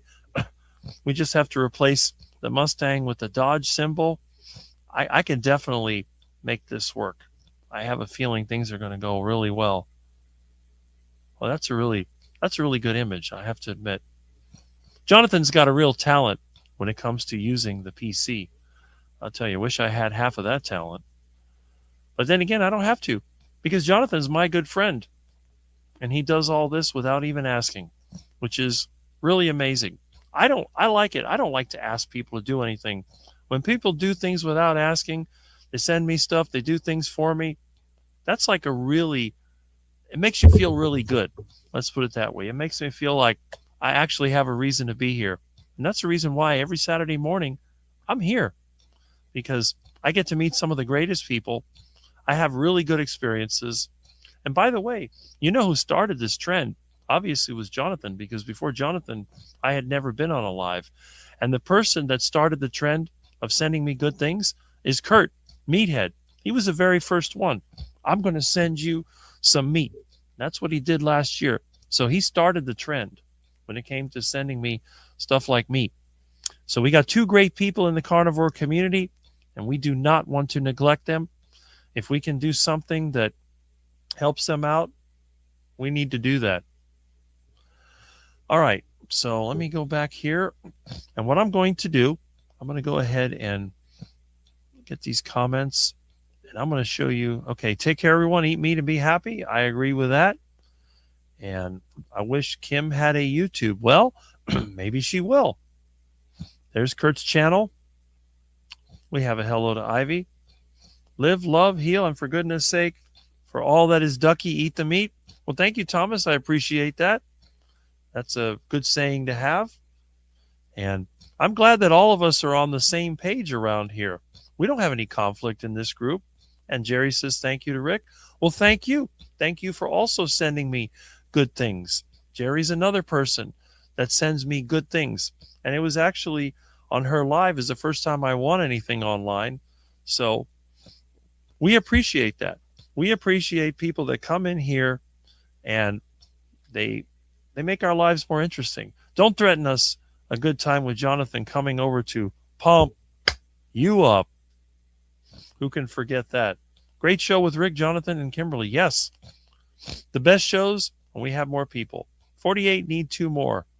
All right. Let's see if we can get 2 more people to subscribe to Kurt's channel. Then he can go live. So let's do it. And again, maybe on the replay, if you're watching the replay, if you have the tolerance to watch this for almost 5 hours, then you deserve special recognition. Or maybe you're like me and you hit like different parts of the live, check out the end. If you haven't subscribed to Kurt's channel, let's do it. It's the least that we can do for our good friend Kurt, who is, in my opinion, another part of the foundation of the carnivore community. All right, let's see what else we got. I treat my friends as well as I can. You're great, Rick. Well, Jonathan, it takes one to know one. Let's put it that way. Because if it wasn't for you, I don't think I ever would have started lives. And by the way, Jonathan is the reason why I started doing ride and talk videos. Because he mentioned that he liked to ride bike. I thought, well, I ride bike all the time. Let me stick the phone in my pocket. Let's make some videos. And that's what I did. So I'm really happy that I get inspired by other people. It is good to have good friends, Rick. Yes, Thomas, it is. And when you feel like things aren't going that well, you have your friends you can look to and talk to and so on. Friends come in all shapes and sizes. Yes. And some of them even have black fur. Thanks, Jerry. Joe came out briefly too. Came on briefly. Yes. She did. Everyone have a fabulous rest of your day. Eat meat. Well, thank you, Brian Dish. And good morning, Rick, Milton, and to all viewers watching from Philippines. Well, lovely Joy Rosanas, you've come towards the end, but I'm glad that you've caught the end piece. And Ivy Weenat shows 6 nice duckies. That's good. I've been watching your lives too, as you know. Brian, hello, friend. And conflict doesn't help. We are family. We fight and we forgive. Yes, we do. That's true. Just subscribe. Going to subscribe from my Auntie Joe's channel as well, Kurt. Let's see if Kurt can hit 50. I think we can do it. Thank you, everyone. Yes. 50 was reached. Congratulations. See? See, you did it. We can make these things happen. That's extremely awesome. Team Kurt, yes. I can't wait to see your first live Kurt. There you go. Let's do it. Let's make it happen. Well, thanks for subscribing, everyone. Well, we're doing it because we're looking forward to see you out and about. Terry, please watch this. So we have a video link right there. And that's excellent. Excellent. So let's go ahead and let's wrap this up. Now, what I'm going to do, I'm going to play the intro as an outro, and then I'm going to look at some of the comments. I don't know if this will show the comments while it's playing, but I'm a little bit unfamiliar with StreamYard, so it's about time for me to give it a try. There's Joe's channel. There we go. So let me present this video, and I'm going to present the video file and see what it does. And we have, oh my goodness, where are we? We got it right here, and we'll go into the videos, and should be live at 8. There we go. All right, and we have up. What is this? Okay. There it is. All right, let's see what happens.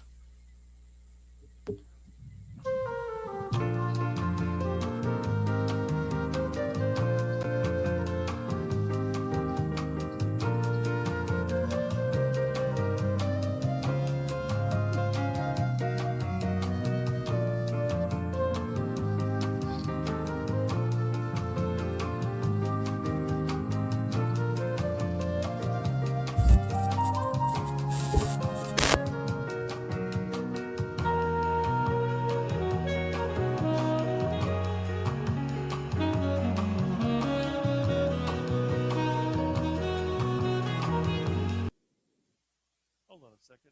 Let me try this again.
All right.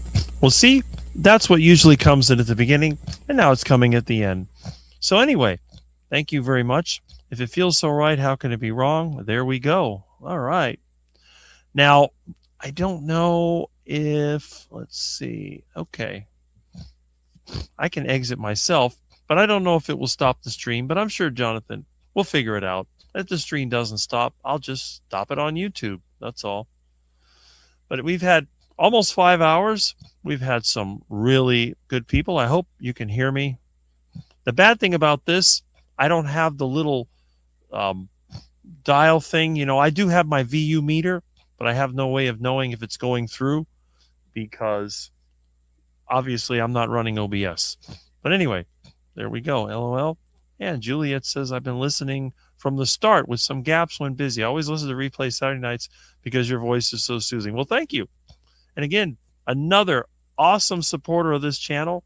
Juliet has done so much for Milton and me.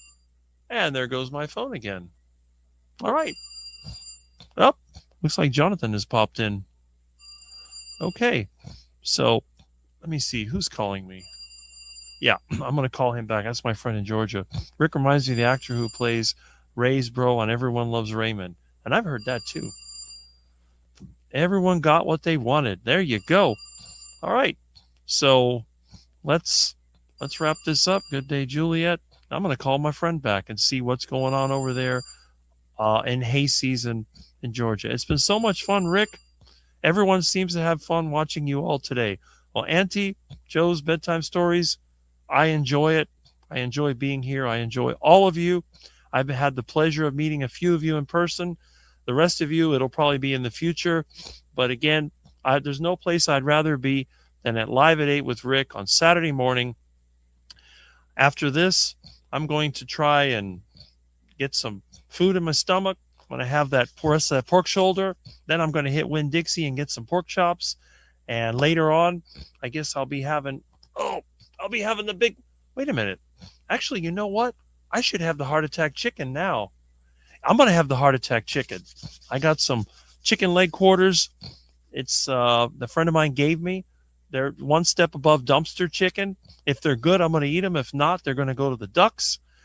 And so I'll have heart attack chicken for lunch, and then I'll have pork for dinner. But I'm going to get some pork chops. And again, unlike some people that are on the lion diet, I enjoy pork.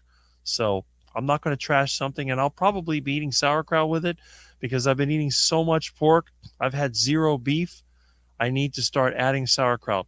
And Sandy Blythe says, thanks for the entertainment. Well, thank you for being here. As always, since the beginning, we're glad to have you here. And then Juliet, and that's it. So we're going to wrap this up. 10 eggs for me. Oh, man, there we go. CB Buddy, you were on full form when I glanced at the chat. There we are. All right. So if you want to, head over to Jerry's. She's having a live. I'll be watching it. And I'm going to turn this up. I'm going to call my friend back because I promised him, by 1, I would be off. And he's calling me a little early. So things must be going a little bit rough over there. So have a great day, everybody. Or night, depending on where you are. And again, I will see you next week. And by the way, you'll probably see me tomorrow at 10 o'clock Eastern Standard Time, somewhere after, on Mitch or Dr. Kilt's live stream. I'm surprised Kilt's never comes to my live stream. Maybe he's too busy. He might be having fun on Saturday morning. But on the other hand, I'll be there. And it's Tuesday. It's time for the Keto Cookout with Russ Mitchell. So you can see me there. And again, I may be invited. Sometimes Liz invites me. You might find me in any live stream if I'm available.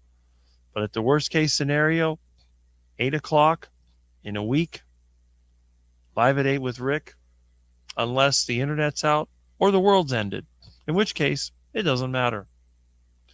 Ground beef taking advantage of the sale. I haven't seen ground beef for less than $5 a pound, and I am not paying more than $3 and something a pound. So I refuse. So I will not eat beef until it gets cheaper. I'm going to have to go and grab myself a duck and fatten him up if I want to get the taste of beef. All right. Take care, everybody. I'll see you.